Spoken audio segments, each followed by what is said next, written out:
Dear God, please don't let me relapse, return to the evil that men do. Father God, I pray and ask that you help me to have mercy on others the same way I would want you to have mercy on me.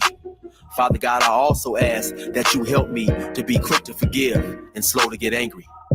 Amen, amen, amen. These young dudes out here don't respect shit until you put the barrel in their ear and let the text spit. I just might catch a case on my next hit, remove their whole face on some special effect shit. So show respect, Rick, or I'ma have a flashback. Digging through the dresser like fuck it, where my mask at? The mash back with the banger and damage shit and say fuck everything I learned in anger management. Hop back on some east side managed shit and push a nigga's top back when I let the cannon spit. Start planning shit, premeditation. I'm in love with the streets again, rededication. Casket or cremation when I shoot you down. I was built full of smoke like a hookah lounge. I keep big shit that sound like a bazooka sound, and I shoot quicker than ain't gotta be a hoop around. Dear God, please don't let me relapse and return to the G-Ride with 3 straps, a ski mask with the case, squeezing keys apps, spraying everything from a nigga's brain to his kneecaps. Dear God, please don't let me relapse and return to the G-Ride with the 3 straps, a ski mask with the case, squeezing keys apps, spraying everything from a nigga's brain to his kneecaps. Gun on me, it ain't never for show, homie. I'm far from a bully, but I'm never a hoe. Get out of line, my Beretta will blow. Real talk, we can take the beef wherever we go. I bring it to your front door like I'm Uber Eats. I guarantee you listen up when this Ruger speaks. Plus I maneuver through these streets like a ghost, and I'm handy with the heat. I cook a nigga like a roast. On me, homie, this is not a boast. I will still come through, boy, and stop a nigga's post. Play him close, man, Eric will ease it. Quickly off the waistband, man, and Eric will squeeze it. Leave you niggas laid out dead or paraplegic. Niggas playing in these streets while I'm very strategic. I come to your house dressed like the gas man. Shoot you 9 times, leave you stretched by the trash can. Dear God, please don't let me relapse and return to the G-Ride with 3 straps, a ski mask with the case, squeezing keys apps, spraying everything from a nigga's brain to his kneecaps. Dear God, please don't let me relapse and return to the G-Ride with 3 straps, a ski mask with the case, squeezing keys apps, spraying everything from a nigga's brain to his kneecaps. I don't put shit on Facebook, I just holler in person. Put the pistol in your mouth while you're hollering and cursing. All that shit you kept rehearsing and put on your live, got your clap with the big 4-5. You bitch nigga, if you tell me to pull up, I'ma do that. That nigga who was whooping first nigga that I shoot at. Ski mask on my face, bystanders be like, who that? I ain't with the talking, bitch boy, I thought you knew that. Leave his brains where my shoe at and bounce like I'm on a trampoline. Leave you laid out, nigga, like you camping on the scene. If you want something sweet, grab a peach or tangerine. Niggas won't smoke, well fuck it, I'ma let them handle steam. AR with the beam, you see the red dot? We tug on this trigger, nigga, it'll make your head pop. Blood pouring down to your shoes, call it Red Sox. Your brains hanging all over your shoulders like some dreadlocks. Expect the gang of dead off if they ever cross the line. The Lord said in the Bible, oh, revenge is mine. So I'm just trying to find a righteous path between the two. Before I lose control and do the shit I used to do. This being humble shit is new. I'm trying to turn the other cheek, but I ain't never been a bitch, so watch your mouth when you speak. Your mercy's what I seek, so I pray on bended knees. Don't let me get the K with the extended clip and squeeze. Lord, please. Dear God, please don't let me relapse and return to the G-Ride with 3 straps, a ski mask with the case, squeezing keys apps, spraying everything from a nigga's brain to his kneecaps. Dear God, please don't let me relapse and return to the G-Ride with 3 straps, a ski mask with the case, squeezing keys apps, spraying everything from a nigga's brain to his kneecaps.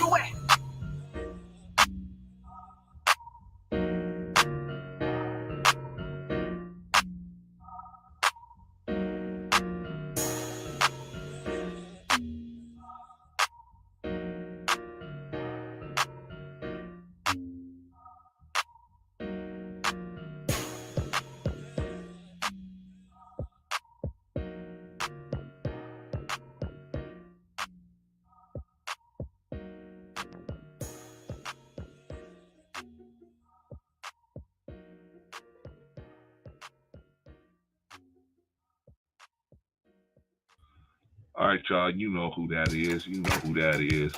That is our brother Eric, and that is 16 to Life, better known as 16 to Life. That's his music. We got the permission to use his music. By the way, y'all, Brother Von Eric is in the building. Brother Rico is on his way. Shout out, first thing I'm going to do, shout out everybody in the chat. Sister Risa Neal, Got you, girl. Glad to have you in the building as always. As always, Sister OG Patrice. Glad to have you in the building as always. As always. Who else is in the building? Chef Chipino. Peace, love, and light. Platform, panel, entire chat. Yeah, y'all didn't go in as hard as I thought y'all would, Chef. Got to give y'all credit on that one. Got to give y'all credit on that one. But you guys did your thing. So shout out to you and the other brother you was with. Shout out to y'all. I was expecting y'all to go a little harder. So peace and love to you, brother. All right. Okay, that's everybody in the chat. Now, let me finish with Brother Eric. So that's 16 to Life, Brother Eric. You guys know him. I always shout him out, man. Brother did 24 years in the California penal system, and the brother came out, changed his life around, and now it's thank you, Brother Chef. Appreciate you, man. Yeah, he did it. He changed his life around, and now his thing is to try to get young brothers to not follow that same path where they're going to go down and be involved with the California penal or any penal system, man. Plus, Brother Eric's a good brother, man. You can go over to his YouTube page, 16 to Life, or you can go to his website, 16tolife.com, and get some merch. I got the Yard Down pullover, and I also got the Yard Down T-shirt. So you can go on over there, man, and pick up some of his merch. So let's support the brother, man. Let's support the brother. The brother, came out of the penal system, man, and he's pretty much on his own. Man. So we wanna support him. Okay, y'all. Today we got Brother Von Eric and what's the other brother's name? Oh yeah, Rico. Von Eric and Rico. Now they had this conversation a couple of weeks ago about how the structure of CRT and what's going down and where it's being taught and everything like that. So to get a better understanding, we all agreed to have a discussion about the situation here. Now, me and another person had a discussion about CRT, but that didn't really go the way we wanted it to go. So we got this situation here with these two brothers, and they're going to bring their intellect and expertise to the panel. But you guys know how the Sunday show goes. We do the news, the hit parade. We try to rescue some black boys. We do the Black History Minute, and then of course we do the Job of the Week. And so anyway, we do all that stuff before we get to the topic on the Sunday show. So anyway, let me bring up another character, Brother Rico. What's going on, man? Hey, happy Lord's Day. Hey, man, the Lord, man. You know what, man? We got to start thanking the Lord, man. If the birds can chirp and thank the Lord, if the dogs can bark and thank the Lord, we got to at least take a second. I'd say, you know what, Lord, thanks, man. Another home run day for you, man. Yeah, and the sun's shining. Right. Now, if you could get somebody to cut this damn grass for me, I'd really be in love. He got somebody to cut the grass. Me. Yeah, exactly. I know. It's like a jungle, and I'm like, Lord have mercy. Better to cut it than be lying under it. That's for sure. Yeah, well, that's a fact. That's a fact. I didn't think of it that way. It is definitely much better to cut it than be lying under it. Hey, brother, how you doing today, man? Beautiful day. Wonderful day yesterday with the grandbaby. Birthday party. She turned 3. My little queen. And wait. Let me ask you a question. Let me ask you a question for the people that don't have the grandbabies. Mm-hmm. Does it get any better than the grandbaby, brother? Nope, not when you're spending time with them. It doesn't. Had a couple of the little rascals over there too. They get a handful though. They wear your ass out with all them questions. It was good. It was good. And their whole family, like I said, they're Dominican. So, right. Well, I thought we was late. Lord have mercy. I'm like, they say 3. That shit don't start till 6. Dang, but they go till 6 in the morning. Holy smoke! They start late, but they go. Yeah. They start late, but they go long. But it was fun. It was a lot of fun. A lot of bachata, a lot of tequila, a lot of rum, a lot of food, a lot of dancing, singing, drinking. So love to do it. Love it. So it was great. All right, man. Well, we gotta get started, man, because you we got Brother Von Eric is in the building, man. And so I hope he better not show up with no damn receipts, because I ain't got no CRT receipt, but I'm gonna try. Hey. He's gonna show up with it. I was actually doing a little bit reading up on it before I came into it, just to make sure that we represent the information correctly. Okay. About CRT. That's why I was a little bit late. I was like, let me read up before I be putting out false information.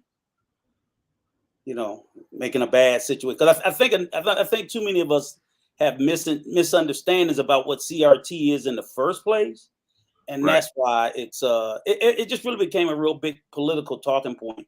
We'll get to it, 2020. But prior to that, it's been around for 40 years. So I don't know why everybody get butthurt about it now. All right, man. Let's move along, man, because I don't want to have the brother waiting there too long. Yeah, absolutely. Let's get moving on the. Okay. Let's see what we're doing here. Okay, I got an article for the news here, man. And Baltimore, man. Baltimore it's kind of dangerous up there in Baltimore, man. Holy smokes. Bemore's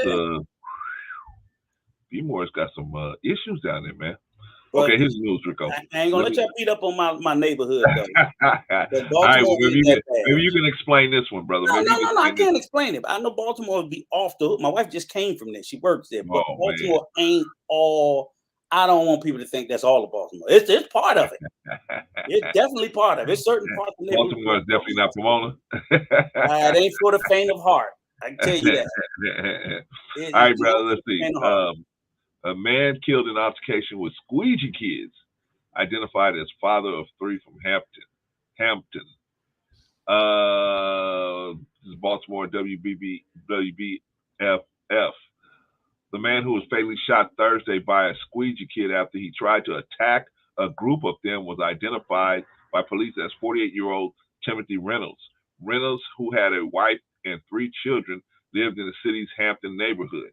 The family asked for privacy on Friday.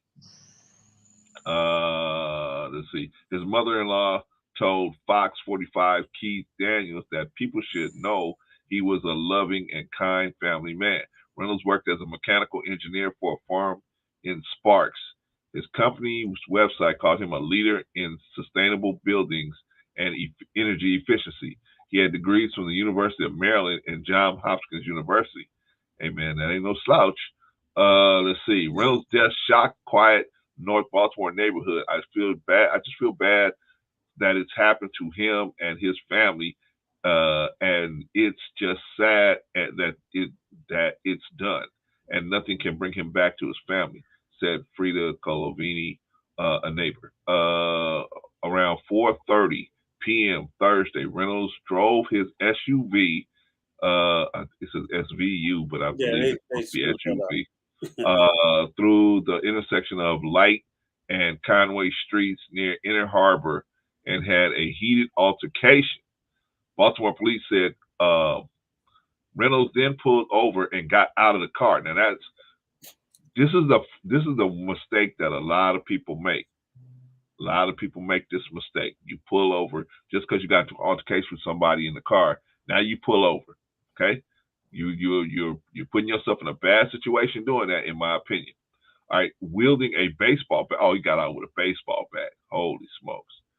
It's almost a self-defense. It's almost self-defense. I'm sorry. So, I don't know the guy, but I mean, that would have happened in Florida. It would have happened anywhere in Florida. Stand your ground. Yeah, police said. Police Commissioner Michael Harrison said he did not know whether Reynolds actually hit the 4 to 5 young men. You know, you get out of the car with a baseball bat for 4 or 5 young men. Yikes! That does not sound like a mechanical engineer mentality thinking person to me. He should have been way smarter than that. At the intersection, but one of them pulled out a gun and shot him. Holy smokes! Reynolds' baseball bat covered in blood was left at the scene. Reynolds was taken to the hospital where he later died. The young men fled on foot before officers arrived. They say they're still searching for them. Holy smokes. A practice since the 1980s, groups of young men station themselves at busy intersections downtown and clean windshields for tips. Supporters of the teenagers who mostly live in the city's poorest neighborhood say it's the only work for them. However, many view them as a nuisance and discourage visitors to the city's tourist areas. Oftentimes, the teenager cleans the window without the driver wanting the service. Sometimes the driver doesn't have cash on hand to pay him, leading to conflicts. All right, I'm gonna stop it right there, Rico. What do you think about that, man? I mean, I just think he shouldn't have pulled over, and he certainly shouldn't have pulled out no baseball bat. Huh. You know, anybody know if somebody's approaching you with a baseball bat, you have a right to defend yourself. And in most states, you can pull out and shoot them. I don't suggest that. Yeah. We know in Florida, stand your ground. Period. Yeah. And you just going so we know several stand your ground states. He shouldn't have pulled over. They're on foot. You're in a car. Just drive the hell away. Right. But then you get out. If he didn't have a baseball bat, what are you going to do against 4 or 5 teenagers? I don't and know. It's just you. He must have really thought he could fight. He must have, or he must have thought they was some real suckers or something. Right. Then you get out with a baseball bat, and you're in fucking Baltimore. Come on, that would have happened in South Central and South LA. That would have happened anywhere. So this one, while it's an unfortunate incident, I wish the man was dead. There's no. But then again, I'm not saying to lock those kids up. Now, maybe more than likely they probably weren't supposed to have no gun. So if they catch them, they're gonna do time. If nothing but possession of a firearm. But yeah, I ain't gonna tell my son let nobody beat him with no fucking baseball bat. Come on, man. My son, I'm like, hey, Daddy, I'm gonna let him hit with a baseball bat and not gun in my pocket. Hell no, you supposed to shoot his ass because that's what I'm gonna do. Yeah. So, big dude comes walking towards you with a big baseball bat. Right. And I know Baltimore, they got cameras everywhere. So either for them to write the story up like that, either there were witnesses and it's probably cameras as well. Oh yeah, they got them getting out the car with a baseball bat. Just getting out the car with a baseball. It's like that's just dumb. That's just dumb. Just drive the hell on. But see, there's a difference in LA. But again, he would have never got out of the car with a bat. Mm-hmm. In LA, he would have never got out of the car with a bat, man. He would have known better. He would have took one step, and that would have been it. Yeah, nah, man, it wouldn't even have never happened. It would never happen. Even if it was an adult with a concealed carry, and we know everybody's running around strapped. It's like, why are you going to approach somebody with a baseball bat? Evidently, he didn't have a gun, because if he had a gun, he wouldn't have pulled out a bat.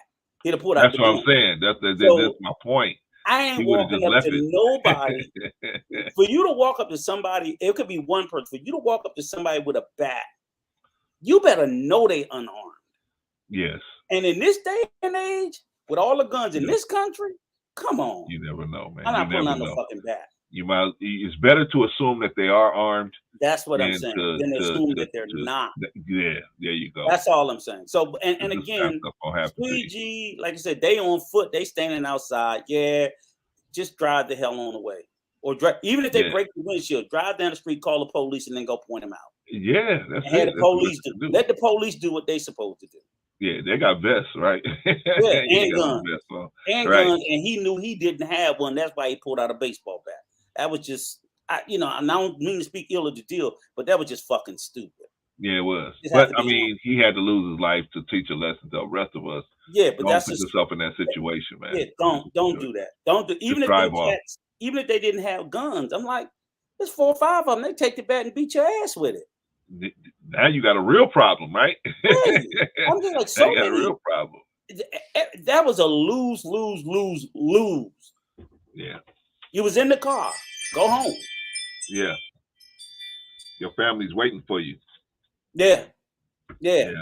Go home, your loved ones. Don't do that, but unfortunately, man, the cat lost his life in that exchange. And Baltimore's a rough and tumble city, but that's in a harbor. That's the if you ever been to Baltimore, that's the affluent area. That's like downtown LA, Rodeo Drive of Baltimore, where the stadium, they got the football stadium, the baseball stadium, all the shops, all the waterfront properties, the restaurants, everything is upscale there. So that's obviously where those kids go to, stand in the intersection and hustle for money.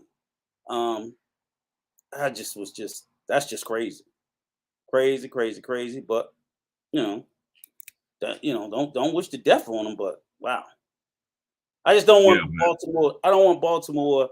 It takes enough knocks, and it doesn't. This is actually a pretty good, tough, gritty city. No different than a Pittsburgh, Detroit. But blue collar city, right? Blue collar city. But like you said, they say the same thing about Detroit, Pittsburgh, Cleveland, cities like that.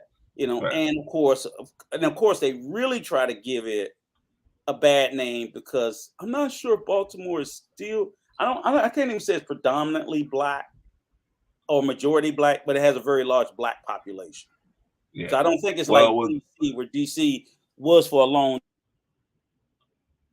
pretty black, because even it's dropped 50% now. But Baltimore, I don't believe is majority black, but they still have a large black population. Well, I'm thinking what happened is, like you were saying, that this part of the town, the kids come over from the poor section, come over here to get make some money. You know what I mean? So and that's like every city, Chicago, LA. That's like everywhere. You know what I mean? He just let his temper, whoever the guy is, he let his temper get the best of him. Von Eric said majority black, home of the Wire. Yeah, that's right. But it ain't. It's not. I don't think a majority black though. Seriously, I do not think the demographics of Baltimore is majority. It has a large. I'm gonna look it up, but I'm almost positive it's not a majority black. Okay. City. All right. We're gonna move on. Yeah. Man, you guys take away from that, man. It's not worth it. You know what I'm saying? Don't let your pride, get you a dirt nap just for being just because your pride got hurt or your ego get you a dirt nap. Let me see. Got the wrong. Damn, Von Eric, you're correct. Damn, he 1-0 already, 62% black. Damn. I got some weapons, but Lord have mercy. But damn, he 1-0. All right, man. Let me Rico. 62% black, 29% white, 2 races, 3% Asian, 2%. Yeah. Go ahead, Rico. Let's move on, man, because we gotta get you and we gotta get you and Von Eric in the ring. All right, so now we're talking about now we're talking about the hit parade. Okay, Paul Hygienist released in Italy amid SCX abuse case. Update Monday, July 4th, 11:45 p.m. An Italian judge has ordered that director Paul Hygienist be released from house arrest while prosecutors decide whether to continue investigating a small assault allegation against him. The Associated Press reports. Hygienist was arrested in the Puglia region of Italy on June 19 after an unnamed British woman alleged that he had non-consensual sex with her over 2 days. That's all you need is an allegation. Boom, you behind the slammer. You guys better watch out. Clarence, why you keep doing these hit parade? Because you guys need to see, man, how you it's very serious how you move these days. Very, very serious. Hygienist, who has maintained his innocence, was placed under police detention in a hotel after his arrest. Prosecutors reportedly did not immediately comment on the future status of the investigation after the judge's ruling. When asked if the case might be dropped, Hygienist's lawyer said, "Let's see what the prosecutor's office will do at this point." According to the lawyer, Hygienist is still in Italy. The director previously faced 4 separate SCX misconduct allegations in the U.S. in 2018, all of which he has denied. Holy smokes. Holy smokes. What do you think about that, Rico? It just seemed to be, and I don't know what he's a film director. Yeah, I think the guy does stuff for Netflix, I believe. Okay, so but this seems to be a thing with these directors, film executives, whether it's on this side of the pond, Italy, the UK, with them, using this coercion for sexual favors, SEX favors, in particular from, well, I think this guy, I guess he did it with regular people, but usually they try to do it against people in the industry. Right. People who are trying to get a role, trying to come up, like you said, whether it's Weinstein is not the first. This goes all the way back to, remember the guy that the U.S. still wants that we can't get extradited, Polanski. Yeah, Roman Polanski. People forget Roman Polanski, and he did it with an underage. I think she was 14, something like that. Yeah. And they, hell, they just gave him some kind of major award a couple of years ago. He did these awesome movies, but he had. Well, Rico, man, that was the game, man. Just to get him to come back to accept the award, and then it was gonna get him. Oh, but right, I know. But he didn't fall for it though. Man, that's like the whole. You just want a free TV, right? Just come down here to this. Just come pick up your free TV down here at this motel room, right? Look, Roman sitting over there in Italy, telling they must think I'm fucking OJ. Stupid. Oh, I won. Mail it to me. I'm not coming. Because wherever he is, they won't extradite him, and he living up. And they've been trying to get him for what, about 20, 30 years now. Yeah. It's like, yeah, right. But that so that was it. It's a theme and a pattern with all of these directors, producers. It's I think you're just gonna learn the hard way, bro. Because it's a new day. You can't move the same way you was moving before. Here's the thing that I sat there and saying where I don't have sympathy for them is because for every one of them that get caught up doing this, you got 10 or 20 who have long story career. For every Woody Allen, like you got a damn George Lucas. Look at all the movies he's made, and all these other Martin Scorsese. All of these. So it's like, it ain't like all of a sudden it's a job. All of a sudden that makes you do that. No, it's just this is a characteristic of these people. And they end up being in this profession, unfortunately. Well, that's what happens, man. When you got a certain level of influence over someone, and then that person says, "I'm willing to do whatever you say to get what I want." Now that puts both people in a precarious situation, because now you, as the person that says something like that to the superior person that had the superior position in a relationship, you at the whim of what they're gonna do. You at the you know what I'm saying? If they have a decent heart, then maybe they might spare you all that. But if they don't, now you got some problems. All right, hold on, Rico. Let me shout out some people in the chat. Go ahead. All right. Let me see. Let me shout out Brother Chris. Shout out to you, brother. Glad to have you in the building. Sister Quantum, glad to have you in the building as always. Brother Von Bryant, glad to have you in the building. We on Lock Nation, glad to have you in the building, my brother. Appreciate you, man. All right, Rico, go ahead. No, I was going to say, one thing that I kind of think, or I noticed, or I'm not even sure, but it's just like an observation, is certain people with certain characteristics, they gravitate towards certain careers where they could be put in these positions of influence over others. Right. So even like you said, people who have a proclivity, not saying all, right, to want to mess with underage will go into religion, teaching, certain fields, because they know that they will be entrusted in spaces, camp counselors. I'm like, why you don't see them deciding, oh, I'm gonna be a construction worker, because they can't be around their prey or people that they're going to prey on. So again, like I said, so I always try to say it's not the profession. So when people, like I always say, when you talk about all these teachers, which it seems like they all go to Florida, they're like, Lord have mercy. Then they had another couple of high school teachers that have been messing with kids, dating kids and whatnot, and a lot of females. It's not the profession. It's people with those certain characteristics. Go seek those professions so they know that they'll be in spaces with people that they, can pray on. That they can pray on. So I kind of think a little bit like that with the whole directors thing and whatnot. Oh, if I become a director, all these beautiful starlets gonna want to be in my movies. Now I'm gonna leverage it, even though I look like a toad. I'm a creep. Right. Bag, but I have all this power. And if you want to be a new star, this is what you're going to have to do. And you kind of find out there's some pretty big A-list actresses that said early in their career, they were, and some of them did things and just decided not to tell. They just said, forget it. So whether it's, I believe Angelina Jolie said she had an instance, she won't name people anymore. Pretty much a lot of them. And Terry Crews was not the only male actor that been groped.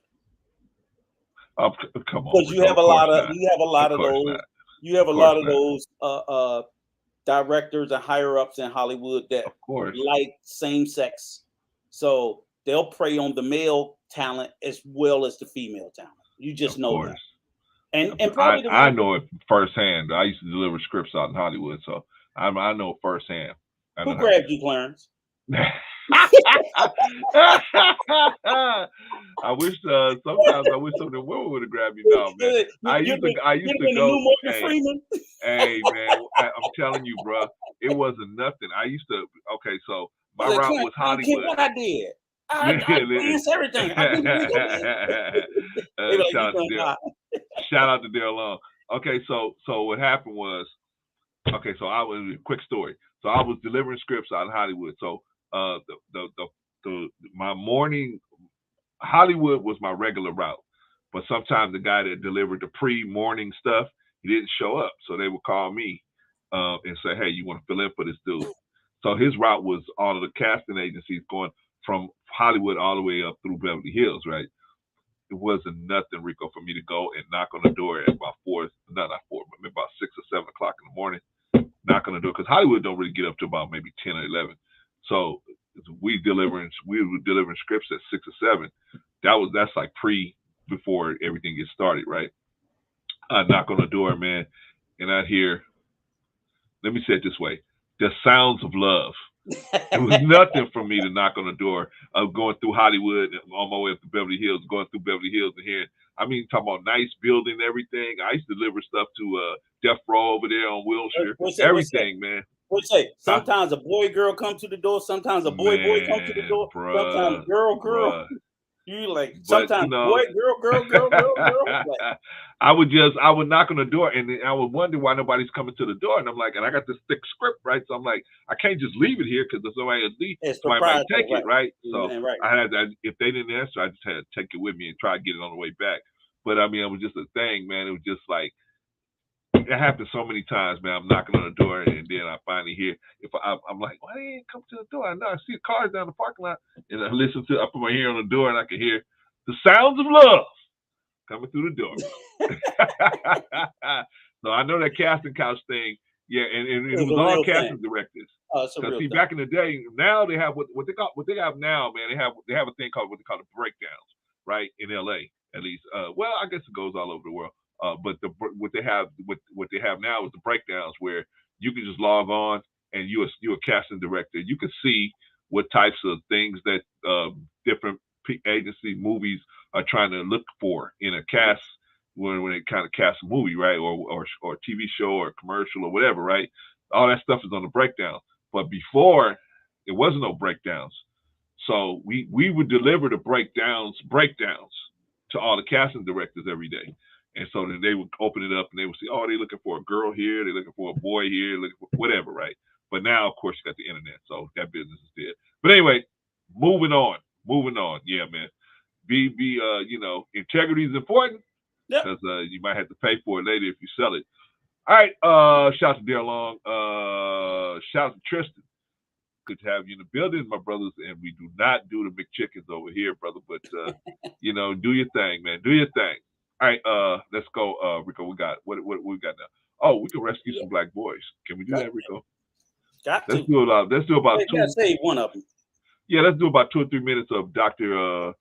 Juanza Kunjufu, and let's do a little bit of it. Yeah.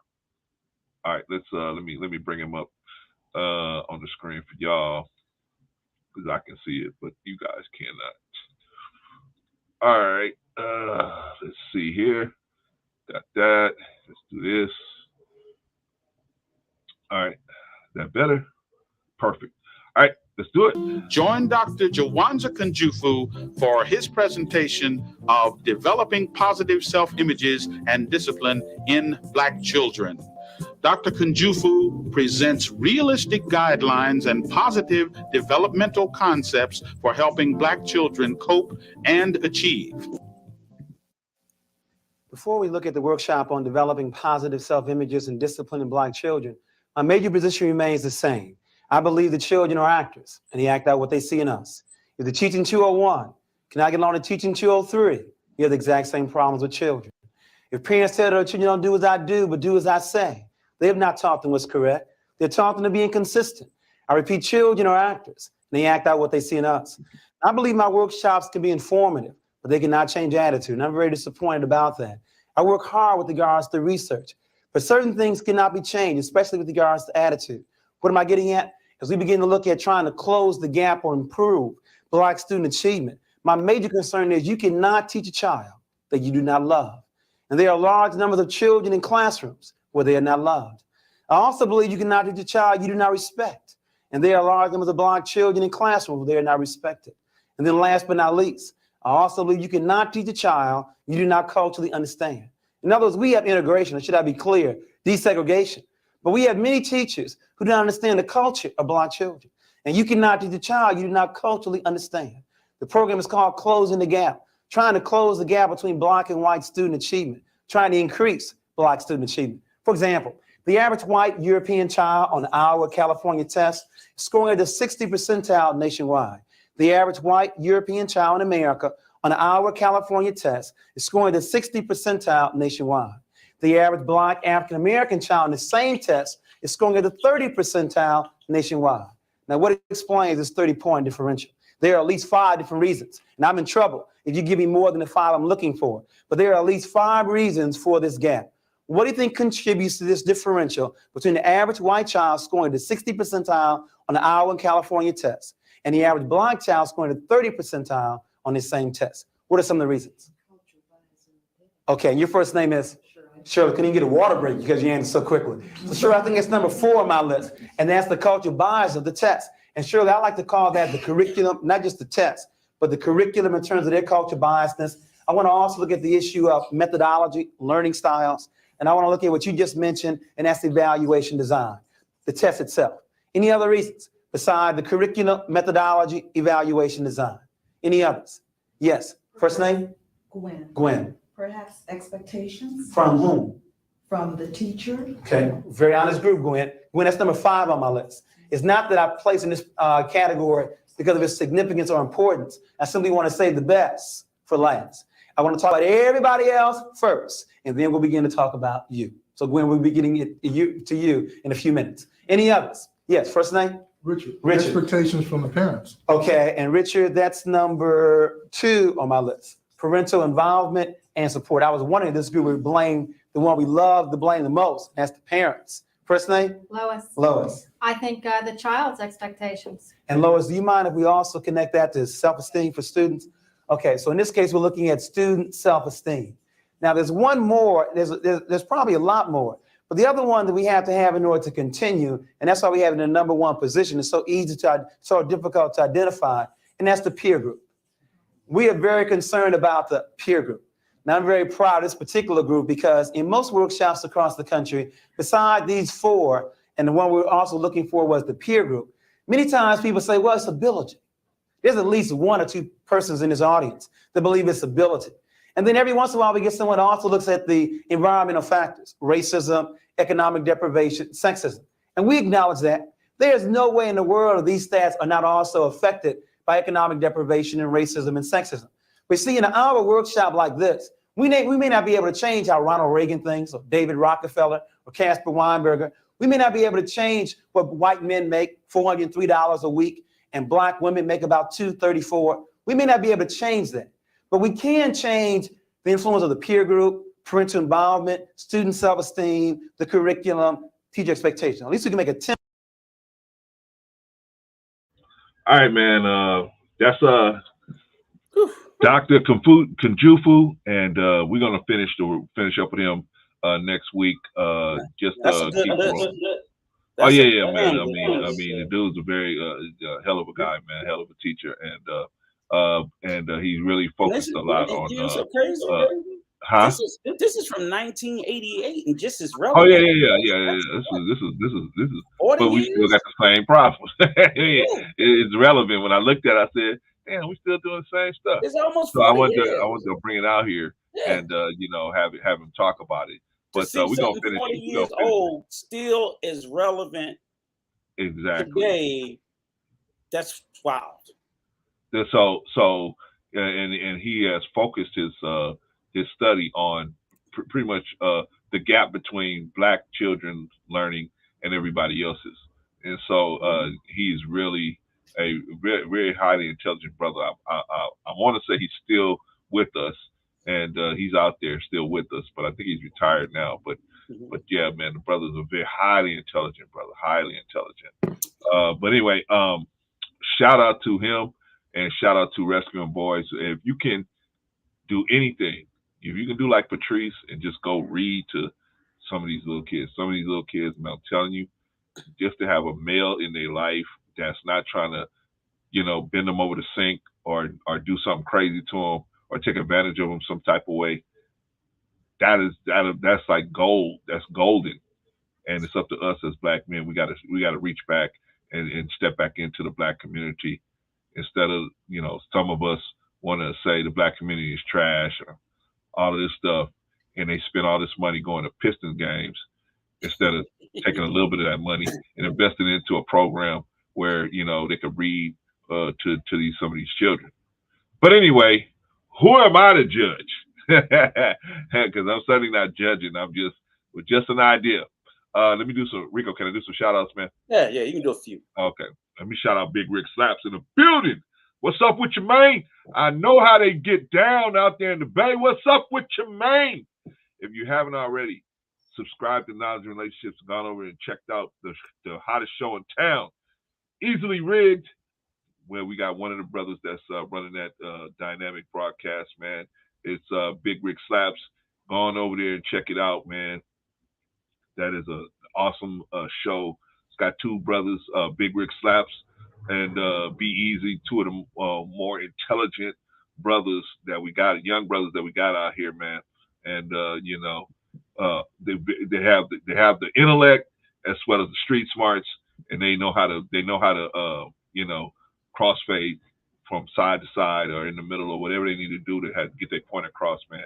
Go on over there and check them out over there. Knowledge and Relationship. Shout out to the Knowledge and Relationship Network over there anyway. All right, let me see. I need to shout anybody else out. Let me shout out Miss She Said. Good day to you, Miss She Said. Glad to have you in the building, sis. Appreciate you for coming through. Let's see. Thank you to all the mods. Appreciate all the mods. Thank y'all. Who else? Tristan, I did want to say he didn't list educational opportunities of educational resources in those points, but he did mention economic disadvantages. So he said it wasn't one of the 5 things he spelled out. So I think that could fall in with that. So he did mention that. He was saying that he was just listing sort of, I guess, his top 5, but he was saying there were other things. So you're definitely right. That's definitely should make the list. It just may not be number 1 through 5 for him. So I just wanted to point that out since you asked. And a special shout out to Sister OG Patrice. I seen you rocking it on the Book of Genesis last night. I watched that stream. She was on another planet last night? Yeah, it was out of this world. She did her thing. Great panel, great show. And actually, I have to shout out Brother Darrell Long because it was through his algorithm that I even found it and watched that stream. That stream really, really, really was good. So shout out, brother. Of course, this is a great channel, easily rigged, but I recommend that stream as well. So salute to you, sister. You did us proud. Shout out to Brother Darrell. I mean, man, I got to tell you, man, this is the one. I'm very proud of Darrell because I gave him some advice, and it seems like he took it. And I'm just saying, I know he's turned me on to a couple of streams that I wouldn't have found on my own with some really solid people. Just watching, he would shout out the channel, and I go look. I was like, oh wow, this is good. And that was one. And of course, I saw Sister OG. I was like, oh, and Brother Von. I didn't mean to miss you. I didn't get it from your recommendation, even when you was over there. But I saw them over there, and they was doing what they do. They was doing what they do. Great. Rico, we gotta get moving. We gotta get moving. All right, Patrice will probably be along whenever she, when she get a minute. All right, let's see, Vaughn too maybe. I want to shout out Sister Annie. Good to have you in the building, Sister Annie. All right, let's get back to what we were supposed to be doing, man. Okay, that's rescuing black boys. Yep. If you got the minute, do something. Do something. I ain't got time, Clarence. I ain't got time. I got my own children. Read to your own children. Just read to your own children if you can. I got a child here. I got a child here. I got a child in Memphis. I got a child in St. Louis. I got a child in Dallas. Clarence, let me put this challenge out there to the parent, because I'm not asking anybody to go out and coach, mentor, read, anything like this. Yeah. And I get it. Like if you got 2-3 kids of your own, right? Find a kid, a challenged kid that's a friend of one of your kids, and let that kid. So while you're teaching your own, bring that extra kid in, because I guarantee you, my sons always had friends who didn't have a father, didn't have this, didn't have that. So, but of course, I was doing the coaching and other stuff. But like, yeah, bring them over. They can come over on the weekend too, and you can mentor one that way. So just if you can only save one, you'd be surprised at what that would do. So if I would ask, not demand, not debate, not berate, not chastise, but I would ask and implore all of us within our community, if you can find one struggling little boy, one little girl, and if it could be a friend of one of your kids, hey, take them on a weekend trip. Because some of those kids ain't never been nowhere, ain't never seen anything. And you'll be surprised that little bit can make a big difference in their life. So that's it. So I don't know. I don't know. Why don't you ask somebody who did read the kids and did do that stuff? Patrice, are you there? I am here. Good afternoon, my brothers. Good afternoon, sister. Happy Lord's Day to you. Happy Sunday. Happy Sunday. Hey, sis, when you were reading to those children, do you think that they appreciated that? I mean, could you see that in their demeanor when you was reading those books to them? Is that something that you think they appreciated? Oh, absolutely. When you volunteer any part of your time, that's valuable, right? Because that's one thing we can't get back. And when you volunteer, it's worth more than your time. It really is. It's worth more than money in value. And when you are making a difference in children's lives that you don't know and they don't know you in the beginning, but you share this bond with them, right? And something that they may not have enjoyed as much, when you make reading interesting, when you make it fun, when you talk about things, while you're reading, it makes a difference to the children, and it makes them think. It makes them become more analytical in their thinking when you ask them questions behind something you're reading. What do you think that mean when they said that, or why do you think they did that? You bringing them into a conversation, and children want to be involved. They want to feel important, but you have to find a way to draw them in, to make them feel like they're important, they matter, and that they are appreciated when they do the good work. So yeah, the reading program. Listen, when I used to come there every Tuesday, their face would light up. They would be so happy to see me coming. And they all, Miss Patrice, Miss Patrice, Miss Patrice, and I start saying yes, and I have respect for you. So today I'm gonna call you Miss Brenda or Miss, and it just the biggest smile on their face. And these were kids that were in the inner city, guys, that, I knew that a lot of them had problems at home. A lot of them were being raised by single moms that probably worked a job or two. Some of them, they said their mom worked 2 jobs. So you imagine, like when we go to work everyday people, you don't see your family for 8, 9, 10 hours, depending on the hours you work, 5 days a week, sometimes 6. You're literally with other people more than you are your own family. Correct. Right? And so I made these children a part of my family. I told you about it when the day that the last program ended. I'm crying, they crying, we all was crying. Like it was just because you get attached, and it is always this one special kid, right? It's a special kid that reminds you either of yourself or reminds you of, your son or your sibling or somebody. And you draw to that, or they draw to you for some reason.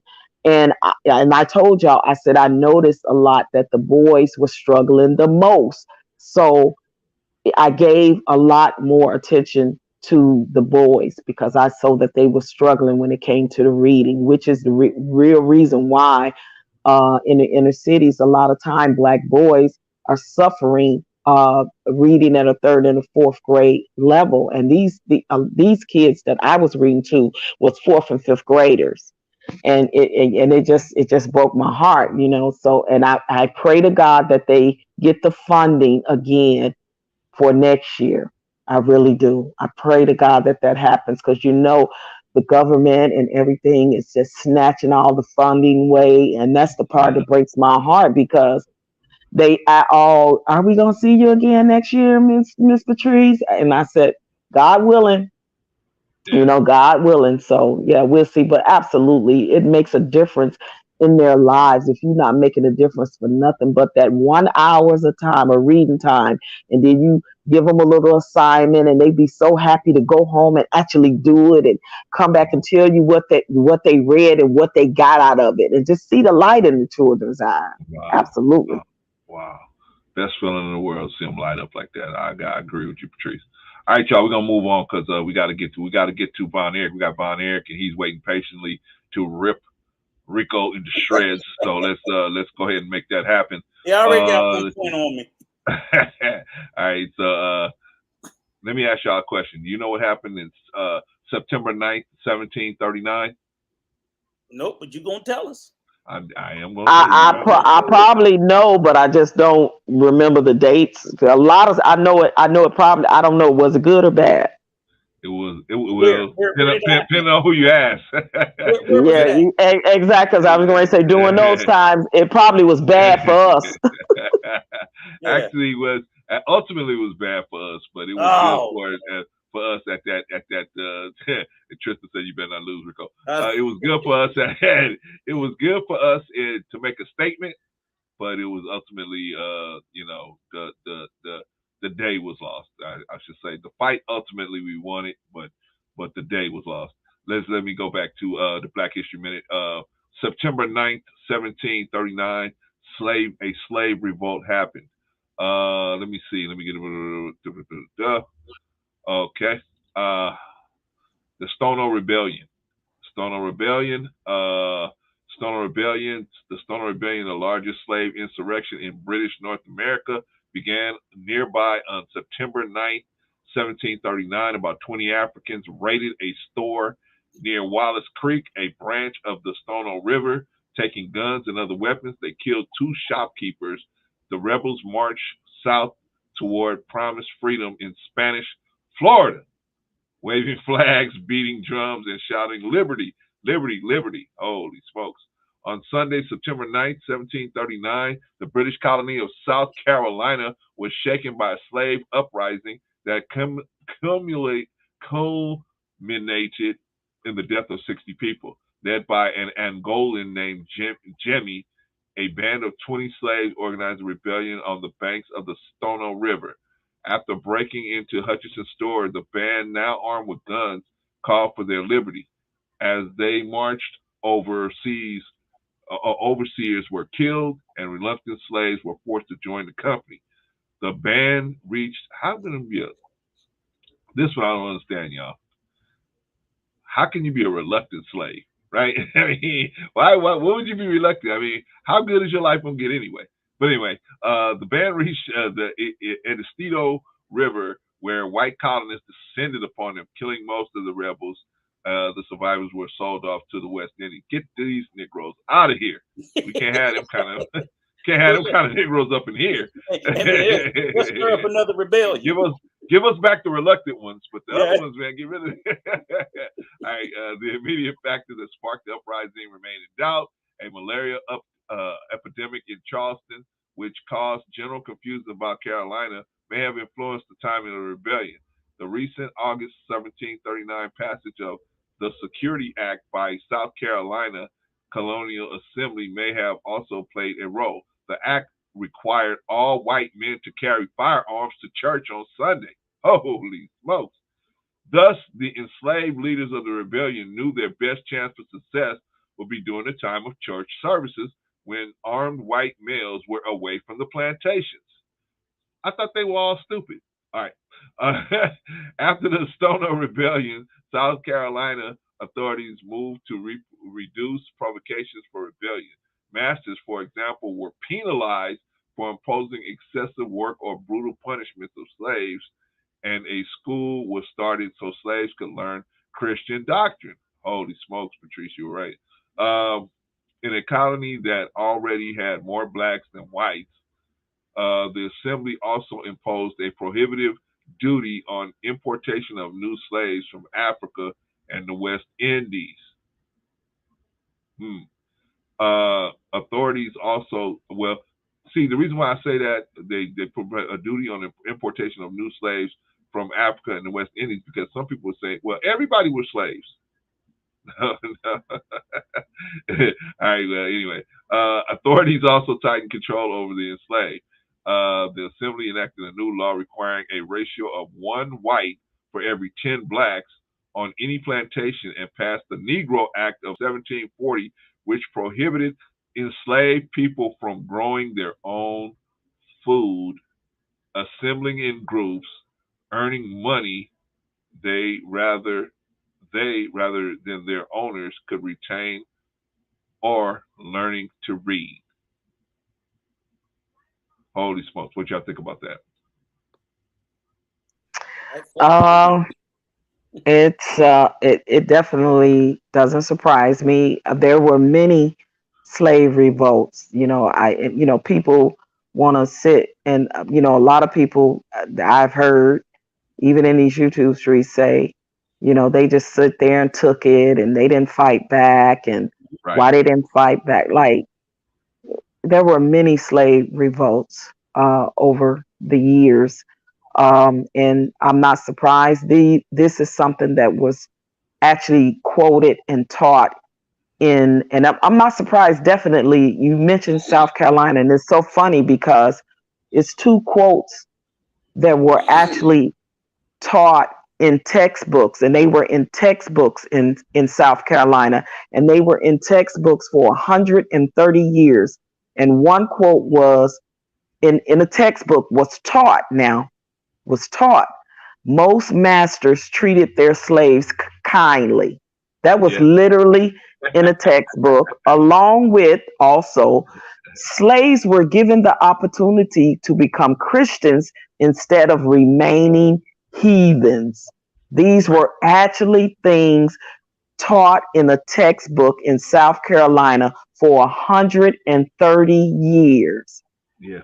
So when you have doctrine and ideologies taught for 130 years in one state, it's no wonder their senator who's a black man by the name of Tim Scott that don't think that racism still exists today. This is for reasons like that, because when you were raised in that type of teaching and ideology, everything about the history that was taught to us, we know 99% of it was lies. And it was the white history. It was the white version of history that we were taught in schools. But they put things like this, and this is another reason when I did my research on Christianity. If somebody is trying to control you and control your mind and control your thought pattern, control how you live your life, and they still want to be your slave master, they are going to change the wording in the Bible when it comes to Christianity. That's why the sections where it says the slaves should obey their slave masters, that was inserted in there by them. And this is what, and for Christians, a lot of Christians, not all, let me just put that disclaimer out there, not all, but a lot of them actually think, well, because it was in there and it was legal, it was what it was and it's right. No. So it's so many things that was changed and omitted, taken out of the Bible, and man inserted their own wording in there based off of how they wanted the slaves to still be controlled by them. And that's exactly the ideology right today, the mentality and the conditioning of a lot of people that are Christians live under that same. Listen, I love my mother to death, but she lives under that same ideology, that same doctrine, and it's not the correct doctrine.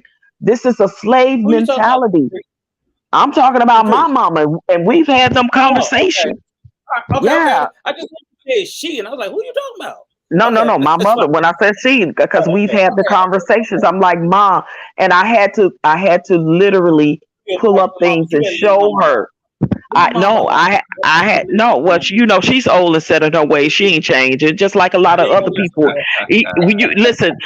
They can see the truth is staring them in their face in black and white, and they still won't budge. No. My mother's one of them. I'm just saying. And you still love her though, but you still love her, right? Oh, I love her to death. Patrice, that's all that matters. Patrice, you skating off the ice now. We team mama over here. That's it. Team mama over here. So. I'm team mama too, but the truth is the truth. You skating on mama thin ice. Can be wrong. I'm just throw your warning out there. Let it be wrong. Team mama over here. And I'm letting her be wrong with that ideology. So mama, when I told her when I told her that I was no longer falling up under that doctrine, then it was a problem. I got all the pushback from my family, but I ain't bothered nobody that want to remain under that type of slave mentality of Christianity. If that's what you want to do, then you do you. But guess what? I'm doing me because I know different now. And when you know better, you do better. That's all I'm saying. And everybody has a choice. You do you, but you just remember, we team mama over here.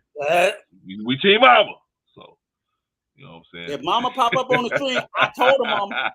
Listen, I call my mama right now. She'll tell you we have these conversations all the time. When she had that turn the other cheek, kumbaya mentality, I'd be like, Mom, I ain't trying to hear because you already know how I feel about that. I don't want everybody praying for me that are Christians. I don't want everybody kumbaya and turn it, and they always tell me to turn the other cheek when the bull crap is like, no. That ain't my mentality. I don't get down like that. If mama pop up on that screen, Patrice, you know what whose side me and I'm just saying. Me and Rico are gonna run on her side like some two little rabbits, and we gonna be on mama's side. Patrice, we got your back. It's all good. I love my mama, and listen, I love my mama, and somebody that want to mess with her won't be on this earth no more. That's how much I love my mama. But she know how I feel about that religion stuff when it comes to that. She know. It's good, Patrice, because it's good that you're exposing the fact that we can still have these conversations, but that don't mean I don't love you no more. I don't love you, and I'm ready to kill the whole relationship. I don't want to talk to you no more. I had an aunt one time, man. I mean, when you think other than Christian, sometimes our people will get, especially when they had a life that they have lived that was very unchristian-like. So when they finally get the Christian crystal ball in their hands, man, they push the line hard. So I had like they've been living it all their lives, and they know exactly, man. They knew Christian. But then they want to get all holier than thou, and don't remember when they used to live a whole life of sin. Like, I'm gonna need you to stop it right now, right? Man, so I had an aunt like that. I had an aunt that one time she just happened to be visiting my mother. And so I stopped by my mom's house. You know how you stop by your mom's house. So I stopped by her house, and my aunt was over there, and I was like, "Oh yeah, how you doing?" Everything. Man, she went right into it. How can you be a Muslim? You're an atheist. You gonna go to hell with a gas jacket, right? I was like, Where's this coming from? Hi, I haven't seen you in a few years. Hi, how you doing? Right? She just went straight in on me. But I think, but the main thing is, she got so upset with me because I wouldn't see it her way, and I wasn't hollering, screaming at her. I just don't see it that way. I just see it this way. And so she got so mad, she just cut me, my brother, and my mother off. Man, she just cut us off about 5 years. Man, she just said, "I'm not having nothing to do with y'all." Y'all going to hell, and that's that. Well, I got an auntie and cousins like that are Jehovah Witness, honey. And you know, if you ain't a Jehovah Witness, they used to call everybody else in our family worldly people, worldly. You know, like we live for the world and things of the world. You know, they had their labels and everything. I'm like, okay, go on, miss me with that, whatever. Let me be a little honest and a little fair to the religious brethren, because I'm not religious at all, but I actually do have a very close friend of mine, guy that I know ever since we were kids, and Tony, he's got to be almost 50 now, and he's deep into the church. I don't know if he's a pastor, but he's definitely a deacon sometimes. But I'll be honest with you, even though he's been in the church now 15, 20 years, it is so hard for me to see him as anything other than what I knew he was growing up. And I look at that as a deficit on my part, but because I knew this guy was, I don't know if he got bodies out there. So for me, knowing that side, even when I see the Christian ordained behavior, I don't lose sight of who that person was. I'm still always wondering any minute, is he going, in a fit of rage, pull out a pistol like I've seen him do so many times? Ooh. You know what I'm saying? And he's into the church and everything. So believe me, Rico, that part of him is still in him deep down. Let something happen where he have to do what he have to do. It's there. For me, seeing it, I'm just like, I don't believe, I could be totally wrong. And that's why I'm sitting there saying so. And again, like I say, I'm not a religious person, so I'm like, I'm gonna throw a bone on their side and say that, hey, yeah, I do think I see plenty of them just faking and fake and ain't worth it. But then I see this guy who I see deeply in it, but I'm like, but I know, oh Lord. I mean, I can't get the things out of my head of the things I've seen you do. Right. Now I got a best girlfriend that yeah, I got a best girlfriend that's been a Christian, and we've been friends over 30 years. And we met back in our young days. We met in the club when we was clubbing, right? And I watched her whole life change. I watched this is the part of where I took my acting, because the role I'm playing in the graphic novel is a Christian woman. And I had to pull it from somewhere because that ain't me anymore. But I have a best girlfriend, and I used her as a muse and as my inspiration, because I watched her live a whole life devoted to Christ and to God and her faith as a Christian. And I called her and told her, I said, I have to use you because you, other than you and my mom, like y'all the only two people that I know I could pull that type of energy from, because I know that when you tell me you're praying for me, you mean it because you love me. And I know you when I'm sick. I know when I'm going through something. I know when y'all say, I'm going to pray for you. I know that you are praying to the same God that I believe that is real in my life. So I have a problem with other people, especially when you arguing with them or they being decisive or whatever. I'm gonna pray for you, girl, and let's pray for her. And like, no, you the type right now, I don't want you to pray for me because we probably don't serve the same God. I don't need you to pray for my demise, sweetie. No, don't pray for me. Everybody can't pray for me. Everybody can't lay hands on me and pray for me. Everybody cannot do that for me. I'm sorry. You just can't. Yeah, it is. And like I said, I love this guy, a friend of mine, but I could never and I love his following that he got, but I could never be a believer in him the way that his believers are. See, they don't know who he was. I do, and I can't forget that. So I could go to someone else religious. I just could never go to him. I just couldn't, because I still always see the person that he was. And I'm trying to reconcile and say, and I'm happy that he's changed, but I just still, I'm like, all the times I've seen you pull out a pistol and pistol whip somebody and shooting at people and all that, hell no. I think you'll do it in the church. It's my mind won't let me unsee that. So I don't be don't calling my fake family members out. I call them out all the time on they bull crap. They do some of the most devious, disgusting, devious, conniving, cunning, manipulative things, and all why they talking about they a Christian. Like, I'm gonna need y'all to stop it.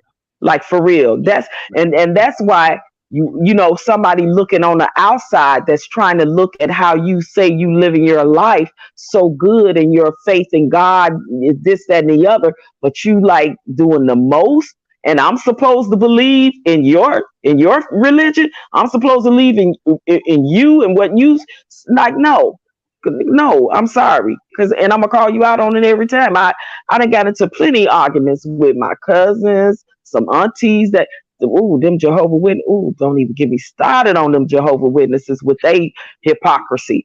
Oh my God. Patrice. Yes, sir. Yes, sir. I mean, I know you got a lot to say and everything like that. You know what I mean? But can we just get to this? I digress.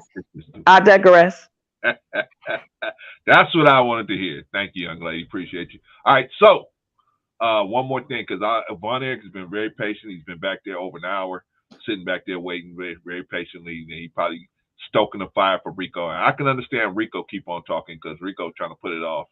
But me and you, we gotta let it happen. Wait a minute, you Rico better come with receipts. He better be prepared, brother. Don't even. I got a bad feeling about I'm this. Singing. I'm singing. Soon these libations here, I'm feeling about this one, Patrice. All right, but let's do the job of the week, y'all. All right, so the STEM job of the week is a dental hygienist. And what does a dental hygienist do? A dental hygienist is a licensed dental professional who provides preventative oral care under the supervision of a dentist. They clean patients' teeth and inspect their mouths for signs of injury and diseases. They also educate patients on how they can keep good oral health. Hygienists work closely with the dentist in a dental office. Their work is different from that of dental assistants who do not clean or examine teeth. All right. So that's what a dental hygienist does. Let's see, how much does a dental hygienist make in the United States? Average base salary is $40 an hour, $41 an hour actually. I guess they can make a lot more. Let's see. Yeah. Okay, $40 an hour, $41 an hour. That is not bad. If we go here to the calendar, calculator. Well, I'm not even gonna calculate it right now. I'll come back and calculate it. And I think it depends on your state too, because the more the cost of living, of course, the salary should be more for dental hygienists. Yeah. Let's see if I can find a calculator real quick. Calculator. There we go. All right, $40 an hour. That's not bad. I think it's probably gonna be around 70,000 a year.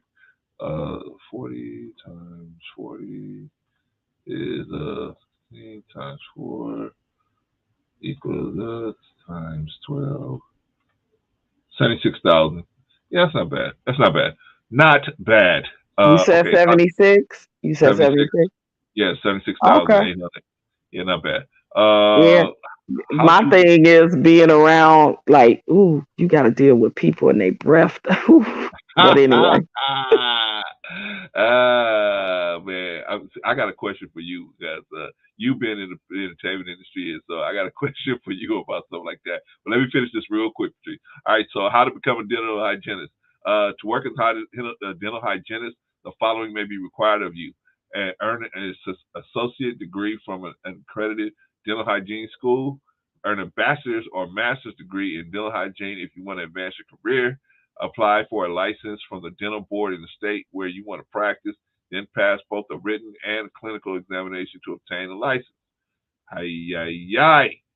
So it's not bad at all. Of course, you get paid more for being bilingual. Yeah, man, so it's not bad. Dental education level for dental hygienists Most of them have at least an associate's degree, some bachelor's degree, high school diploma, GED, master's degree, a few, and doctoral degree is a few. All right. So that is a dental hygienist. If you want to, like I said, we try to tell you about jobs where you can make you some money, put you some money aside, start your own business. That's how it goes. These are millionaires on here that are telling you they're millionaires, but then when you go investigate them, they're actually working a full-time job right now. While they telling you they're millionaires, they run their own businesses. They might be, but they still got a full-time job. So man, it's not a full-time job. It's not a bad thing if you don't have a like some people have a trust fund they can pull from, but the rest of us, we're gonna have to get it out the mud and go out there and make it happen. All right. So that's the dental hygienist. Whew! We got through everything. Don't just take our word for it. Dig that. All right. What was your question? My question is, Patrice, you have been around so many different people in the entertainment industry. Does a lot of their breath really be humming, or does you know what I'm saying? You don't want to know what them people's mouth been. You don't want to know what their mouth been. I'm just gonna. Your breath be stinking too. I'm just gonna say it like this. Walk away, Patrice. Walk away. Wait. That's how that saying go. If I tell you, I have to delete you. Right. Right. I got you. Enough said. All right. So let's shout out to Mickey Red, by the way. Moments with Mickey Red. I think I understand what you're saying, but when we drop the link after me and Brother Von Eric, please come up, join the panel, and educate me. I think I understand what you're saying, but I'm not quite sure I understand what you said in the chat. But pull her comment up. Hey, what's up, chat? I think I understand what you're saying, and you're probably correct. Yeah.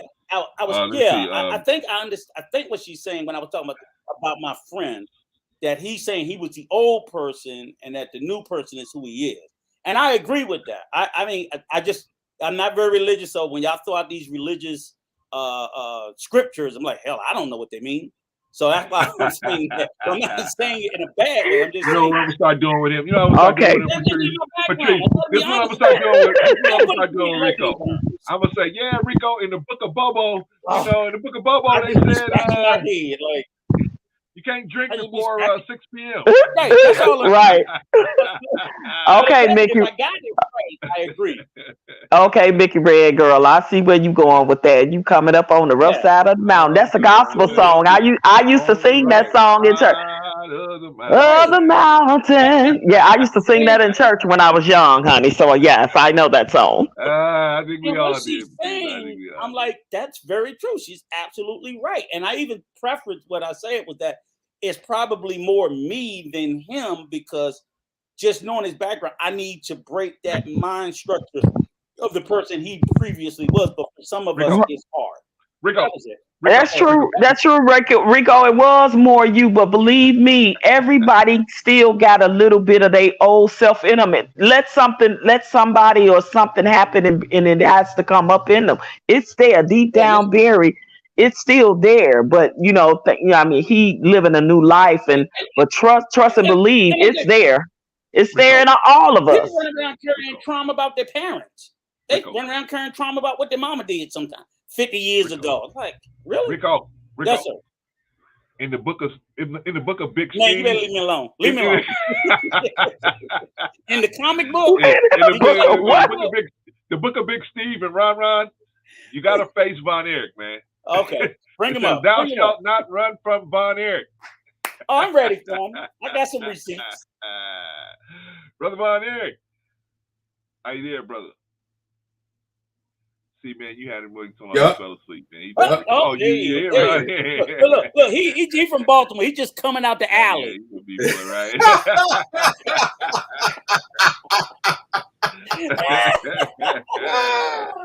I didn't know you was from Baltimore, man. Yeah. Okay, be more. Stand up, be more. Stand up, be more. Said be more's in the building. Stand up, be more. That's the home of Monique. The comedian Monique is from Baltimore. Right. Yeah. And as Yeah. well I as went to the same. I went to the I same think school Jada she Pinkett did. the same thing. Yeah. I Uh, think I Jada think Pinkett. You went to the same high school she did?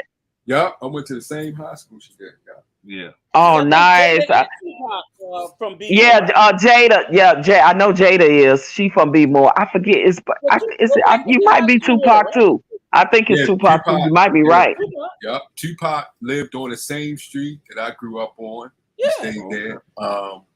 He was good friends with a friend of my sister, best friends, who was in his video and toured with Tupac because Tupac came and got him. And I used to be in the clubs with Jada's mother, not Jada. Yikes! Her mama? Holy smokes! Yeah, yeah. Oh, Jada Pinkett. Jada Pinkett mother goes right now out because they out there in California. She likes to step, so she learned to step. That's the Chicago thing, stepping, Right. and she likes to go to stepper sets. So some of my friends, she goes to some of they sets. She'll just pop up, and show up, and then she'll stay a little while, get a little step on, then she go on about her business. But yeah, she loves to step. Mario's mother used to be in the club. Oh yeah, be more Mario. I love Mario. I love that young man. And that's so sad. That story with his mom. That's really sad. Yeah, That's sister. yeah. Wow. What's the other boys? The phone. The one did the phone. Oh, Drew Hill. Right? Yeah, Drew Hill. Yeah. Oh, they from B More. Okay. Yeah, they Drew Baltimore. Hill. I didn't know them, but I knew like some of their families and stuff like that. But yeah. I used to see them because they used to work at the Inner Harbor, like we used to discuss earlier, Rico. Yeah. They used to work in the candy thing. You know how when you go to the candy, they make candy, but they singing and stuff like that when they make the candy. That's where they started out. That's where they started out at. Yeah. Baltimore got a lot of talent that came out of Baltimore. Yeah. That's beautiful. That's beautiful to know that. Yeah, that's really beautiful. Yeah. All right, y'all. We have Baltimore has Rico. a rich history. Rico. Yes, sir. We put this thing off. We put this thing off long enough, man. So now you want to throw in the white flag now, Vaughn? You throwing the white flag now? I'll let y'all. Don't let him do it, Vaughn. Don't let him do it. I don't take Don't let him do it. Don't let him do it. Keep him on track, Vaughn. Keep him on track. Okay, so gentlemen, this is what we're gonna do. This is how we're gonna do this. Okay, y'all just Wait. We ain't got no Rocky music and not dun. Like, dang it. I was just thinking about that, Patrice. You're right. I should have thought that out. All right. So anyway, y'all. This is an education. Right. Okay. So basically, this is what we want to do. We want to just share some information with each other, and whoever's got the receipt, then we can stamp that as a fact. Whoever doesn't have a receipt, we can't stamp it as a fact, but it's good to at least get some information out there. So first question I want to ask y'all is, what is CRT? There you go. Okay. What is it? Because what are we talking about? Right. What is CRT? You want to go first, Brother Vaughn, or you want me to go first? Oh, you could go ahead. Okay. So from my understanding of CRT, that's critical race theory. And from my understanding, the modern origin of critical race theory was founded by a gentleman. Critical race theory goes back maybe to the early parts of the 60s and 70s, but it really around the 70s came really more into prominence. The modern day critical race theory was a lawyer, Dr. Derek Bell. Some of the other big names is Kimberly Crenshaw. There's a couple of other names that I know that speak about critical race theory. Now, of course, opponents of critical race theory will go into its roots further back into, I believe, Marxism from Russia or communism and so on and so forth. But the critical race theory, like all theories, goes through certain evolutions. The modern day version of it is credited to Dr. Derek Bell, who did work with Thurgood Marshall, and a lot of the things he originally thought of that came out of after Brown versus the Board of Education, the desegregation lawsuit that led to the desegregation of the schools in America. And his disappointment in when school desegregation occurred and things like that, to still see the disparities that existed in education and so on and so forth. So, oftentimes we hear people that say, oh, we were better off segregated because Our kids were learning better. And then the whole thought was, okay, if you desegregate, you mix the kids, everything will come up. But Dr. Bell, the way he looked at it was he saw even through desegregation, he saw a lot of the same inequities and inequalities that still continue to exist after, affirmative action. The courts start pushing issues of affirmative action, of trying to create equity in America over the race because of the racial disparities that existed. No matter what the courts did, no matter what they did with winning the lawsuit for school, all of these inequities and inequalities still existed, and they still existed around race. So what he did, he started studying the American legal institution through a lens of race and what colorblindness did not address, because colorblindness even reaffirmed some of the racial segregation or hierarchies because it ignored and minimized the issues of racism. It said, oh, everything's colorblind when everything wasn't. So critical race theory, which is a college level curriculum, was originally and still is primarily about the American judicial system, law. That's all it is. It's an examination of all of America's laws through the lens of people of color rather than through the dominant lens, how the system was created. Now, that's my interpretation and understanding of critical race theory. Other people will have other ideas. Mr. Von may have other ideas, but that's my thoughts. Fill in where I missed, where I was incorrect. What other, Von? You're up next. All right, I'm gonna see if I can share my screen. Let me see.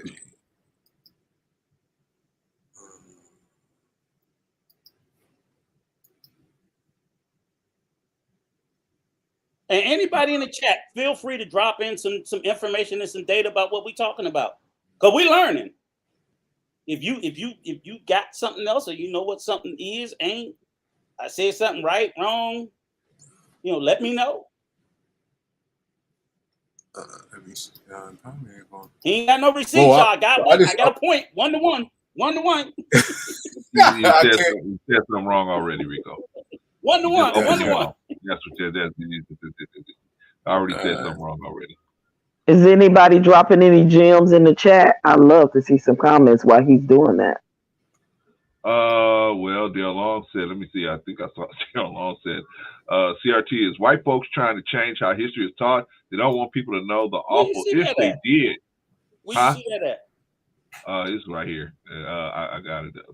Okay, it's up there. Yeah. I can agree with that statement, with that comment.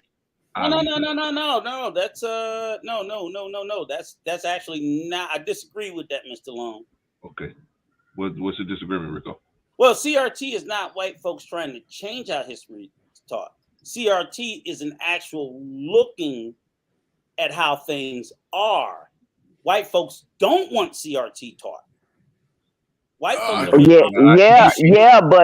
but if it's taught and put in books, if it's taught and put in books, they will change the narrative. They've changed it in the books already and lied to us about a lot of history, have they not? He jumped ahead of, because he's at the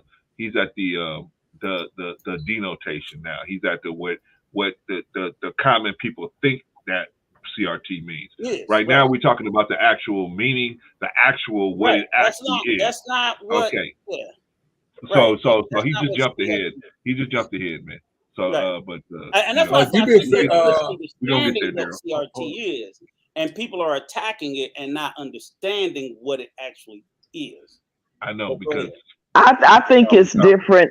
I think it's different sections of it, right? I don't think it's just one thing like what you're saying, Rico. I think it's other parts to it. It's a whole, it's a whole doctrine and ideology of it, right? Right. Well, when he said everything that Rico has said is correct. I just want to go a little deeper into what he was saying so people can get the right interpretation. He covered a lot of. Can you? I can't share. Can you pull that up for me, Clarence? Clarence, please. And then I could go into it because I Right. pulled Yeah, up. thank you. I'm glad you went to my same source as well. Thank you, sir. So that's how I know it'll be a good discussion because we're pulling from the same set of facts. So we're not even arguing about the facts. That's awesome. Don't listen to Rico. Still get him. Okay. I'm gonna read. We're gonna read this. We're not gonna read the whole thing, but we're just going to get into. Where you want me to start? Where you want me to have start right there. Okay. Let me see. Make sure. Let me go on mine because I clicked on certain things. Yeah. All right. And I actually was reading this as well. Okay, we're gonna go into it and try to get a full understanding. So when we talk to we talk to people, they would know. You know what I'm saying? You'll know what you're talking about and things like that. Because some people don't look at it like Rico said, through a lens, a race lens. So we're gonna get into it and see. I'm gonna start at the beginning. It's a cross-disciplinary intellectual and social movement of civil rights scholars and activists. Pay attention to that. Scholars and activists that contribute into the CRT, who seek to examine the intersection of race, society, and law, like Rico said, in the United States, and to challenge mainstream American liberal approaches to racial justice. The word critical in its name is an academic term that refers to critical thinking. Now, this is one of the attributes or the elements in critical race theory. All right, can you do me a favor? Click on critical thinking, Clarence. Click on that. Yep. Because this is one of the important elements that we must know when it comes to dealing and know what critical thinking is. Critical race theory is. Critical thinking is an analyst of available facts, evidence, and observation. Pay attention to that observation also. That's important. Observation, because we all do this throughout our whole life. To form a judgment. And arguments. Yeah, and arguments. To form a judgment. Sorry about that. Thank you, Rico. Arguments to form a judgment. The subject is complex. Several differences. Remember, several differences. Definitions exist. So Rico gave a definition. There's other definitions that exist in this too. Exist, which generally include the rational, skeptical, and unbiased analyst or evaluation. Evidence. Critical thinking is self-directed, self-disciplined, self-monitored, and self-corrective. Thinking is pre-purposed assent to rigorous standards of excellence and mindful command of their use. It entails effective communication and problem-solving abilities, as well as a commitment to overcome native ecocentrism and social centrism. This is one of the things involved in critical race theory. Can you go down some, scroll down a little bit? Okay, Von Eric, can I just stop you there for a second though? But can you go back up to the top for a second, Clarence? Because I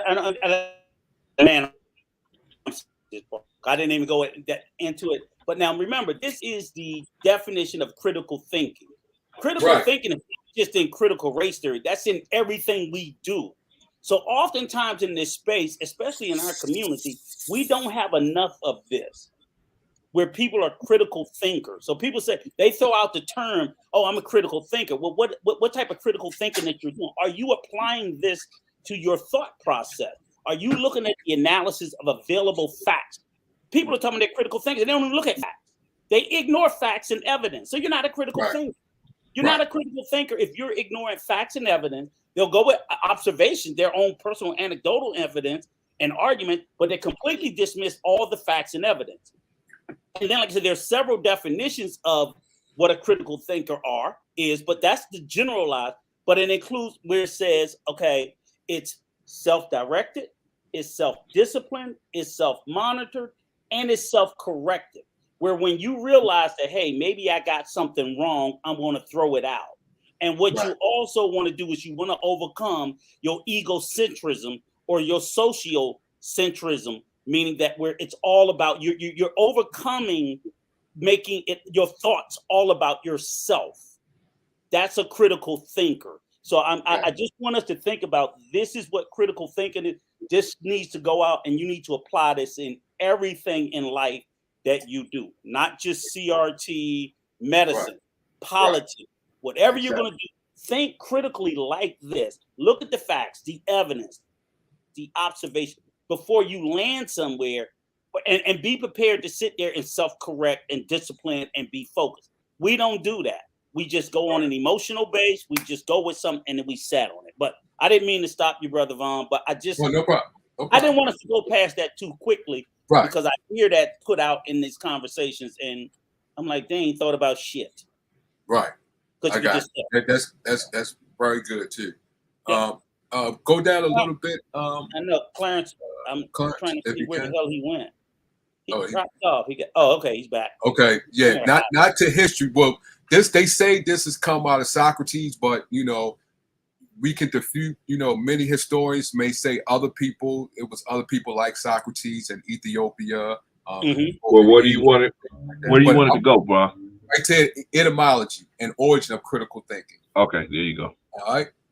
Okay, in the term of thinking, the word critical derived from the word critic implies critique. Now, this is important, critique, because this is what you're doing. You're critiquing the person's thinking and how things are coming together when you put things in a context. And then when you try to put information together to prove what's going on, you're critiquing person's thinking, okay? It identifies the intellectual capacity and the means of judging, of judgment, for judging, and of being able to discern. Very important word right there. To discern and able to discern. Okay? The intellectual roots of critical thinking are as ancient as its etymology, traceable ultimately to the teaching practice and vision of Socrates. But they put Socrates is because this is what they chose, who they chose to write about, where they say critical thinking arrived from. But it's many historians will refute that. They have different, interpretations. 25,000 years ago, who discovered by a method of probing, questioning, that people could not rationally justify their confident claims to knowledge. Just on like what Rico was saying when it comes to how to apply critical thinking, and people just don't believe, just throw things out there. So they need information to back that knowledge for what they're talking about. So this is one important thing. Pay attention to critique, that right there. The definition, we're gonna go past the definition and scroll down all the way down to the reference, because I started off in Wikipedia, but it's things outside of Wikipedia that you could go to for different definition. Yes, sir. Go all the way down to the reference. I think it's all the way down at the bottom. We're going to click and see. Okay, right there. That first one. Click on defining critical thinking. This is one definition from this one place right here. The foundation of critical thinking. We're gonna go into this and just X out of that. Yeah. Go down to right here right here. Okay. Okay, we're gonna go get into a little bit of this. We're not gonna read the whole thing. Critical thinking is an intellectual discipline process of activity and skillful conceptualizing, applying, analyzing, synthesizing, and or evaluating information gathered from or generated by observation, experience, reflection, reasoning, or communication as a guide to belief and action. It is exemplary form. It is based on universal intellectual values that transcend subject matter divisions, clarity, accuracy, precision, consistency, relevance, sound evidence, good reasoning, depth, breadth, and fairness. So this is some of the things that's in critical thinking. I'm going to read this next one. It entails the examination of those structures or elements of thought implicit in all reasoning, purpose, problem, or question at issue, assumptions, concepts, empirical, I hope I'm saying that right, empirical, grounding, reasoning leading to conclusions, implications, and consequences. Very important. Implications and consequences. Objections from alternative viewpoints and frame of reference. Critical thinking is being responsive to valuable subject matter, issues, and purpose. It's incorporated in a family of interwoven models of thinking, among them scientific thinking, mathematical thinking, historical thinking, anthropology thinking, economic thinking, and morale thinking, and philosophical thinking.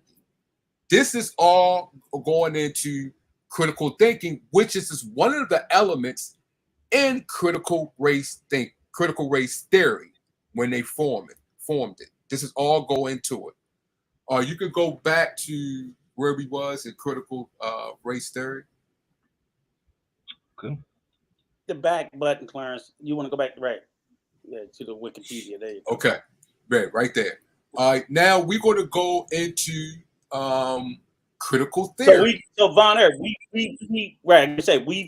formed the critical thinking aspect. So hopefully everybody has an understanding that again, people would just be quick. I'm like now because you know all this is a part, and this is a part of. I want to be clear. This is that critical thinking is what we are supposed to be doing, and people, historians, academias, they have to do this in almost all of their arts and sciences. Right. It's not just you know when you do something, just the law itself requires critical thinking. It's not just like any academic professional science that's been documented, formed, validated, vetted, peer reviewed. Critical thinking, even if it's not by the original author of the pieces, the critical thinking is even required by the reviewers. Right. So if I was to review something that Von Eric, I still have to apply critical thinking to review his work to see if it's valid. Yeah. So when these people are creating work, all this work gets peer reviewed. I just can't write up some BS, put it out there, and everybody go, yep, Rico said. No, it has to be peer reviewed by another group of academia to say, hey, whether or not this is valid or not. So the critical thinking thing always applies. It's in science, it's in medicine, it's in, everything, or it should be. And if it's not, it should even be in religion. I can't say it always is, but I think generally it is. I believe most religious scholars do apply a form of critical thinking about the evidence, the facts, whatever it is. Rico, you can't be out here teaching stupid. In the book of Shay Shay, in the book of Shay Shay, Shay Shay says, "Thou shalt not disagree with Von Eric on Sunday." Okay, continue on, sir.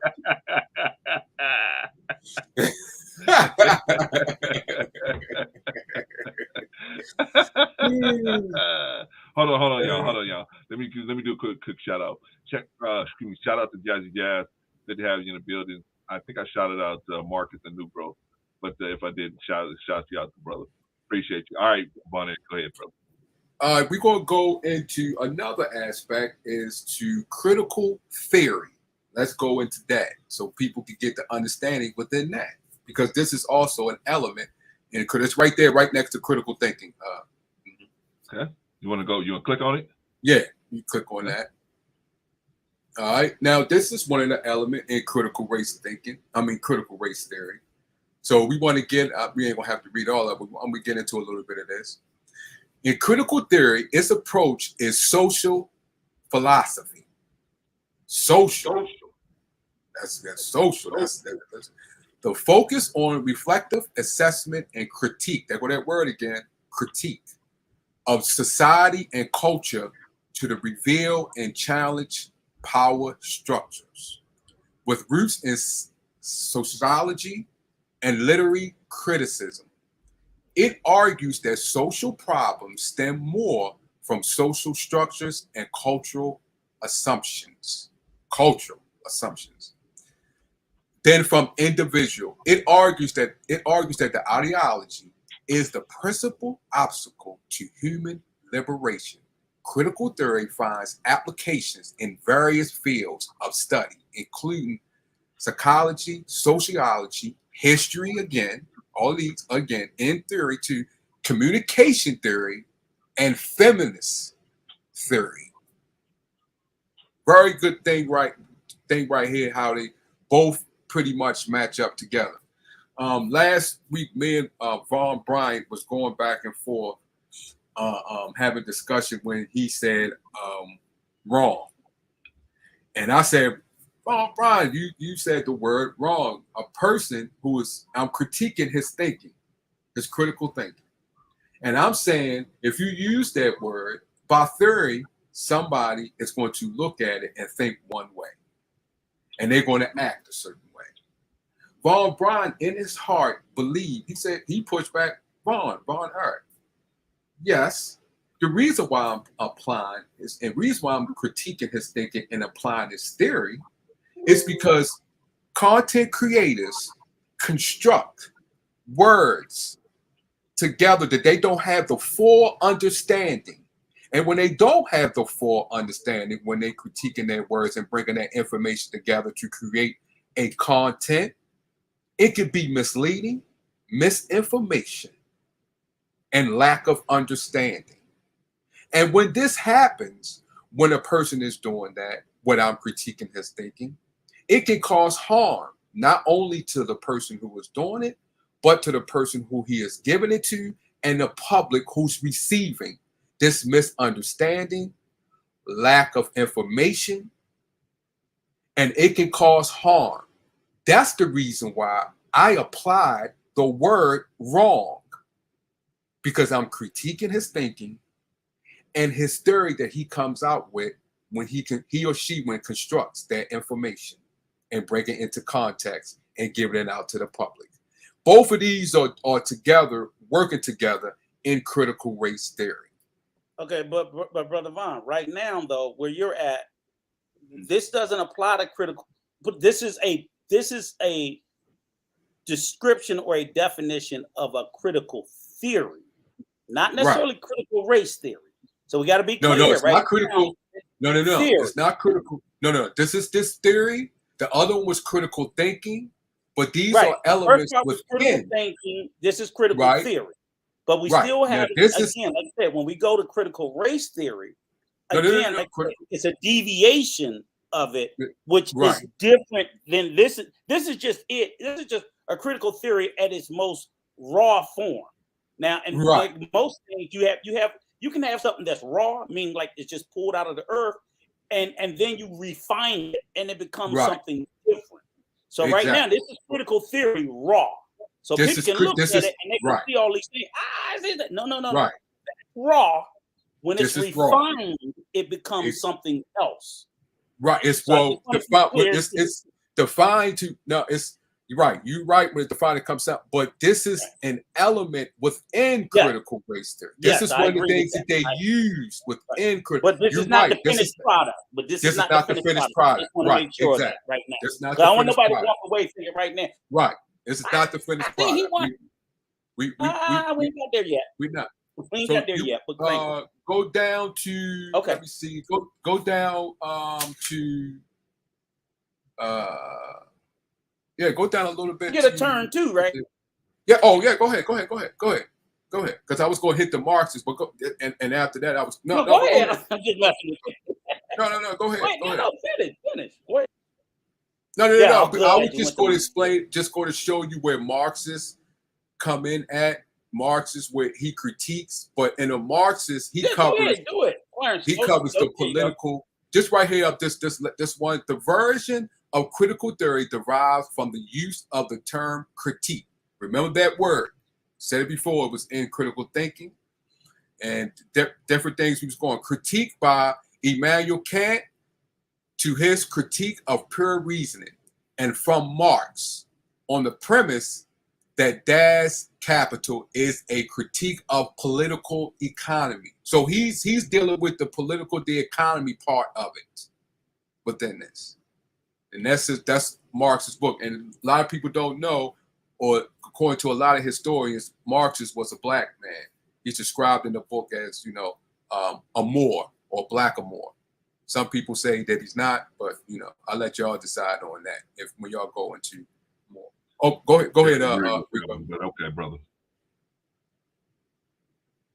Go ahead, Rico. Oh, sorry, I was on mute. Okay, yeah, I'm glad. Like I said, so far, I don't see where we, right now, you went over what critical thinking is, which I agree.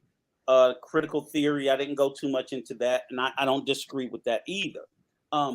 One thing, like I said, and I'm gonna just try to keep things pretty much somewhat in a layman's term, and I'll reference this Wikipedia because I got a lot of information here also. Is one thing, you do agree that the origins of critical race theory started around like the late 70s and early 80s. Critical race theory. Yeah, I agree on that. I got information on that. Right. Okay. So it's nothing new. So we're talking about a doctrine, an ideology that's almost 40 or 50 years old. So why all of a sudden it came out of the sky like this, some brand new stuff? Right. I don't even get. I'm like, are you serious? So we know it's political, but with that being said, it has been being taught as a because remember the first disagreement that we had was like it being taught at post-secondary school, and that was where that was like pretty much the sole disagreement, and I still haven't found any evidence of it being taught through what we call not post-secondary, K through 12 education. So basically, all of these school systems all around the country are passing all these laws against the teaching of critical race theories in their high school, middle schools, elementary schools, and no such school system teach it. They don't teach because who's teaching law in high school? Critical race theory is the study of the law through a racial lens. Can we agree to that? So if that's what we're talking about. Well, yeah. First of all, I just want to say what you saying and what you said. I understand why you say it's not taught in CRT, right. and I'm gonna go on because I got that information for you because I was going to prove that both of us can be right and is right. I was about to say that both of us can be could be wrong. But I'm saying is, what you're explaining is absolutely right. That's no, I can't deny. I have the information right here, the receipts to prove your point. Okay, and that was the position I was always coming from because again, and here's my thing, Brother Von. Right, so I know you hear. So now I'm like I look at the perfect example is God bless Florida. Why anybody won't be there? But when you sit there and you're like, okay, wait a minute, they rejected 40% of their math books, not English books, not science books, not history books, but math books. That's numbers because of CRT. And very few math books is teaching any new math. The amount of new math that comes out has got to be like maybe once a decade or every 20 decades. So what I'm saying is, my thing is that we're seeing them strike out things that they're calling CRT that was in the school system for the last 20 years. But see, that's the thing. But let me finish though. So I'm saying to myself, like, are they just calling shit CRT that's not CRT? Yeah, because I think that's what I'm gathering out of it. So you got all of these, and get you a little bit further down in the article. I'm gonna take you to the point where it became very politicized, and it became politicized in 2020. The last president made it pretty political, and all of a sudden, everybody and the problem with it is they went so far to go against because nothing in CRT says okay, make white kids feel bad, even at the college level. But that's how they frame it. Oh, we don't want the black kids to feel like victims, and we don't want the white kids to feel like oppressed. CRT at the college level doesn't teach that. It just talks about structures and systems, period. That's what it talks about. Right. If you like, you shouldn't feel bad. It talks about the structures in the system through the lens of race, the inequities and inequalities. But they politicized it. That's how it became. And then, you know, what I don't believe is CRT. They're calling CRT and they're weaponizing it as a political thing. That's how Virginia, right across the road, the bridge from us, that's how their governor won. He went on this whole, we're not going to do no CRT. Well, nobody in Virginia was talking about teaching no damn CRT. So basically, the problem is they swung the pendulum so far that now you can't even tell little white kids that black people were slaves because that's deemed as CRT. Right. And that's my pushback to it. It's like, what the fuck are y'all doing? Y'all are crazy. You're sitting here because you're taking a catch term that doesn't even exist because it says critical race, and you're now saying we can't tell the truth about history. Well, Rico, let me ask them a question. Because that's going to make white kids feel bad and black kids. First of all, it ain't going to make my grandkids feel like victims. They just going to know what their ancestors went through. Because whether the schools tell them or not, I'm going to tell them. Well, let me ask them a question, Rico. Okay, Von Eric, do you agree that they're not teaching the specific class of CRT? Well, let me finish it. Then we can. Then I can, because I may answer the question may be answered as I go on. Okay. Because Rico, what Rico is saying is right, but you when you say the law aspect, that is absolutely right. But you coming from the law aspect, you have social, like I just put up there. You have the philosophy, the psychology part of it. All of these. If you have the institutional part of it, all of these are constructed and is looked at through the lens. Remember that you said before, the lens of critical race theory. But go back to that to the thing, and I'll show you what you're saying. That's correct. Okay. Go back to here go. I'm gonna read this last little part down here where it says Marx. No, right there. No, keep okay. Yeah, Marx. Marx explicitly developed a notion of critique into the critique of ideology, linking it with the practice of social revolution, as stated in the 11th section of his thesis.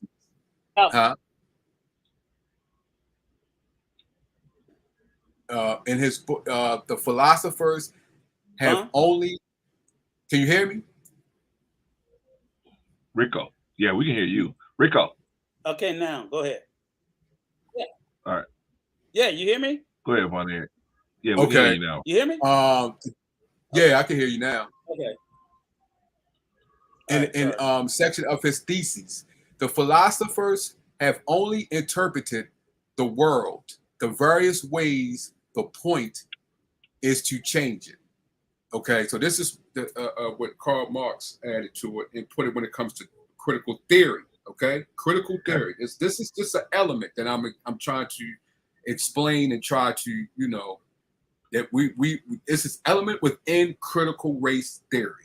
This is not what you use. This is what you use within critical race theory, which bring it together as one. All right. So let's go back to critical race theory, brother Clarence. Sorry. Okay.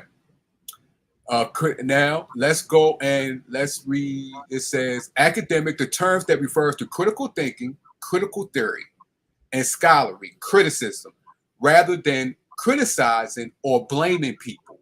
Now, this is an important part. CRT is also used in psychology to explain social,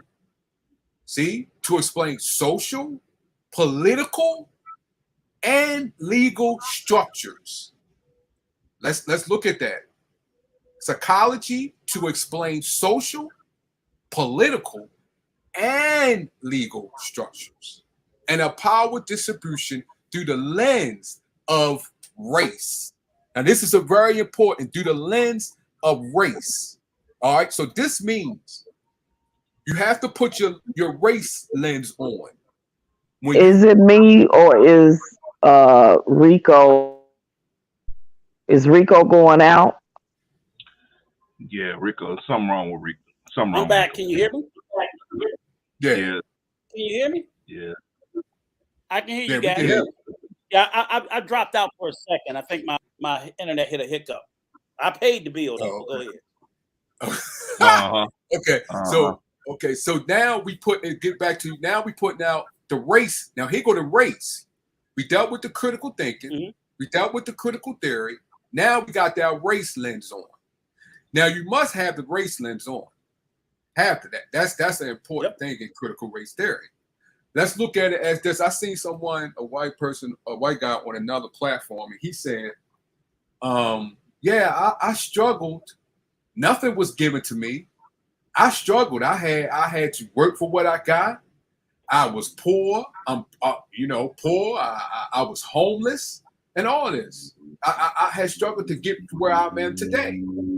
But this person, the way he's looking at it and trying to evaluate that's not what critical race theory is. Critical race theory do not look through where you are in life, in class. When it comes to class, that's not critical race theory. Now, if you want to talk about where you are in class, that goes to critical thinking and critical theory. But once you add the race, critical race theory, that's what this is about. What he explained and where he's been through, that's not what critical race theory explains or what is being taught. Critical race theory is you are a poor white man, and if you stand next to what's his name? The guy who owns BET, Rob Johnson. If you stand next to him, well, he don't own it anymore. Well, he's a billionaire. Okay, you stand next to him.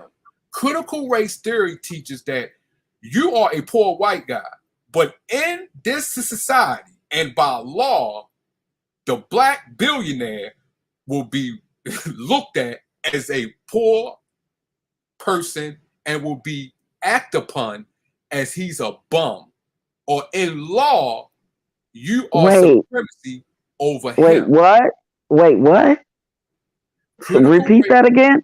Critical race theory, through the lens, look at Bob Johnson, the billionaire, and a poor white man, and it's telling you this poor white man is supremacy. Even though he don't have no money, he is supremacy over Bob Johnson, who is a billionaire. Supreme. You mean supreme? Yeah, he's supreme over him because of his privilege, right? Based off of his color.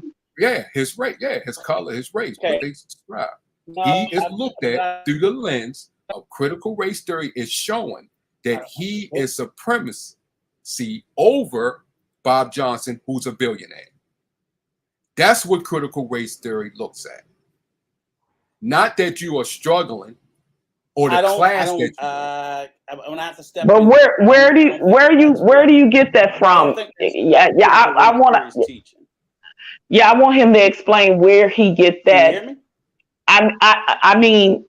I mean in society, I know that the way society and the way the system is set up. Yeah, we can hear you, Rico. Okay, you hear me talking? Give me 1 second. Okay, I don't think he can hear us. 1 second. Okay. But I think that yes, in the world, in society, the way it is, it doesn't matter how wealthy a black man is when he's still standing next to a poor white man because of his privilege. He is looked at in society, in most society that are under WS, as a supreme being to the black man. So yes, I get that. I get that, but I'm asking you where you get that.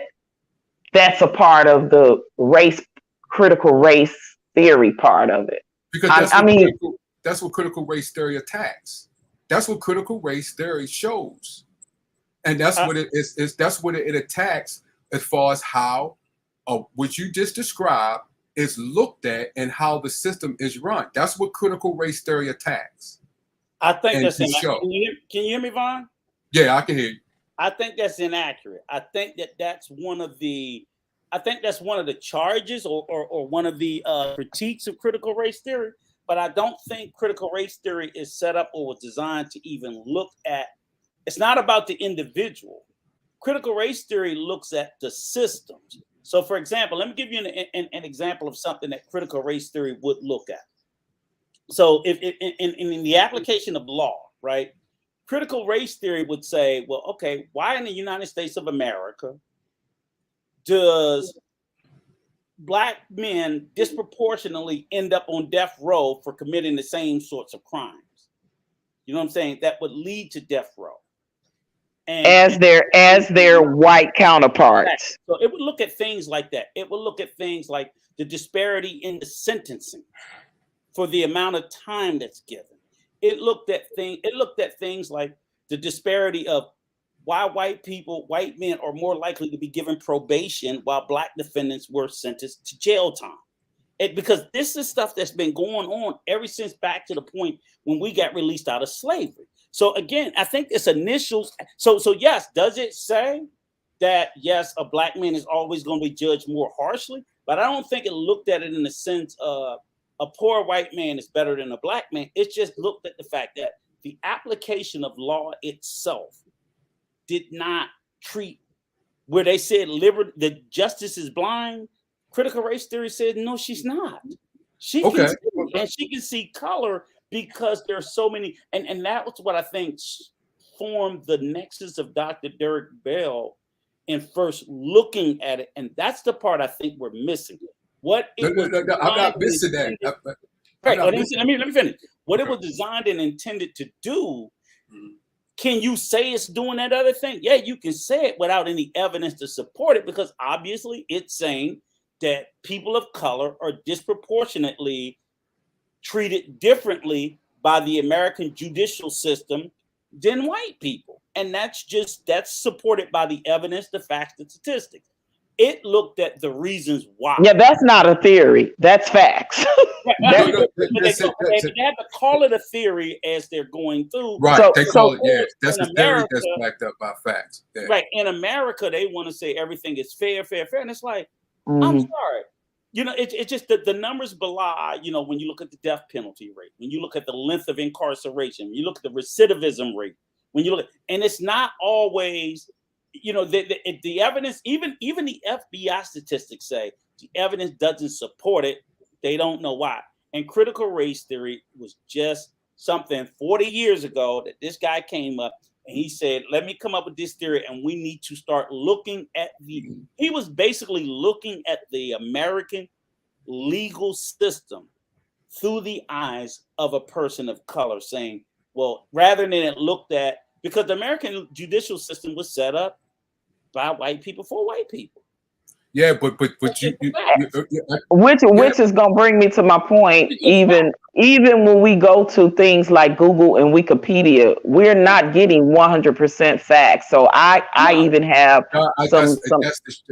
That's true. But we gotta go somewhere for something, though. We just no. I get it, but again, a part of being a critical thinker is also thinking outside of the box of who created this whole system and how it was designed with us not in mind, right? So we got to be critical thinkers when it comes to that as well. Okay, but I'm gonna let you rock on. That's why I've been quiet. Because I'm taking a little notes, but I do have. I want you to rock a little more, so I'm trying to gather more information. Right. So that's why I'm trying to put for the question. Because one thing, Rico, let me just say this, and I'm gonna be done. Critical race theory is not saying something was. It was created to say, let's look at it this way. It was a question. That's what it is. It's like, hey, let's look at the American judicial system through this lens. And it's been there for 40 years and no one had a problem with it. They only got butt hurt in 2020 because they used it as a political tool to weaponize it. And I just want us to be informed that this is what this is. Because well, that's the same way they doing. That's the same way how they weaponize the reparations. When it comes to us, when it has anything to do with us regarding race or anything like that. Where the hell was the arguments about critical race theory in 2018 and 2017 and 2016? Patrice and Rico, you know we do have a guest, right? You ain't just talking over. You guys ain't just talking over me this time. You're talking over. He ain't a guest. He's an opponent today. He's an opponent. Go ahead, Vaughn. But dog, I'm not. What I'm saying. I'm sorry. I'll be quiet. I'm sorry. I apologize. No problem. What you and Patrice are saying is right. I cannot go against facts. But what I was illustrating is you said individual. No, I wasn't putting it as individual. I'm putting that as evidence in how the society and the law and academic and institutional look at race. That's what this is all about. You're bringing it on the legal side. Matter of fact, in that Wikipedia, it has critical legal. You got critical thinking, critical theory, and critical legal law.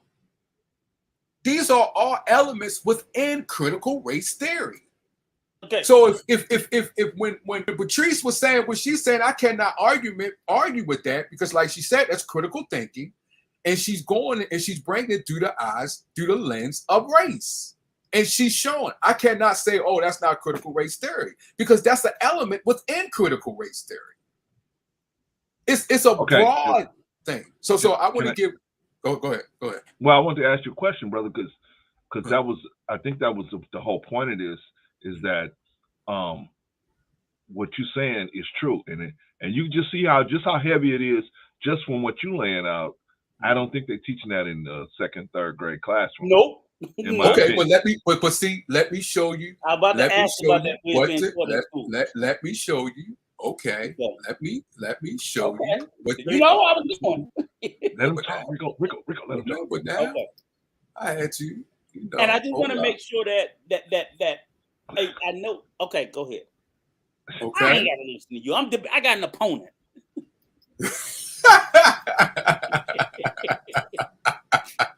But even in the debate, each person takes a turn. We are supposed to let him get his point. So again, my apologies. My apologies. I will wait until after he's completed everything he needs to say, and then I would propose my comments, questions, and concerns and suggestions. Okay. Let me warn you. You ain't gonna be. I got another one get knocked out. Okay. A couple of referees got knocked out in the ring. See what I'm saying? Fine. You see what I'm saying? At least Patrice will act right sometimes, right? At least Patrice will say, you're right, Clarence. But Rico, especially with them libations. All right, so Vaughn, do you want me to click on this link and you want me to pull that up? Please. Okay. Yes, please. Shout out to Mr. Real Estate, by the way. All right, where do you want me to go here? Wait a minute. Let me get something else and put this in. Copy. I'm gonna put this in. Yeah, you can pull it up. Did you pull it up? Yeah. No. Okay. I'm loving this conversation because we need to get this information out, and that's why I like it. Win, lose, or draw, because I just think too many of us in these spaces, we talk about things we don't know what we're talking about. All right, right here. Mm-hmm. Did you see the Caucasian woman, and then you see the black woman, the queen? This is the author of this book, Race Cards, that deals with critical race theory in a social environment. They attack it. The white woman is a social worker. The black woman is an educator.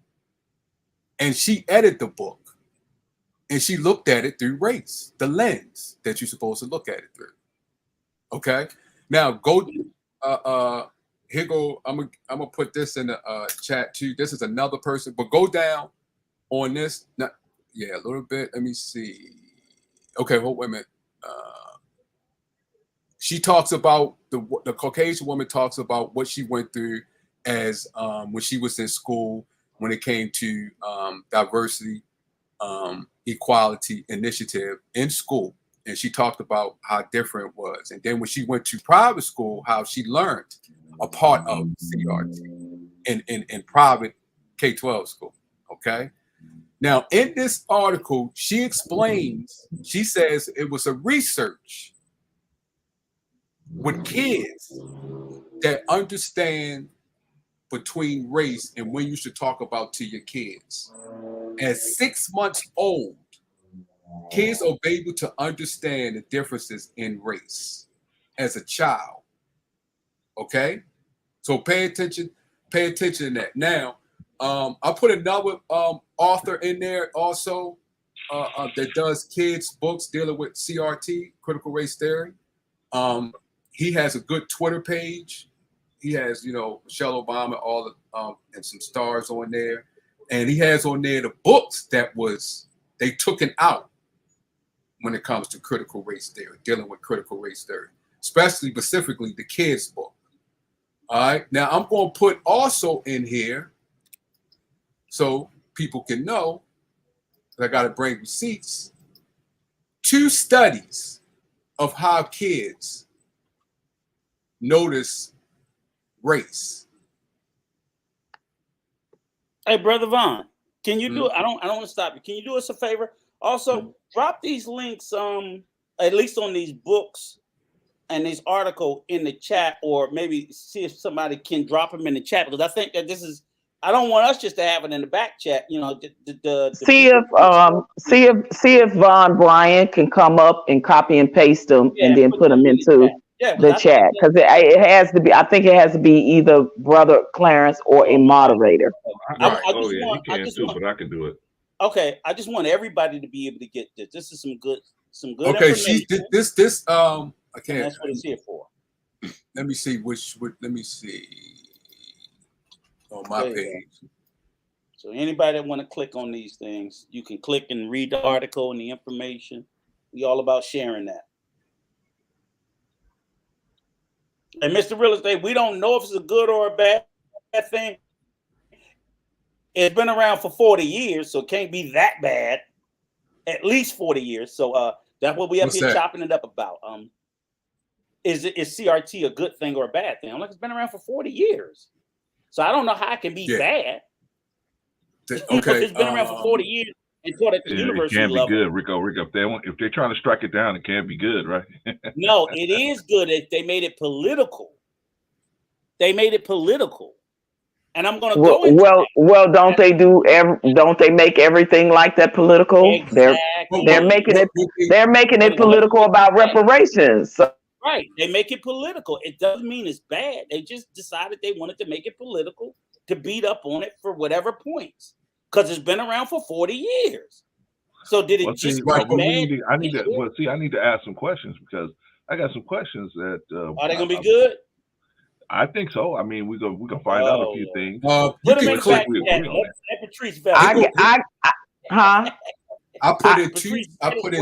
I just want to say this when y'all say political, when y'all say political, because this is part of what critical race do. They attack the political part too, but it's when the people in political part, you have to listen to what they're saying, because they don't have the race lens on the way they explain it when it comes to CRT. So when a person is talking about, oh, this is bad, you have to listen to the words that they're saying. Oh, that's not CRT, because Mark Lamont been doing it all on his news thing for a while. He was doing it, and the people did not understand in the way they was looking at it. Some of them looked at it through a political lens only, or a critical thinking only, or a critical theory only, and did not have the race lens on. Right. But and the reason why I say that is because in every state and jurisdiction where they passed these new laws within the last year to prevent the teaching of critical race theory, which wasn't being taught in K through 12, they specified no law that shall make one race of children feel bad, white kids, and other race of children feel like victims, black kids. It was purely political.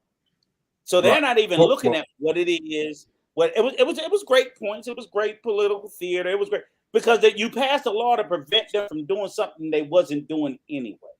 Well, we're gonna get into that crazy. because it was something that was done, but the way they turned it around to make it look like this person was doing it, and the teacher wasn't actually doing it. That's the thing. Can I ask a question to you guys? Because I heard what Brother Rico said about making the children look like victims, meaning black children in the schools.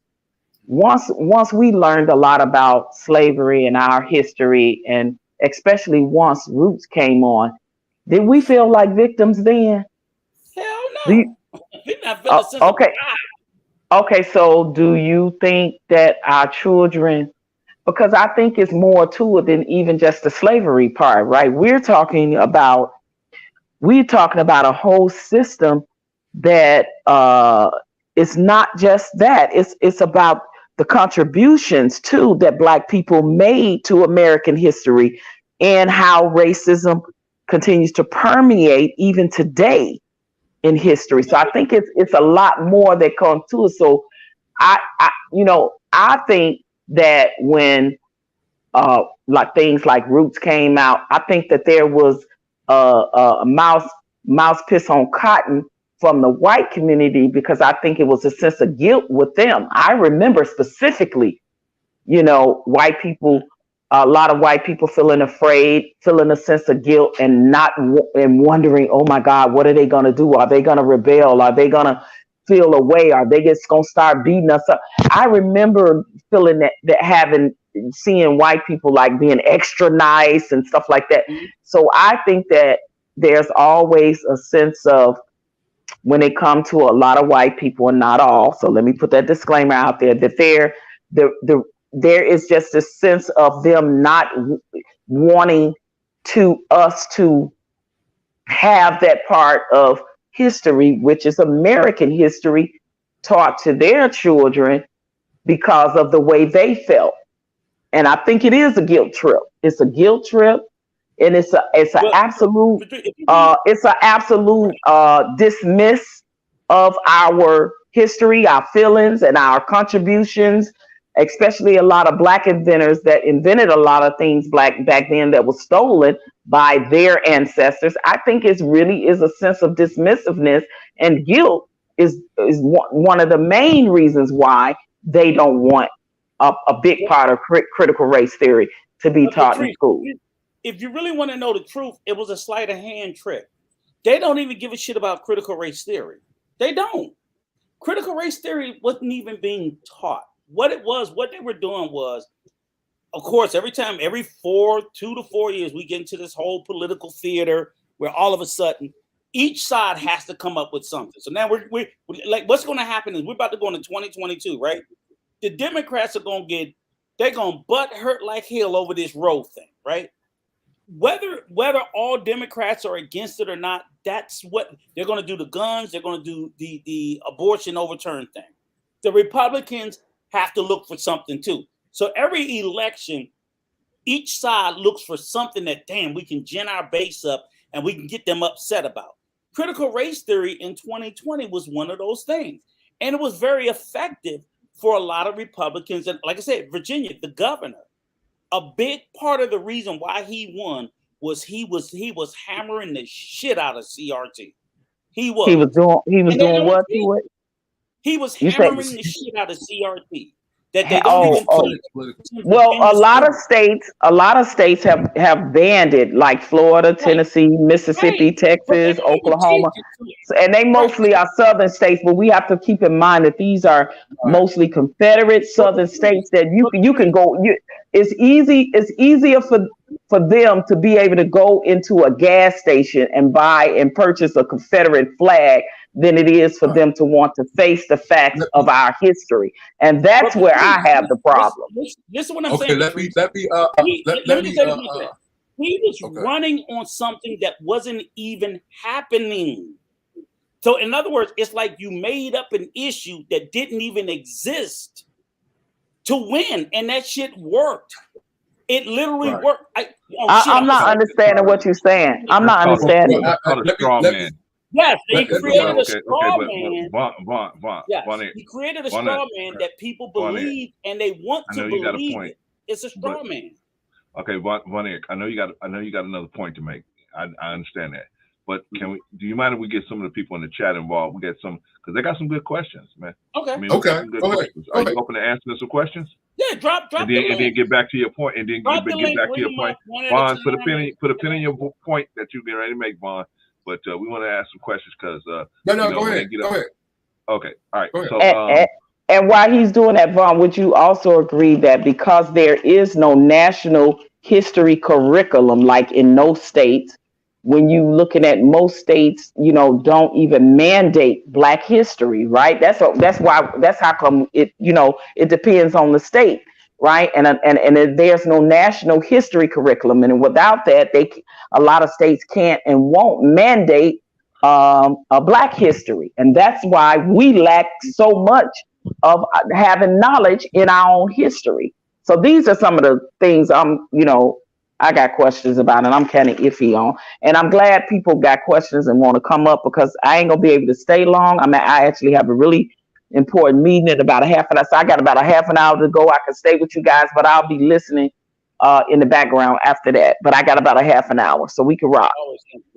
But that was the only thing I kept trying to push was that, like, so even in Florida, it's like these are places where they're creating this, and they pass this law, and they get attaboy points. Oh, that's right. Ron DeSantis ain't gonna have no CRT. It's like, no fucking body in Florida's teaching it anyway. So you get they get a high, they get a bump, and that's politics 101. You create something if you have to, as they say. No good tragedy should go.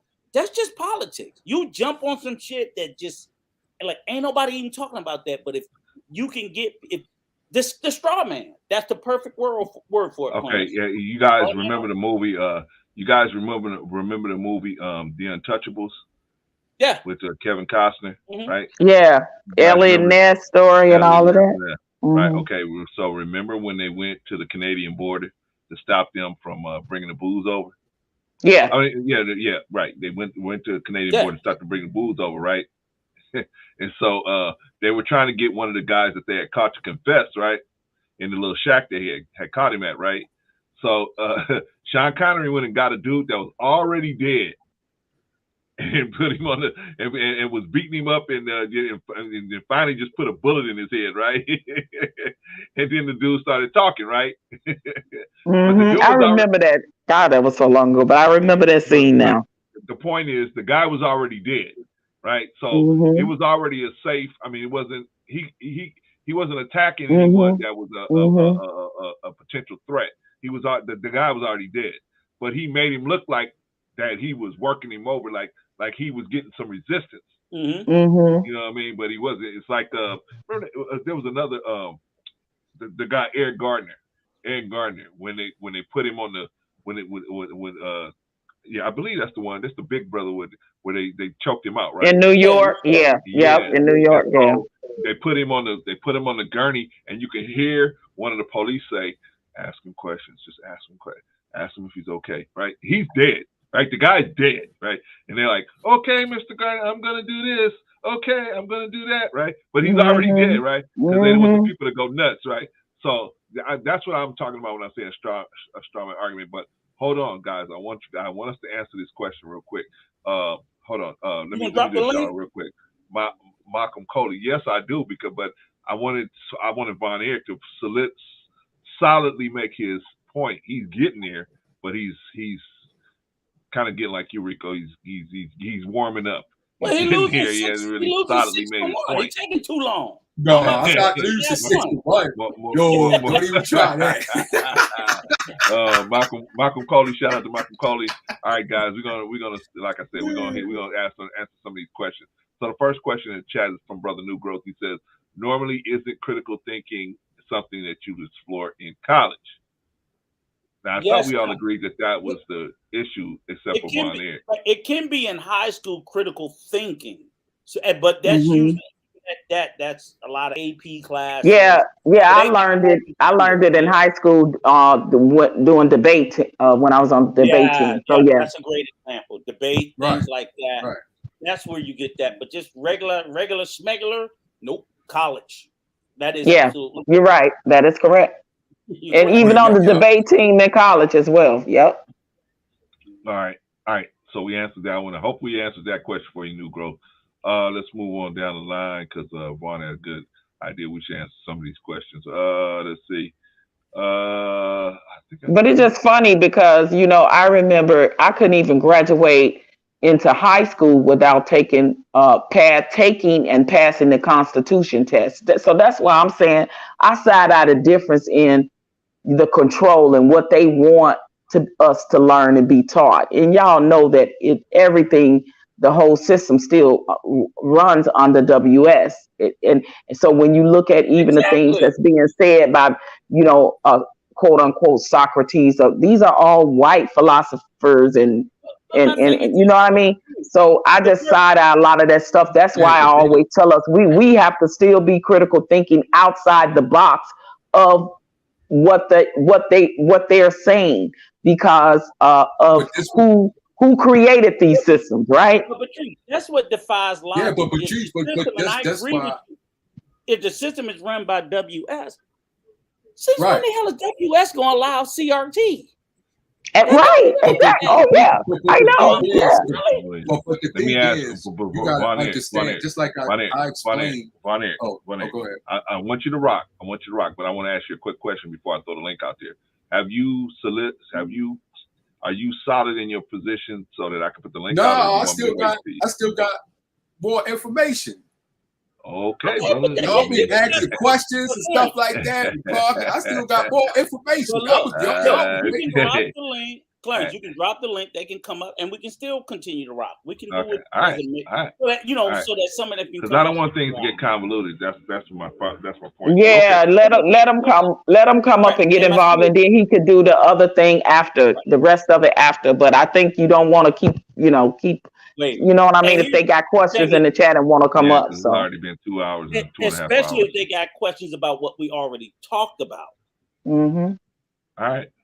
Remember, you asked for it, Rico. Before we give them more information, they probably got questions about what we already talked about. Okay. Well, I interrupted Von. And if we need to solid that up, let's do that. Rico. Go ahead.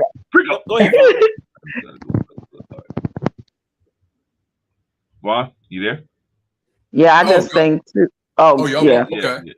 I interrupted you. All right, now I already gave the couple information, the receipts as far as when children's, how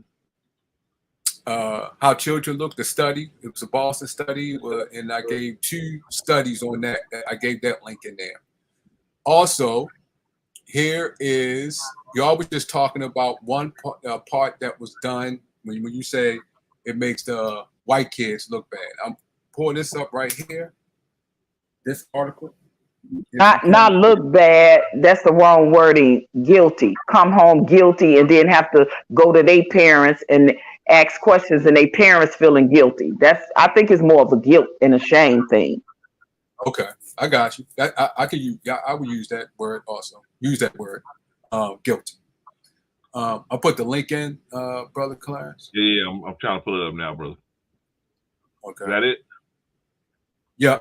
Now, this white teacher taught white students about white privilege. It cost him his job. Now, when you read this article, go into it, and you think, well, what did he do wrong? What it's in, I mean, he's critiquing the critical thinking on how things are going on in society. I don't know how he explained it directly to it, but what did he do wrong? And this is one of the political sides that they do when it comes to how they, put down critical race theory. But what did he do wrong? According to what we just explained and the information and the definition. You want somebody to answer that question for you, brother? They can answer it, yeah, in the chat. What do you think that he did wrong? Did he do wrong, or was he right? And if he did he teach it? Did he teach it in a way of saying that they should come to this realization and exercise it more in society, or did he teach it in a way as to say, that this is how it has always been for our race of people, and it's wrong, and it's based off of WS? See, it all depends for me. I can't answer that question. It all depends. Right. That's right. That's what you have to. When you read this article, you would think that he taught it. He pointed out something in there, and that's just say it wasn't in critical race theory. People say, well, that's not critical race theory. Should it be added to? Should it be added? Let me tell you what Von, let me tell you what the article said. Mm-hmm. This white man did two things, and this is just how fucking butthurt they are.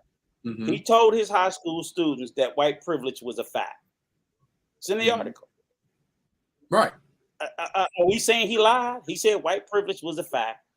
And he gave out an assignment on the great Baltimorean Ta-Nehisi Coates. And them butthurt fucking white people in Tennessee wanted a reprimand and for him to get fired. And that's what they classify as CRT. He said, here's an assignment on Ta-Nehisi Coates, who's probably the best black author writer in the last 20 years from Baltimore. Why people shit on Nemo. Right. And he said white privilege was a fact. Well, then it was the school system looking at it. How dare you teach them? Exactly. Exactly. So I get it now. If in that case, bullshit that they're calling CRT and they're railing on, and that's why I said when we listen to it, we got to stop just picking up their shit and running with it, because if it wasn't our shit before 2020, how all of a sudden did that become something that black parents need to be worried about? But as what Patrice was alluding to is, like you just said, it's a fact. So what's the uproar? It's fact. Right. It's a fact that critical race theory put this out. That's a fact. Yeah. Yeah. So what is the uproar and what is the argument? I like and look, the guy said he had never even look, Patrice, what's funny? He was accused of teaching critical race theory that he had never fucking heard of until they accused him of it. So how can you teach something that you never knew existed? Yeah, because that's okay. I get that point, but it's general conversation now. That's even comedians are even talking about it now in their comedy. When I went to see Chelsea Handler here a few months ago, she is a white woman that definitely in parts of her comedy, she tells white men that they need to shut up and sit down because they got more privilege than anybody in the whole country because they run everything.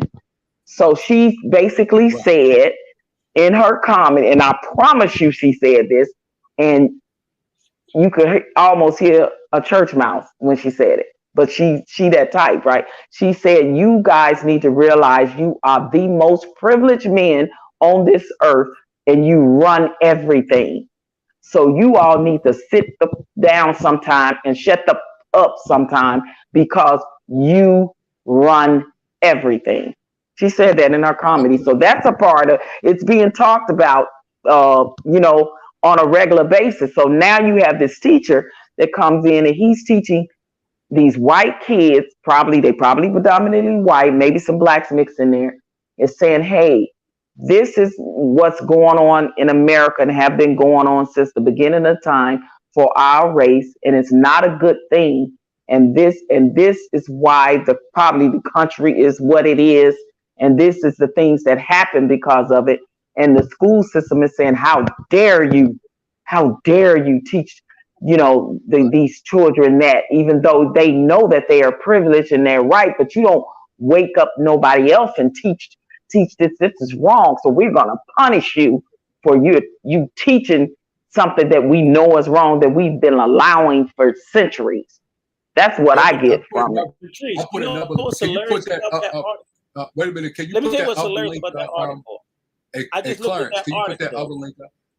Let me tell you, this is what's hilarious about that article. I just read. I was like, this white man was teaching in a school that was 95% white, 2% Hispanic, 1% Black and Asian. And I just told you. And I'm just No, like, but that's see, why I that's said the- there's that's so the- many things that they're calling CRT that's not CRT.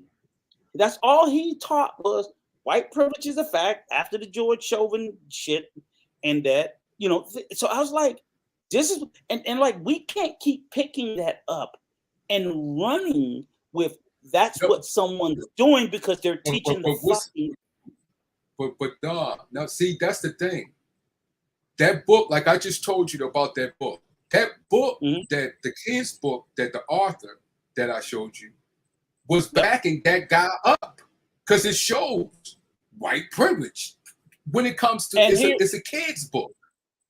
Yep. Now here's this woman right here, right? Mm-hmm. She was from Maryland, right? She was got awards and everything when it comes to her what she did in the school, and she had a position. She went to go do another position in Atlanta, and they gave her. And when she was talking to the superintendent, they was like, "Oh, well, I need you. I got a position that we need diverse equality initiative. Another word for CRT that they wanted her to do." That's not accurate, but it's no. I would show you. I would show you. It's not the same as CRT. See, that's the thing that what me and you are doing, Rico. You're critiquing my thinking on what critical race theory is, and I'm critiquing yours. But guess what? We all right. Because it goes to a big thing, and I will show you that. But she went down to she went but down I'm gonna tell you, Atlanta. if we go with, She went let me down, say this, Vonnie. Listen, this is a prime example. This is a prime example of, like, in the workplace, right? When they use words like equality, inclusion, diversity, and they'll give you a whole little video, test you on things, what's sensitive, what you shouldn't say, regarding somebody's race, or make comments regarding somebody's culture, even the foods they eat culturally, right? They'll do all of that in the workplace, right? Because legally they have to, but their ideology and their foundation, for the most part, is far from that. But they have to do it legally. But when it comes to certain things within Black people and people of color that bring up certain things in the workplace, then you'll see it's different. It's not what they say it is. So when I say companies, especially big corporations, use those words, inclusion, diversity, and culture, and and all that, you still have to be a critical thinker and be very, very careful with being in those type of environments, because even though they have them as a part of HR and the law in those states, it still don't always rock that way and come out to pan to be a benefit for us in the workplace. That's all I'm saying. Well, that's what you have. That's true. You have to look at the definition. You have to look at the definition and the word to see. Okay. Now she did. She was in charge. They put that there, right? And she was what they was mad at her about, right? The part they was screaming her about, what they thought was CRT was. She even said it. I've never heard of that CRT. I never thought that. She says in the article. I never thought that the CRT what they're talking about. Okay, but what she is doing, right? What she is doing, she's taking what she was taught as far as how what CRT is. See, people see things and say, you know what? That's a inclusion, Vaughn. Let's be correct. No. Hold up. You keep wait a minute. You keep on going to the point of certain things that I'm saying, and you critiquing my thinking. I'm saying I cannot go against what you're saying. Okay. Because what you're saying is right also. But I'm saying, as far as what they are saying, what they're doing is generalizing. They're saying, oh, this is CRT. No, that is not just CRT. CRT has critical thinking in it, critical theory in it, critical law in it. No, but what I'm trying to be clear of is CRT and diversity and inclusion is two separate things. They're not the same thing. So that's why in the article, right. I know. I'm looking at the article. They showed her. Right. Yeah. In the article, they got rid of. If it wasn't the same thing, in the article they passed a law because they thought. This is what they were saying. Right. They thought, but no. Hold up. They thought, right? They changed it because they was like, oh, she's coming down actually teaching CRT, which she was taught, right? But they thought it was a part in CRT that they think they don't know. That's CRT. This is CRT. That is CRT. No, you have to look at the definitions, all the elements within CRT. What they're doing is taking one element and say this is CRT. No, you can't take critical thinking and say this is CRT. You can't take critical legal aspects of it and say this is CRT. You can't take critical theory and say this is CRT. You can't do that. That is not all involved with CRT. And I will show you that because this woman, right? She was an as actor. they say, it's levels to it. You cannot just say you cannot. And this is what they're doing. They just taking one aspect, like their teacher. Oh, he did this. That's CRT. No, that's not CRT. Right. So what? Okay. So what about this black teacher? What exactly was she teaching when they ran her out of town and followed her into another town? She was teaching a part in CRT, right? She was teaching the whole. She was going to teach the whole aspect of it. She was, you know what I'm saying? She was going to teach that, and they ran her out of there thinking she was going to make white kids look bad. The things that they was hearing. She was gonna make the white kids look bad, make them feel guilty, make them go crying home to mama, and say, "Oh my God, did we really do that to the black people?" No, that's not what she was going to. That's not what she was doing. No, so, I'm saying that's how our white counterparts, the parents think. Yeah, that their children gonna come home running and them crying. Exactly. Right. Can I make so what they did, right? No, Rico. They end up doing this is what they did. They end up doing what CRT explains because they kicked her out of that jurisdiction in Atlanta, in Georgia, and then followed her up to Maryland. Yeah, to another state. Yeah. Now, is that not the most racist thing ever? Exactly. It's the hypocrisy for me. You know, it's like we don't want you to teach this, and we're gonna follow you everywhere you go to make sure that you don't. Like seriously. Right. And they guys, can I explain one thing? Just one thing. Just one thing. I swear. Go ahead. What? No, Rico, no. Hush. Here's one thing. At the beginning of the article, and I agree 100%, it said that the woman applied for the job for the Georgia School District, first ever administrative job devoted to diversity, equity, and inclusion. Why that is so distinctly different from CRT is the operative word. CRT is critical race theory. Diversity, equity, and inclusion is not just about race. It's about sex. I get it, but it's a part of it, though. Like he's saying, it's levels to it. It is a part of it. Patrice, sex is not a part of critical race theory. But the part about race is race discrimination in the workplace. No, but what I'm saying is, for the application of CRT, it just looks at race. only through the lens of race. Diversity, equity, and inclusion looks through race and religion and sexual Of orientation. course, we Right. know that.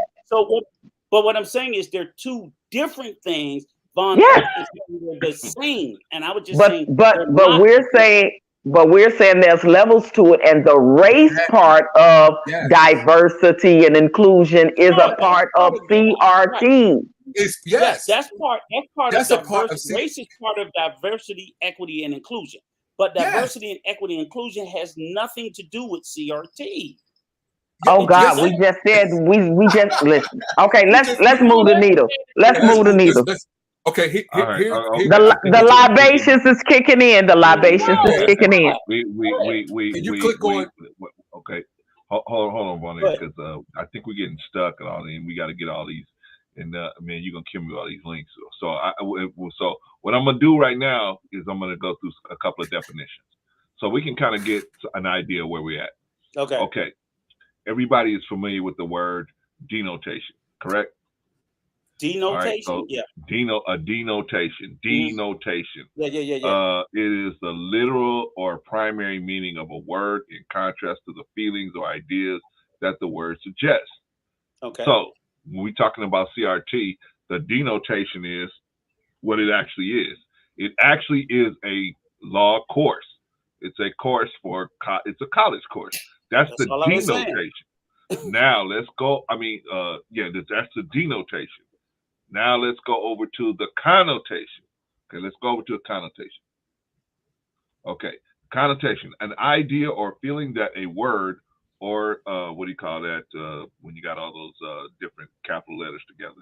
I forgot what you call that, but an idea or feeling of that a word invokes in addition to its literal or primary meaning. In other words, it can have an abstract meaning that can have a whole totally different meaning, and and that has all these sub meanings now.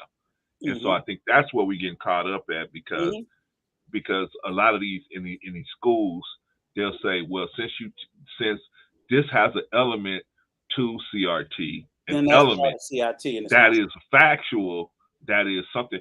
You're teaching CRT. If you're teaching, in other words, let me give you an example of what I'm talking about. If you're teaching that white people imported slaves over here from Africa, then now you're teaching CRT, because our children are gonna feel bad, and then you're gonna tell them that they lived on a plantation, they were slaves, and they were born into slavery, and you're teaching these things that they're gonna have to answer all these questions to. And bro class, but instead, let's put it in the textbooks that they were not slaves. They were literally involuntary relocators. There you see the hypocrisy in that? Wait. But just like cocaine, if we keep shaving off enough of it, it's only gonna be 10% of what was actually there, right?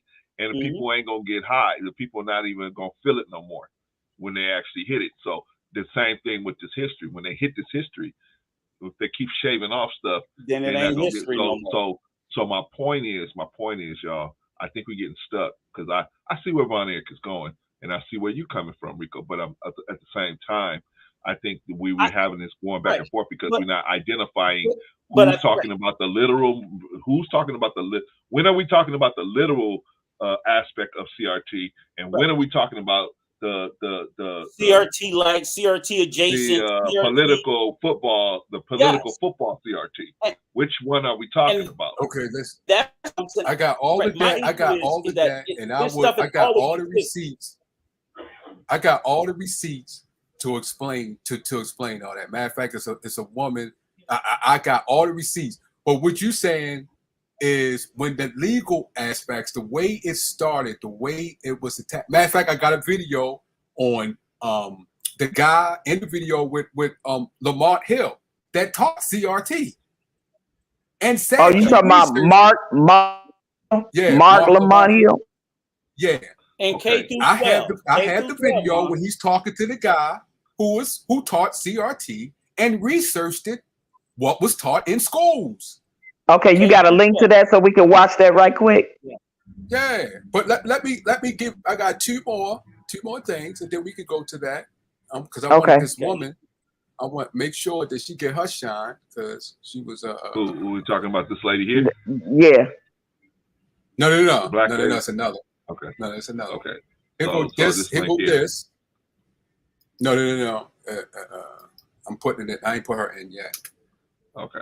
This is a database of schools that teaches CRT. But the reason, remember I said before that Rico is right. They don't teach the CRT that what he is talking about in K-12 schools. They don't teach that. They teach the social part of it. Remember, look at what the definition of the things that I was saying, the critical thinking of it, the critical theory of it through race, but they don't teach the critical legal aspects of it in K-12 schools. They don't. All right. Now, this is a database right here. It says right there, search higher schools, right there, search elite private schools. That right here, our elite K-12 private schools database that teaches CRT. But they don't teach what Rico is talking about when he and Brother Clarence was just saying. Brother Clarence was just saying what he is saying, and when he said the legal, no, they don't teach that in K-12. Can I stop you for one second, Brother Von Eric? Can you tell everybody about Georgetown Day School? Yeah, Georgetown Day School. Yeah, they teach the authors that I just showed you, the two authors, they teach CRT through there. Okay, but can you tell everybody that's almost like a $50,000 or $60,000 a year high school? Well, but it's yeah, that's okay. Yeah, that's that college, that high school is damn near a university. Yes, that but it's high still school costs more than the average university in America. That's true. And they teach it at places like this because they know your average, average people for the most part can't afford it. It's expensive. And these kids, they teach college courses in the 9th grade taking college courses. Georgetown Day, that's a $50,000-$60,000 a year high school. Mm-hmm. That's the former Secretary of States and Vice President kids go to that damn school. Supreme Court Justice kids go to those schools. So I get it. So what part of the critical race theory are they teaching at this school? He said they teach the social part. Okay, not the race part. No, they teach the race part because the book they teach the race part. But I'm trying to show you what the reason why Rico is saying, which he is right, as far as when he said dealing with the legal part, the racial part in the legal system, he is right. They do not teach that in K-12. And here's the link that I'm gonna show you right here. I think I just put it in. I just put it in. Okay. Pull that up. And where's this high school located? Georgetown Day School. Where's it located? Washington, D.C. And D.C., but they have a whole list of different K-12 schools. But nobody go to that school but dignitaries, fucking Saudi Arabian kids. It's just like, oh shit. Those are all Harvard grads waiting to come up. Georgetown Day School. That is the elite of the elite nationwide. What's the percentage of the black students that are at this school? Do anybody know? Well, no, I don't know. It's a small percentage of black students that go there, but they're the elite of the elite of the elite. There's several of them, but they're all the elite of the elite of the elite of the elite. I get it. Really the upper echelons, the bourgeoisies. I get it. Right, the 0.0000001%. That's who goes there. And them kids are smart. It's a couple other ones like that. Georgetown Day. It's just, they're taking college classes as freshmen. They just are. Yeah. They're little fucking genius. Yeah. They just are. So when I saw that, I was like, still wait for everything to load up, y'all. Now, do they teach the legal aspects? Here's the thing I would say this, Von Eric. So when you say they're teaching the social part of it, that's fine. I can even see that being taught at some regular high schools. But see, this is the thing that bothers me is they'll call it CRT 2022, but in 2019 they called it social studies. So I'm like, how the hell all of a sudden did it become social studies to CRT? Because it's almost the and here's the thing I try to tell somebody. It's like the school. This was the one part I had to say. I saw Anton. I said, this is the one time I couldn't believe how much I was in agreement with them. That a school system, wherever you live, wherever in the country, they can't teach. Teachers can't teach what they want. They're instructed, and what they teach is approved, but it's voted on by the school system where you live. So I'm like, so even in Baltimore County superintendent decides what the schools can teach, and that comes from the state. Yeah, there you go. There you go. That's just weird. That's just the way it works. This whole stuff that teachers are going rogue and they in the school teaching whatever they want to teach. I'm like, that's not the way it works. You can't teach what you want. You have an approved curriculum of what you can teach, and these are subjects that are voted on. They're other educators come together. They vote on even the books. They have to be approved. What the math books, the teachers don't decide what. If you're a math teacher, they give you your books. So when you're teaching something, you've been teaching it for a while. It's like this shit's always been there. That's why I didn't understand this explosion around CRT came up in 2020 during the election. Prior to that, all this shit was just being taught, and no one said anything. So I'm like, why? How in the hell is social studies now CRT? That's the part that I just don't get. But they can call it that, and it is. It's different elements within it. That's why. But it's not new. It's different elements. It's just like but they've been teaching it for 20 years. It's just like if they wanted. Right. It's just that if I'm an say I'm an economics major, I will attack CRT is even in that, because CRT attacks anything in the social system that shows race discrimination, that shows the greater race or what's going on, the balance, everything that in our life, economics, academics, institutions. CRT shows all those different aspects. That's why even in mathematics. So that's what CRT attack. But I put that. My question is why is it new now? If it's already, like I said, Florida took over 40% of their math books. I'm like, so you taught it to all the kids that graduated the last 5 years. And I think I think that's because another element has been brought up, a part of it, since what's her name? Nicole Hannah Jones did the 1619 project. It became a really big thing again, right? So with that coming in there, and then talking about the consequences of slavery and all of that, I think that is a big part of the reason, because now that part of it is being more concentrated on, right? And that's why you got these people snapping off the way they are and going up to these schools and are in these meetings. Like I literally, when I'm at school meeting, when I was there reading books and at some of those meetings about the reading program, baby, it was some of the, and they were poor, because this was in an urban neighborhood where I'm in Arizona, and it's mixed, right? It's some poor whites and some poor black, but baby, them white folks was in there poor white folks talking about, nah, you ain't teaching my kids that. You ain't teaching my kids that. You know what I'm saying? So I think when the 1619 project came out, I think that this whole element of that part of the slavery and all of that became a big factor, right? Yeah. But it was being taught before, which is what I don't understand. It's like, how all of a sudden you butt hurt what we've been teaching for 20, 30 years? Rico, it wasn't. Rico. Go ahead. Hold on 1 second, y'all. Von Eric, I gotta ask one question before you guys go on. Okay, are you for or against whatever the CRT thing is? Are you for it or against it or what? What's your position on it? I'm for CRT. Okay. All right. So we just want to clear that up. Okay.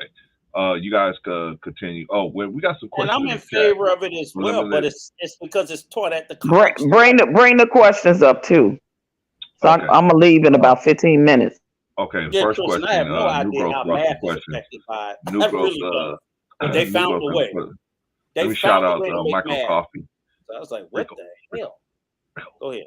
Let me shout out Michael Coffee. Michael Coffee, glad to have you in the building, brother. Okay, let's see. New Growth says, but how is this race discrimination? How is CRT race discrimination? It's not. Does anybody think that it is on the panel? No. No, it's not. I think when we were bringing it up, when we were talking about as it relates to in the workplace, that part of it is CRT. In the workplace, say if you get say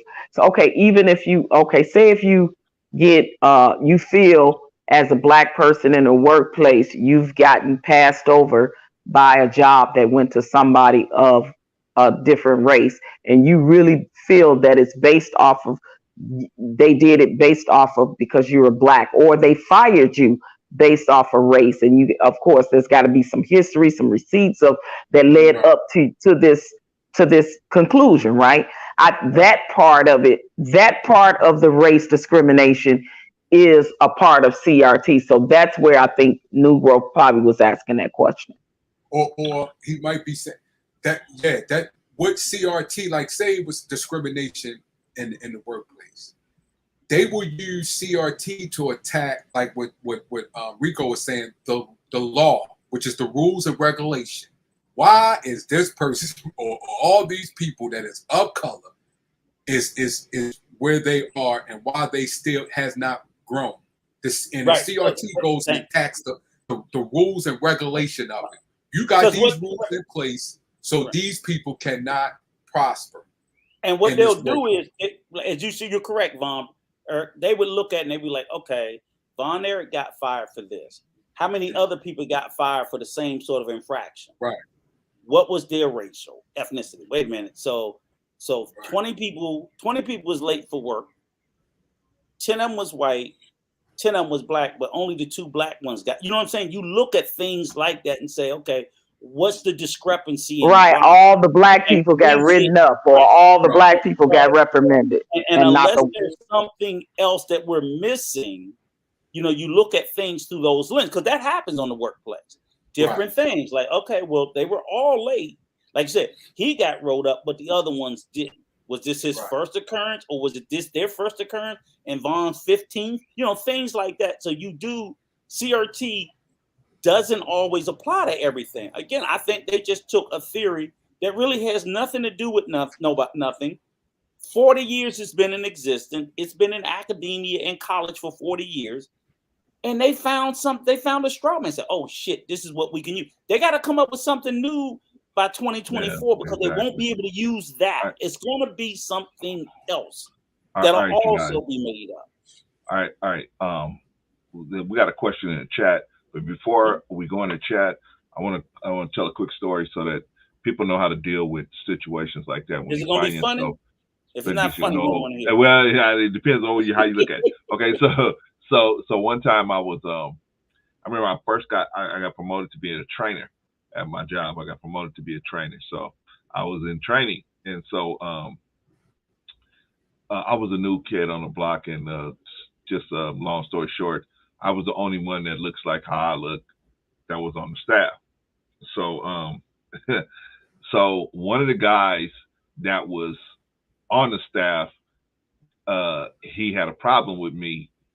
And I used to think, man, why does he have a problem with me? Other people do the same things I'm doing. And then, like they would, like we were pretty laid back. So if we went to go to the store, walk up the street to the store or something, nobody would really trip on us, right? But this dude would always trip on me. This supervisor would always trip on me. And other people would they would go and be gone, unaccounted for, and come back, no problem. Hey, how you doing? So yeah, it's no problem.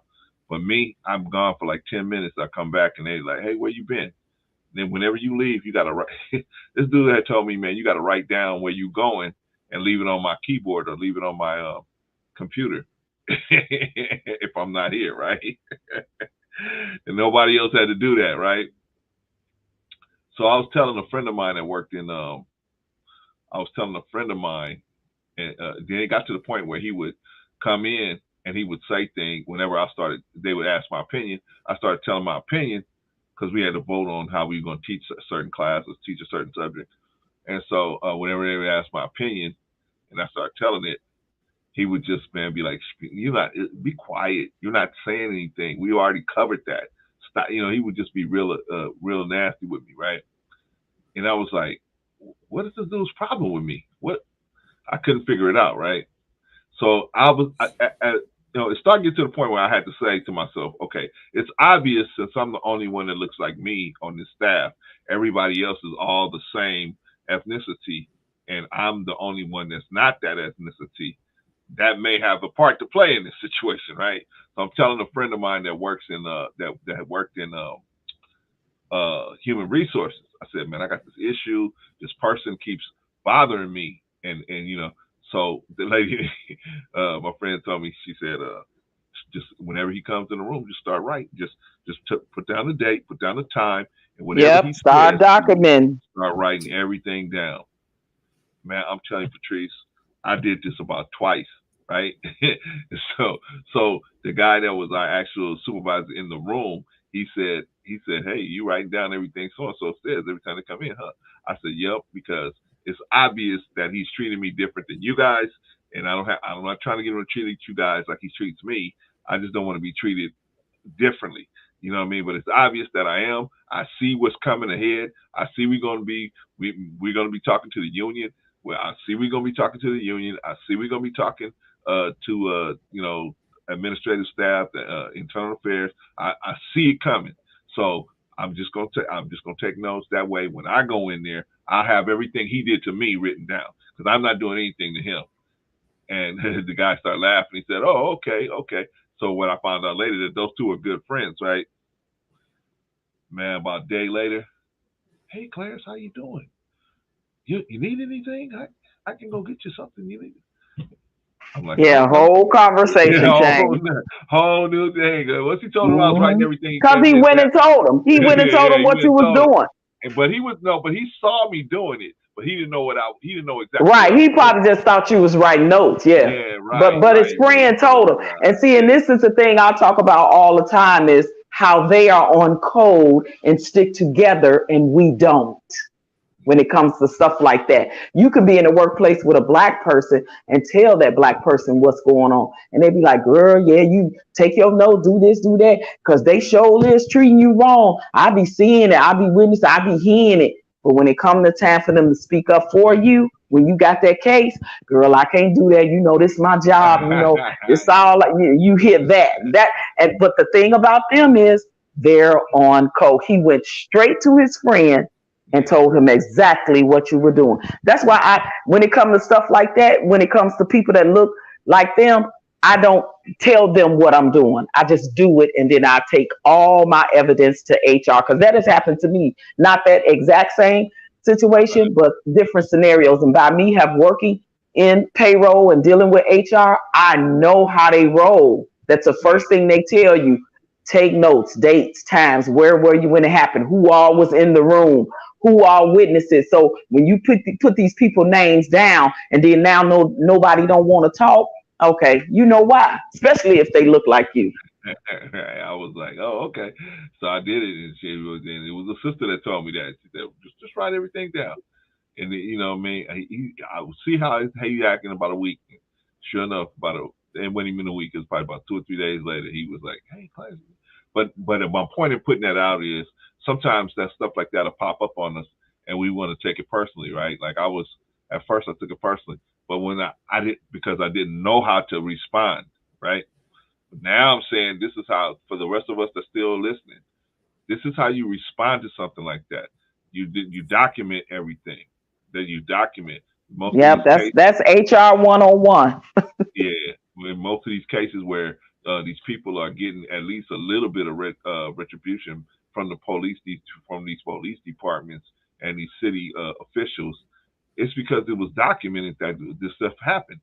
Ahmaud Arbery that situation wouldn't even ever even got dealt with if it hadn't been documented, in my opinion. Where the videotape. That's what I'm saying, but that's documentation, right? That's if that hadn't been documented. Oh yeah. Who knows where that situation would be? So I just wanted to put that out there. I know you had something to say, Von Eric, so please excuse me, brother, for interrupting you, but I just wanted to put that out there. Okay. Oh no. I could just read that last thing. Are you talking about the Fair Fight Initiative? Yeah, and then there's a video that we done. If they want to see the video, they might not want to see it, but they do. But I just want to time for that, bro. Okay, no problem. I mean, you got a nice face, a nice smile, but I don't know, brother. Can't work that one out for us. All right, so I'm just going to do this last one because this approved Rico's point. Okay. All right. So where you want me to go, brother? Right there. Okay, right here. Critical race theory. One of the most talked about subject in politics today. Critical race theory has become a lightning rod. Oh, first let me give this queen a shout out. She went through a tragic in life about her son. So if you want to read this, I suggest people to read and read her story, what she went through. The reason why I have this because she's an activist, just like I told you from the beginning. Scholars and activists, and she put this together with other people. And I think this is a good crucial point to tell you about CRT. And I think her voice and what she put together should be heard and should be factual. All right. One of the most talked about subjects in politics today, critical race theory, has become a lightning rod for the controversy. Yet, despite the whirlwind of opinions flying around about it, it's clear that many don't truly understand. Hold on, Bon. Hold on 1 second. Vic, come on up, brother. If you got a question to ask, you got some pretty good questions here. If you got a good question, man, come on up here and ask it. Okay. I think I put the link out there, but I'll put it out there again. But come on up, Vic. All right, Bon. Sorry about that. Please excuse me. Okay, go ahead, man. Critical race theory is, and what it isn't. To help clarify matters and to help foster objections conversation based on facts, the Fair Fight Initiative has put together this simple, informative guide.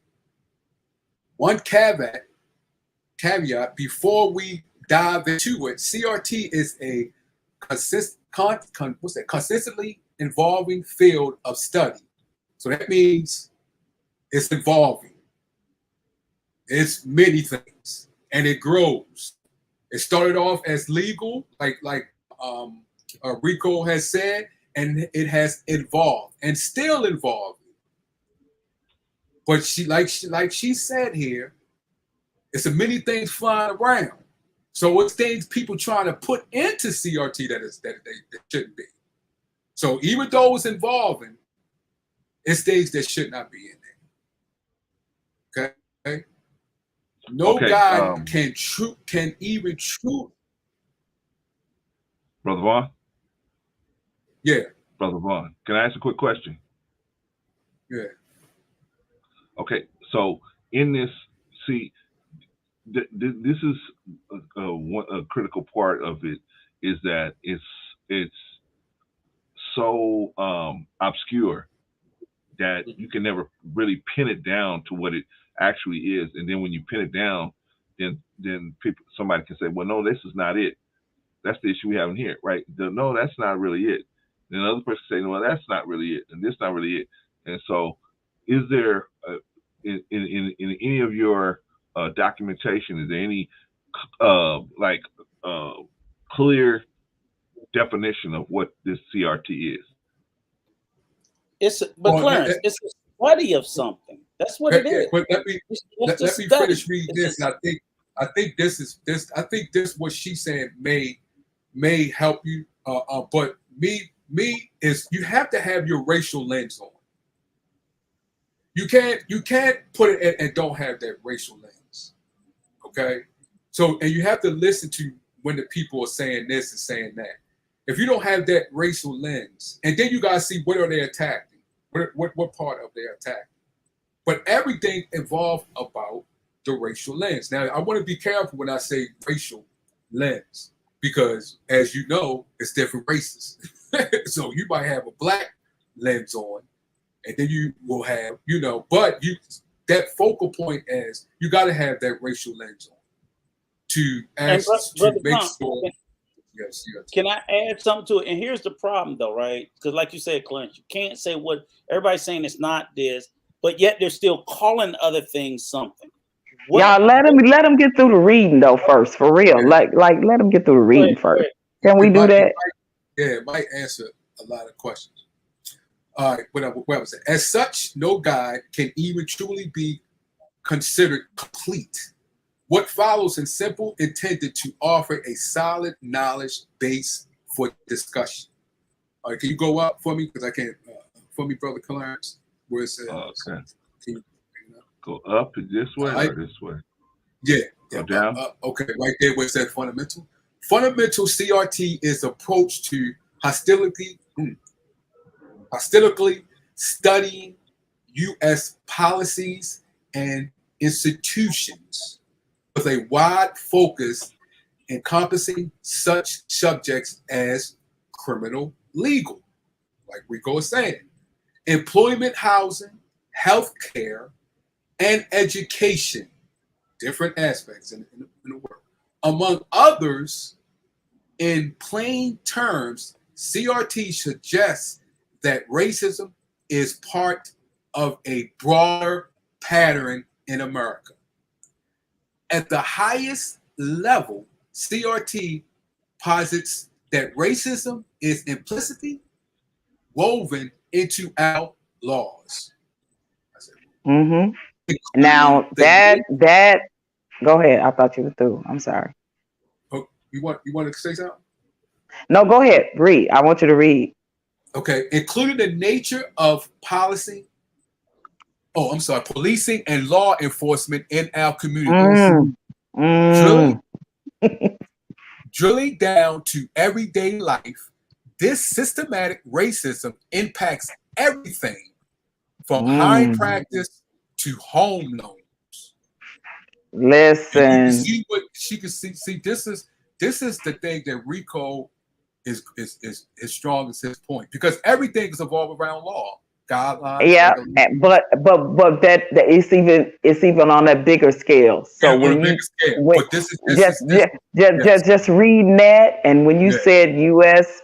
policies and institutions, and you name your bank, all these institutions, then you name the policing. Now you're talking on a whole broader scale, governmental. Now that means the government is going to have to be accountable for some things, and we all know what that means, right? Exactly. That there you go, right there. All right, go on up some more, please, because it's going to. I'll make sure my brother Rico get his thing, Pretty Rico as they call him. So I'll make sure he get his shine. I don't know, man. Maybe you and see that's the thing, because something you maybe wear glasses or something. You kind of Rico Pretty. Get you we get you an eye test or something. Okay, well, how far we going down? Right there. Okay, wait a minute. I like you passed the origins, Clarence. Right, I think you passed. Right, yeah, right there. Okay. CRT first emerged, like Rico said, in the 1970s and 80s when law school professors explored how race and racism have shaped America, law, and society. The catalyzing factor behind this exploration was the mixed results of the Civil Rights Act of 1964, which has designed to remedy historical racial inequalities by ending Jim Crow, desecrating schools, and ensuring voting rights for Black people. With each of those goals unfulfilled, decades later, was clear some questions needed to be answered. Can you go up a little so I can see, brother? Where it says, at this base, CRT legal theory. Remember, I told you legal theory was back in Wikipedia. Legal theory, critical legal theory, one that views race as a social construct and explores the relationship between racial inequality and the law. The core idea is that racism is not merely the product of individual bias or prejudice, but something institutionalized within the structure and policies of our legal system. Wow. Right? Here goes the teaching. As much as CRT has become part of the national dialogue, much of discussion around is focused on facts of it that are simply non-existent, despite no evidence that CRT is taught in any of our K-12 schools.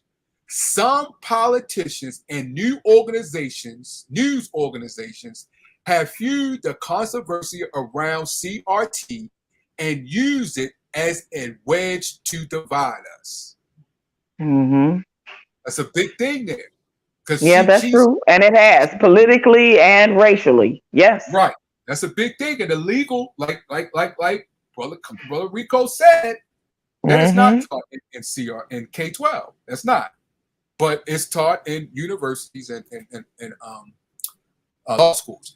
As such, it may be helpful to begin by explaining what CRT isn't before explaining what it is. First and foremost, CRT does not vilify white people and does not cast the non-white population as perpetual victims. Did I say that word right? Perpetual is a perpetual. Good job. Good job.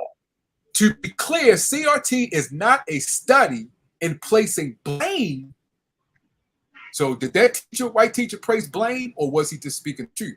It neither vilifies nor victimizes any group, black or white. It doesn't even operate within the binary. It instead focuses on the larger forces at play in our society, forces that maintain a strict stratification between race. That's big right there. Mm-hmm. Let's go up. I think this is the last part. Should be the last part. I think. Okay. Oh, tell me where to stop. Did I go past something? Okay, I'll read this. I think I went past, but I go with this. I'll go with this. Let's go with. Let's see what she said. What they said as far as what critical race theory is. So, what is critical race theory? Critical is a theoretical framework, an approach to learning that helps us understand how racial and structural disparities endure despite laws designed to discourage them. Its teaching is regulated to law schools and some universities, and it's not taught in any K-12 schools. It aims to help people learn from the mistake of the past, demonstrating how racism and prejudice informed the creation of these laws. The idea is to get people to think systematically as opposed to viewing racism as simply a conflict between individuals based on race. CRT posts that racial bias and perpetuated and inflamed by the very structure of our society. So, right there, that's that is what basically what the argument that Rico was saying. So I had to give you this. I should have kept it and not give it to you.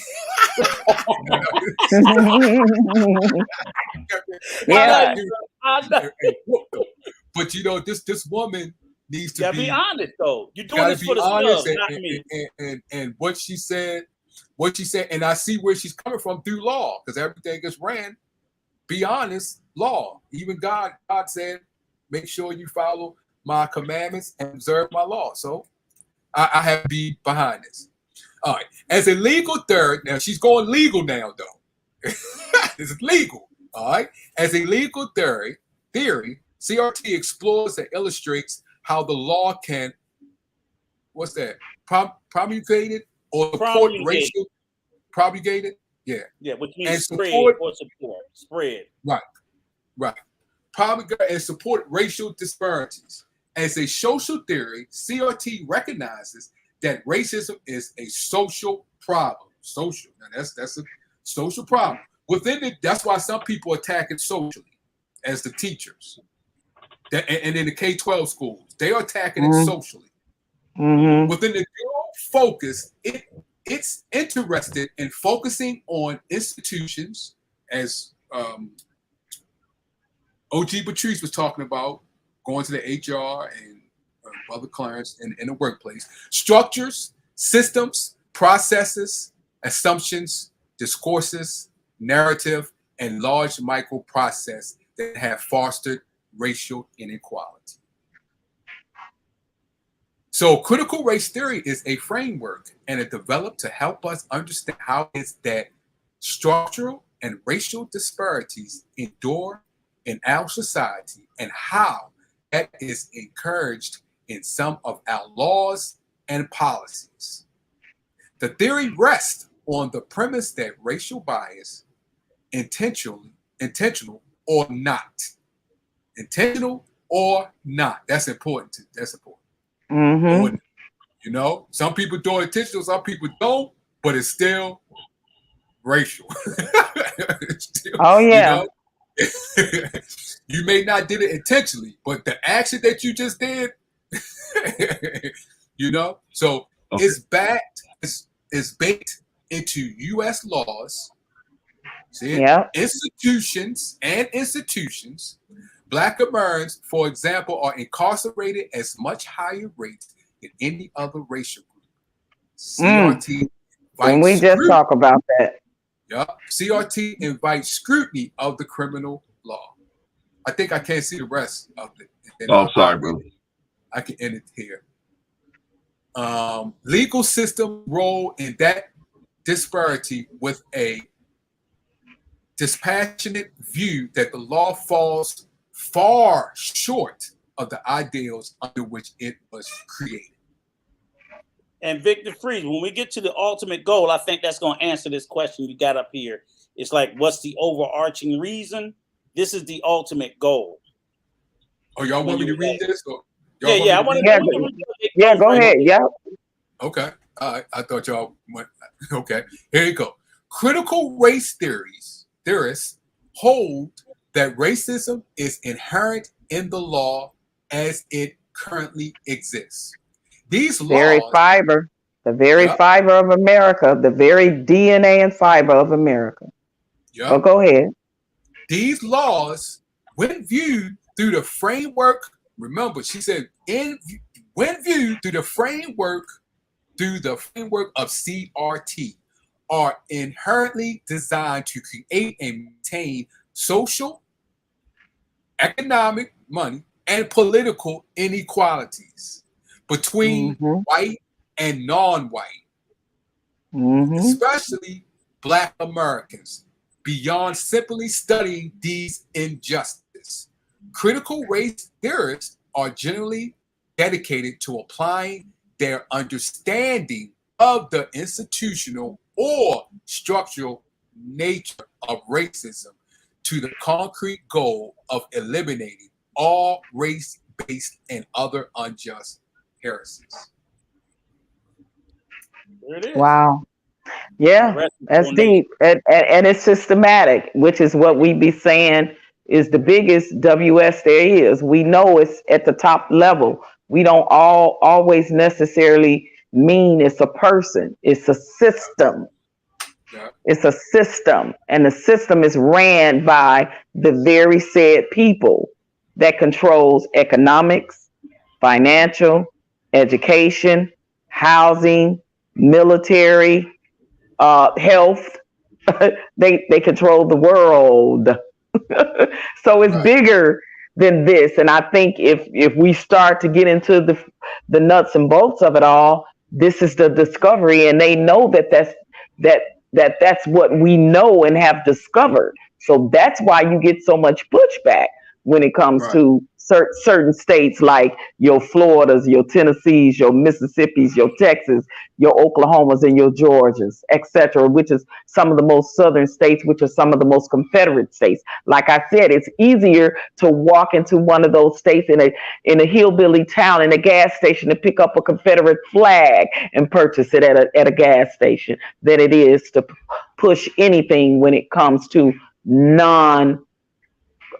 people of color, any people, especially Black people. So I would just say to part of what Victor Free's question is, because it said it up there earlier, if we are not in tune to and know our history, we're doomed to repeat it. And we're starting to see some of these very things right now when it comes politically, how it affects us.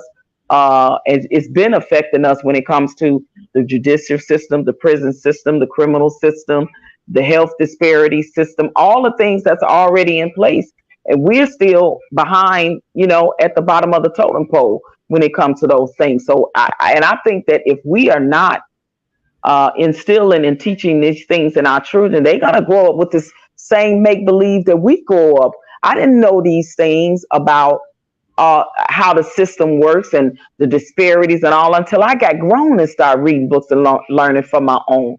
So if we're not instilling these things in our children now, and our children while they're young, they won't know how to move in this world because they won't understand why certain things is happening to them.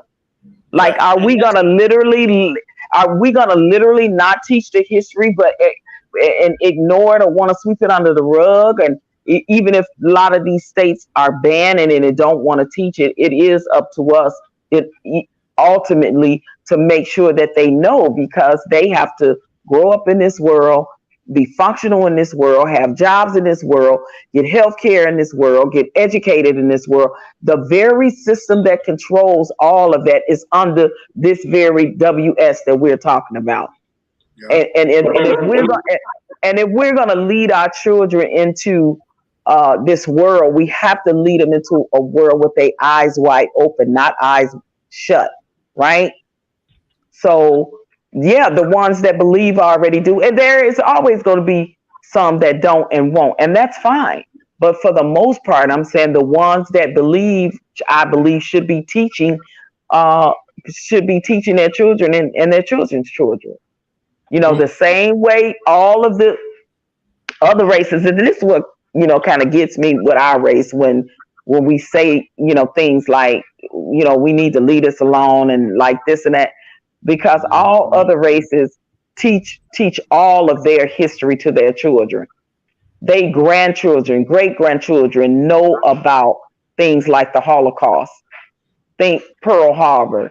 Like I don't get it. Like why a lot of our own people don't want to be taught or know a lot about our history and how the system works for us, so that our children can be smarter than us. They can grow up and become civil rights attorneys. They can grow up and become police officers to stop the very things that is happening within our own culture and people, that is happening based off of the systemic racism that is happening. I don't get that for the life of me.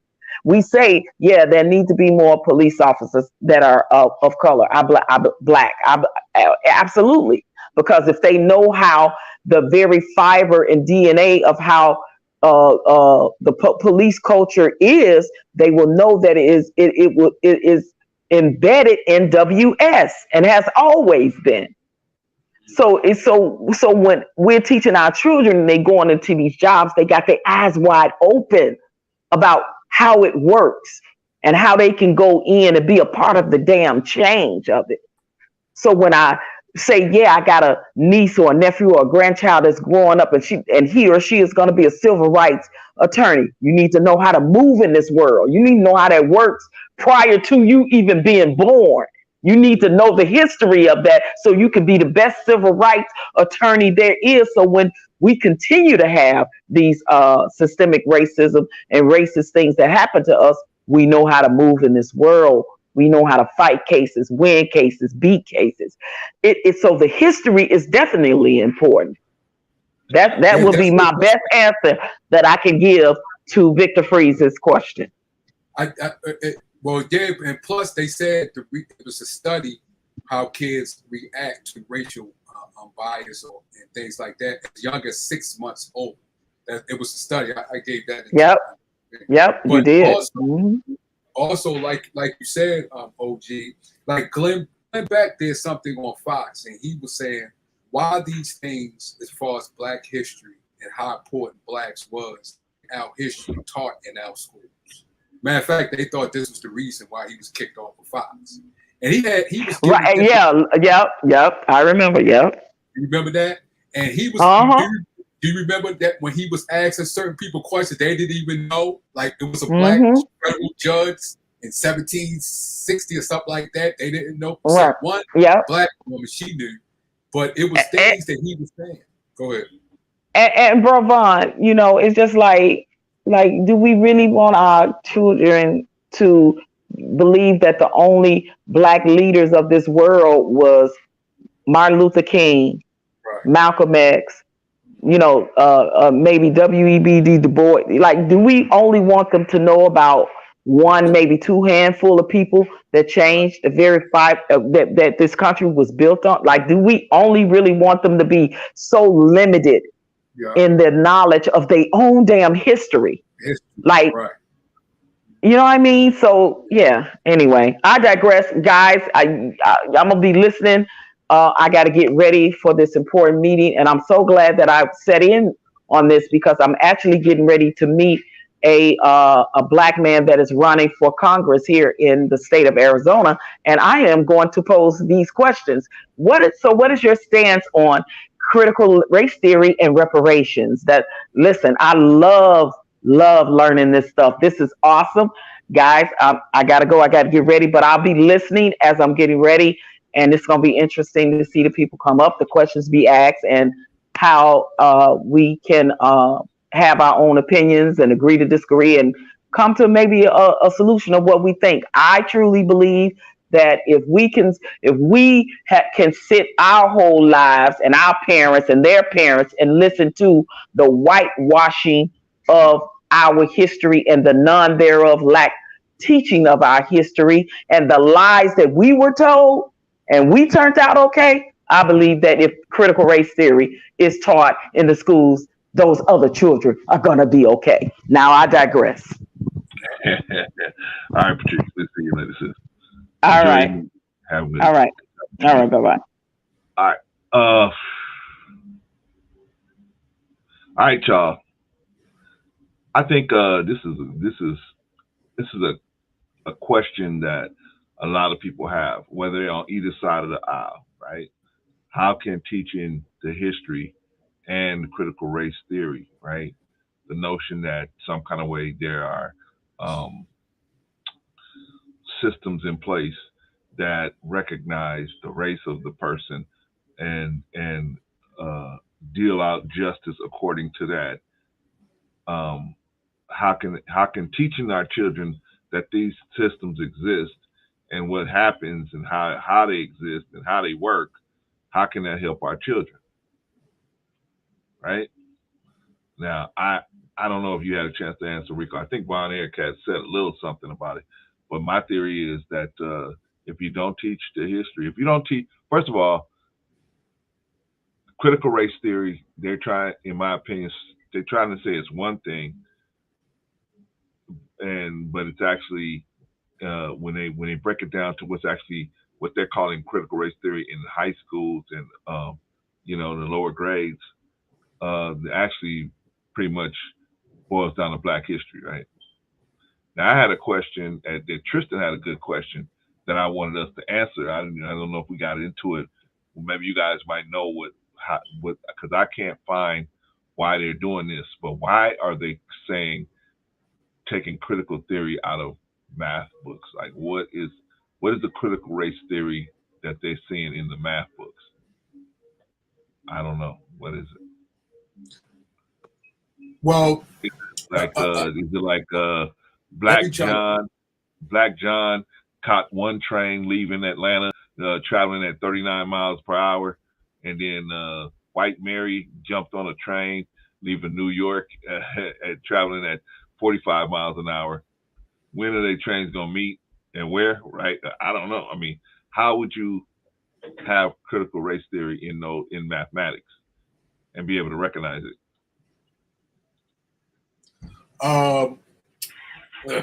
See, that's the thing. Well, put it this way: in the school system, the academic school system, you have your county and you have your inner city, right? And the books that they have in the inner city, they said it's structured. The way it's structured, it doesn't advance. And we know most people live in the inner city are Black. It doesn't advance the students as it should, like it does in the suburbs, where majority of the white students at. And I remember years ago in New York, these the fire department, these Black firefighters was mad because they had the test that they was taking, and the way they formed the test, it was formed in a way that mostly white people will pass due to it was structured in a suburb way. And they was upset, and they had to change that policy for more Blacks to become firefighters because the way the test was structured. So I don't know if it was math in that, but I know I don't have no receipts, so I have to get the receipts on that as far as what they mean as far as the math books, why they got rid of them, or why they excluded them. Yeah, I'm looking it up now, and I see where they say that they're teaching or highlighting implicit bias and implicit association. I mean, implicit bias meaning that they have to by talking about one thing, you're going to talk about another thing, and you're going to have a bias towards both things. So that's the implicit bias, and then the implicit association, meaning that if we bring up one subject, we're going to have to bring up another subject, and we're going to have implicit associations with those things. So implying there's going to be prejudice, basically, right? Okay, so my thing is, okay, hold on one second. Let me see what Patricia. Let's talk about but they want you to teach a transsexual transitioning of our children. That's another conversation we got to have, y'all. We got to have another conversation. Holy smokes. That is a whole nother conversation. Okay, my point is this, because I see Rico is getting tired, so we got to start wrapping this up. Right. I'm just like, this is just, go ahead. All right, so we got to start wrapping this up. So, let me see if I can get a question. That's a question I can't even believe we're even stuck in this space, because this is beyond, for me, this is just, well, like see, the Rico, whole math question. Go ahead. The whole point is, depending on who you ask, you get a whole different. If you ask 10 people what CRT is, you're going to get 10 different answers. But you can ask a question that the answer can just be so insanely insane that it's like, to continue to give oxygen to an absolutely so you asked the question of, for example, you asked the question specifically about Florida and math books. And nobody wants to do the work, right? We'll sit there and say, we'll just take the shit they throw out. Well, 40% of the books. Well, okay, do the research. Be a critical thinker. Go look it up. And I just quickly did a Google, and I looked at the shit that they're sitting there talking about. There's no CRT in math books. In the CRT math book, it asks a kid about how are you feeling. That's CRT. It has nothing to do with the numbers. They have nothing to do with the question. Because see, now normal people would think 2 + 2 is 4, division, multiplication, calculation. But how they word it, and it's like we spend and exhaust so much energy on this political BS, arguing facts that are. Me and Brother Von, thank you. You know I won, but go ahead. But the fact of the matter is, when he dropped that last one, man, I was like, oh my God, where you been all my life, brother? They're making it crystal clear what this is. And people are still gaslighting us. And it probably, I'll just say this. And I don't think, Brother Von, how many curse words I ever said? I don't think I said too many today, right? Give me an attaboy. You owe me a coffee. So here's the thing, right? Even with my libation. So my whole point is like, why are we allowing people to gaslight us when we know what our history is? To look in our face and tell us and something that don't believe your lying eyes or your lying ears. This is the part that just frustrates me. It's just like, I can't keep doing it because I can't do that. We can't do that about America. We just celebrated Klan Day.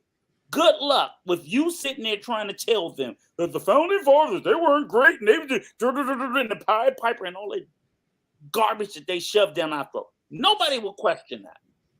Nobody would. When you find me a historian that's going to question that crap. Can't find them. And you know what? If you did, you got to fight a bunch of Negroes who would object to it. But when it sit there and it goes to sitting there gaslighting us in our face, I get exhausted fighting people who look like us, who will sit there and say, well, that's affirmative. Like, why are so many black people against affirmative action? Do you know what affirmative action is? It's to right the racial inequalities and inequities that existed. It's like black people fighting against reparations. Rico. But their point is, there are no inequalities. They have no point. That's they their point. have no point, Clarence. So all I'm sitting there saying is, but every time they have no valid point, they have history is history. So the same white folks who wrote their history wrote our history. Every time we open our ears to listen to this shit, we are the ones that are guilty of it. We are the ones that say, you know what? Fine. Forget the reparations. This is what OG Patrice talking about. We're our own worst enemy when it comes to that. I'm not saying that it's true. I'm just sitting there saying, it's like, why do we always listen to the whole math thing? We're talking about math. Everybody know what a number is. How in the hell are you putting race in math? And no, it's not Black Sally, Black John. It's like, how are you feeling? They call that CRT. If you just look at the clip that I'm going to put in the back chat, this is what they're calling CRT. And I'm like, come on. This is not CRT. But what they're doing is the exact, you know what it is, Clarence? Exactly 100%. This is what they're doing. It's because it's called white erasure. So what they're literally doing is they're creating things, and if they can say, oh, this is CRT, oh, this is making, so they're erasing history as the way it was. And that erases the guilt. And that erases the responsibility, that erases the culpability. So as long as we buy into the BS and we go along with it, guess what? It was no longer our fault. Hey, Marcus, don't blame. Oh, go ahead. Don't blame LeBron James. He did that on purpose because he know how I feel about okay. But that's what I'm saying. Right. That's the erasure. This is what I'm talking about. That is the erasure of and not just them, but just real history. Not just in America, all over the world. They're trying to erase that because. And I'm not saying that we're going back to it, but the fact of the matter is, I don't want no receipts, and I don't want to have to pay for it. And we're letting them do it. We're letting them do it. We're happy for it. Just that and we're letting them erase. But guess what? They ain't gonna let us erase shit. They're not gonna let us do it. So that's They know all better, that Rico. is. They know better. They know better. But As we're long as letting you- them erase it. I know, but that's the thing. They know better. We don't know better. We think that, Okay, oh, there if you you go. just let See go of that? this. See that? You wanted to know about the math? Click that link in the back chat. That'll tell you everything you need to know about that bullshit in math in Florida. It has nothing to do with it. It's everything else. It's every other straw man argument. Did they show the books? No. But they reviewed the books, you know, like they said they reviewed them all. It's like they didn't review, they reviewed like more than half the math books that they struck out. It's like, But what I the want to hell see. y'all I talking want to about? see what books. I want to see what books that they supposed to have. Click banned. that link and they give examples of what they use as the reason to strike the math books out. And I'm like, come on, okay. man. Like, we seriously, this is what y'all calling CRT? But they can call anything But CRT. you got to remember. But That's you my got to point, remember. Rico. I've been trying They to can say call that. anything. But it you got to doesn't remember, mean Rico. it If they got math books, right? Mhm. If they had math books, what they saying? They have math books that they Mhm. believe that It's what CRT. CRT is trying to point out, or CRT is trying to, because CRT explains by the law, because remember, it's Right. dealing with law. If you put this in the system right here, Mhm. and CRT say, hey, that's not going to be right because it's racial driven. Is that what the governor? Are you saying what the governor's doing when he takes it out? Is he changing the law? Because that's what CRT does and points out. He's changing a guideline saying take this out. Yeah, because he's saying social emotional learning is CRT. Remember, you said the word Von, the social. So like Right. social emotional learning. You know how many psychologists, child psych. Now look, they started this shit. We didn't start social emotional learning. Right. When it was our kids, they didn't give a shit. They started that shit for their kids. Who you think they started social emotional learning for? That was for little Timmy. Right. That wasn't for ours. So now they're going to sit there and they're going to use it. Oh, they take shots. It's like, wait a minute. Y'all put that shit in. Y'all put that shit. They put in, everything our children learn is dictated to us. So how the fuck we put CRT in? Right. We don't have educators that decide what children. And the thing is, every state, because you have state, you know this from the state of Maryland. So you got even when you want to homeschool as a parent, you got to go by the Maryland state law. You can't teach them what the hell you want, because other than that, a bunch of stuff you teach, they will not accept and it will not be recognized. Right. You have guidelines, and what's at the state of Maryland? Let me tell you, it ain't black folk deciding. Right. I know. It ain't. It just ain't. It just. So I told my kids, shut the fuck up and learn what they teach you. Right. Because that's just it. You don't get to have a say, and they ain't gonna teach you about Wakanda or none of that other. They're gonna teach you what they're gonna teach you. This is what you. It just is. That's the space that's what CRT. That's the construct that they're saying. This is American construct of how they do for the law, for education, for housing, for healthcare, for whatever. It's created through a lens for a certain type of people. So now let's look at it from the lens of other people who have to live under this same system. Right. That's all it is. That's all it is.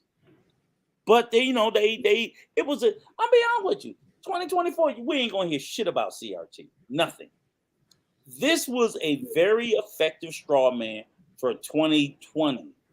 2024, it's gone. It's gonna be something else. It'll be another social issue. It'll be something else that they're gonna hoop and holler about. It's gonna be immigration. It's gonna be welfare. It's gonna be a religious infringement. It is not gonna be CRT, because that wasn't the fucking issue in the first place. But it was a good weapon. It was a very good weapon that they could use. And all I'm just trying to tell us is like, stop taking on their battles. It was a political fight. It didn't have nothing to do with us. But I just see everybody, I even get frustrated. I tell black people, I'm like, why y'all fighting about taxes? I don't want to pay taxes either. But the fact of the matter is that ain't our number one concern. That's their fight. So we have to stop allowing ourselves to be weaponized to fight fights of, as Patrice said, people of WS. Our fight should be criminal justice. I'm all for that. You want to fight about the inequality of criminal justice and all the black and brown people out there? Oh, that should be number one for us. It should be criminal justice. It should be voting rights. It should be, because we're about to close this thing out. So come on up, man. It just don't need to be. It just don't need to be. I'm like, why the fuck y'all care about term baby murking, and why y'all care about taxes? Yes, I'm not saying that they shouldn't matter, but I'm like, they ain't the top two that affects our community. Our community is criminal justice, flat out. If you can tell me a more pressing need that we have other than the disparity in the criminal justice system, and I ain't talking about people shouldn't be locked up. I'm not that stupid. I'm just saying that the inequalities and the disparity, the very birth of CRT. Because if y'all don't think that it was a whole lot of fucking white guys out there doing that stuff, y'all are crazy. You go back to the 1930s in Chicago, the Capone and all them. Come on, man, it's crazy. It's even back then in the 1930s, the predominant incarceration was black people. How was more black people locked up during the gangland wars than white people? When the mafia was running all of America, New York, Chicago, Los Angeles, everything, but you still had more black people locked up. Get the fuck out of here! Come on, who was doing all the mass killing then? Who was doing all the mass killing with all the gangland war? It wasn't black people. Well, they wouldn't even let us buy guns. We couldn't even get guns. No, but the majority of the prison. What we did have, we had the kind of guns they would let us buy was Clarence. The majority of the prison population in the 1930s was still African American. So why in the hell is the majority of the prison population still black when we wasn't doing the majority of the killing? But let me put this out there: why we wasn't doing the majority of the killing? Because they'll say, "Well, maybe you." No, we didn't have guns. We had most of them. They had shotguns. But what I'm saying is that disparity feeds right into why CRT came about, because the bottom line is like, today they're gonna sit there and say the first thing they're gonna do, well, half the murders. I'm like, wait a minute, first of all, okay, whatever. If that's the case today, that doesn't explain the 1930s and 1940s was still the vast majority of the prison population was African American, because we were being locked up for fucking loitering, 20 years, loitering. These motherfuckers kill people over and over, and they beat the case, and I'm just like, what are we doing that we can't historically, factually, and even today it still exists, and we argue against us. So I'm just telling, like, my theory is this: the people who got the money, white folks, they should pay 100% of the taxes. I shouldn't have to pay no taxes, zero.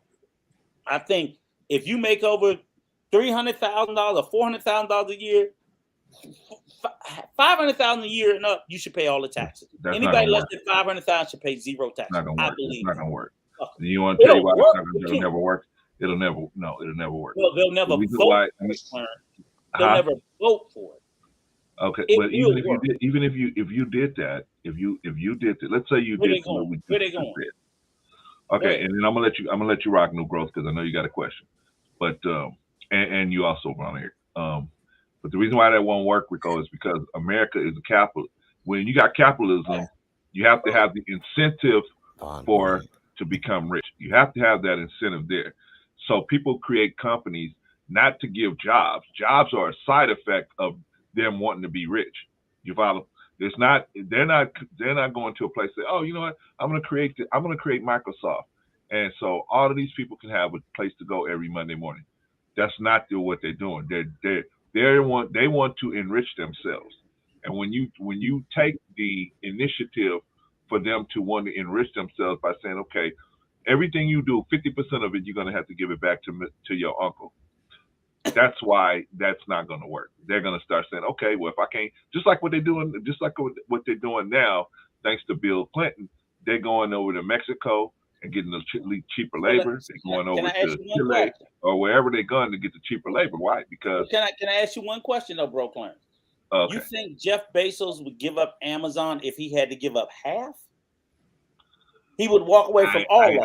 I think. I'm just saying. No. I'm not saying he would give it up. But what I'm saying is he would definitely move, just like Elon Musk wants to move out of California. I mean, if the taxes get so high, if the taxes get so high, the business community is going to leave, and that's what they base everything off of. But here's two things with the synopsis that why it does not fly. Right. Because if you take Elon Musk, who's supposedly the richest man in the world, it's like, is he going to walk away? You got a choice. If we turned around today or tomorrow and we said, okay, you don't want to pay half, you don't want to give up half, then you got to walk away from it all. The whole premise of why you can't Elon make him walk away from it all. He's going to take it and go somewhere else. And he's going to take it and go somewhere else, and he's no longer the richest man in the world, because the mere fact of being in America is what makes these people so rich. But they can go other places and be that rich, Rico. No, he can't. Without all the taxation. No, he can't. No, he can't. Because if they could, they would. They would have already done it. No one's they already got it all set up over here. And you got hundreds of people working over here. Clarence, do you actually believe they here because they love America? The biggest issue say that, is Rico. No, but I didn't say that. No, I didn't say you said it. I didn't say you said it. He's only here. He's here because of convenience. It's convenient. He's got everything already set up over here. Y'all went into a discussion about taxes. No, all I'm sitting there saying is America. Let me put it to you bluntly. America is we're the greatest whore. In other words, we are a consumer-based economy. We are even greater than China, who has a billion people. Per capita, we spend more still. Nobody's trying to leave the American market because that's where the hoe is. So as much as I would say, but he wouldn't be leaving the market, Rico. Let me finish. All I'm saying, no, but here's the whole point. You can still do your taxation. That I don't give a shit where you go. You can go offshore, but our representation, our politicians who are in bed with these people, they help them set it up, is all I'm saying. All I'm saying is they'll set it up so that, if I go offshore, I'm going to go ahead and pay these little hoes in Congress, and they're going to write these laws to shield me. All I'm saying is we, as the little people, we could do it, but it'll never happen. I never expect it to happen. Personally, never run that I way, say eat the fucking rich. Fuck them. They're rich. You gonna let other people ask questions? You gonna let them ask questions? I think you grow up ask questions. But can you admit you lost? Yeah. Can you admit you lost, Von Eric? No, I didn't lose. Was it a tie? No. Okay. I'll give you a tie. I'll get back to Rico on that one. Okay, because I'll give you a tie. Good job. Look, Von Eric. Let me just say this, Von Eric. Great job with the receipts, the facts, everything. You knocked it out the park. Great job. And I don't before we end. I forgot Von Bryant probably had a question too. So new growth, Von Bryant, then back to Von Eric. Hey, what's up, brothers? Hey, what's up, bro? Greetings. I was just listening to that and I thought of a question. So this is a quick one. Would you call that critical capitalism theory? Because you're debating the structure of something. Yeah. So it doesn't negate either side, right? It's just it gives you facts about either side and allows the individual to understand factual things, because a lot of our kids are taught just things in their brain. It's an embedded. So a long time our education has just been embedding things in them. Christopher Columbus, this and that, sailed the ocean blue, blah, blah, blah. So what I hear from critical race theory is, okay, we're going to think critically about a theory about race, right? So my theory might be, hey, Black people are suffering more due to the inequality. That's a theory. Now, if I'm a white kid or I'm a white parent, you have a chance to go home and say, hey, I'm going to sit down and come up with reason why it's not. Because you got, the one they always go, well, we got LeBron James as a millionaire. This the normal stuff but it allows you to think about it, right? And how you attacking it? How you attacking it, Negro? You said how you attacking what? You said you said critical capital theory, and then you said something, and you said something else. What was the other thing you said? As far as what? I was just Because saying about how the would you relation. how would you attack that when it comes to critical race theory? How would you attack it? Legally, socially, politically, economically? Well, you How would can do all, you talking about with capitalism? Yeah, Or when just capitalism, how are you coming at it? Legally, socially? you can come at it legally, socially, because it's been laws that changed, like the NAFTA Act. You got certain things that went into play, the minimum wages and all of these things, and the union strike. We got all of these things that could there you go. be studied from both angles. And my question is, my brother Von Eric, you know, we brothers from another mother, but I swore you were arguing. I swore you were arguing that it was a bad thing and it would make white kids feel a certain way. New Grove, he ain't want none of this smoke. Is that New Grove, he ain't want none of this smoke. He ain't want none of this smoke. Because from right now, you switching more than a prostitute with a yeast infection. No, that wasn't the thing. The thing was for CRT. For CRT taught in K-12 school. That was our main point. No. New Grove. I like to listen. New Grove, he took that L like a man. He took that L like a man. Ask him what was it? I was watching it when you and Kay was sister Kay was on the show, and you were saying about how it would make a certain group feel a certain way. You were saying that. You talk about what we did today? You talk about not today. When Kay was on the show. Because this evolved from you saying it at that show. Rico wasn't gonna let it go. So it evolved from that show. So he set you up for the knockout point. No. Give you respect because you came in and agreed with him. No. What did it involve then? That what are you saying? No, when you were on the show, you remember you on the show with Kay? And they had the show with Kay? with a teacher, right? Yes, sir. Right. Yeah. And you were on there. And I asked her a question about what did she feel about critical race theory being taught in school, right? Yes, sir. And Pretty Rico, as they called him, Hey, we got to use glasses, brother. I know I wear glasses. Vaughn wears glasses. Pretty Rico, what they call them, said that they don't teach it in CRT. They don't teach it in school. I was never against CRT. Oh, Rico, am I tripping? Or because I swear he was like me and Kay position was they don't teach it at K through 12, and it sounded like at that time you was arguing that they did. Yeah. And he was also arguing that it makes a certain you were arguing it made a certain demographic feels uncomfortable. He made it sound like it was a bad thing. You made a certain demographic say that they felt uncomfortable. I'll go back and watch it again. Yeah, go back and watch. But I swore you said well, they shouldn't have to come to school because of the parents that were saying that they shouldn't have to come to school and feel that they're bad. They're bad people because of something that happened in the past. But maybe that was another Vaughn. A little confusion. Not Von Bryant, another Vaughn. Oh, okay. I was getting ready to say, now wait a minute. You trying to put me in it now? another Vaughn. I didn't have a dog in that fight. Yeah, but when you come, let's talk to Better Black Life, boy. You catch straight. Great debate. Great debate.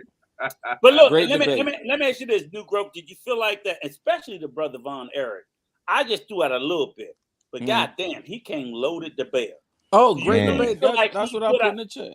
Because that's the good thing. The most important to me is like, again, it's like keep telling. I'm like, and even when I was going back and forth with him about the diversity, equity, inclusion, and between, it's like I just wanted to make sure that we're putting out accurate information. Right. Clarence, can you let me finish? Wait. Hold on. I got to do a shout out, man. It's very important. Shout out to Chef for the not super chat. What do you call that? Cash app. Oh, okay. Appreciate you, brother. Thank you. Okay. Oh, okay. Sorry about that. No, but I just that's my big thing. Whether it's me, Brother Von Eric, who just dropped just facts, gems, document evidence. That's what I want us to do because too many times in these spaces, and I think that at least hopefully this screen, people will go back and be able to say, "Oh shit, these brothers knew what they was talking about. They wasn't BS."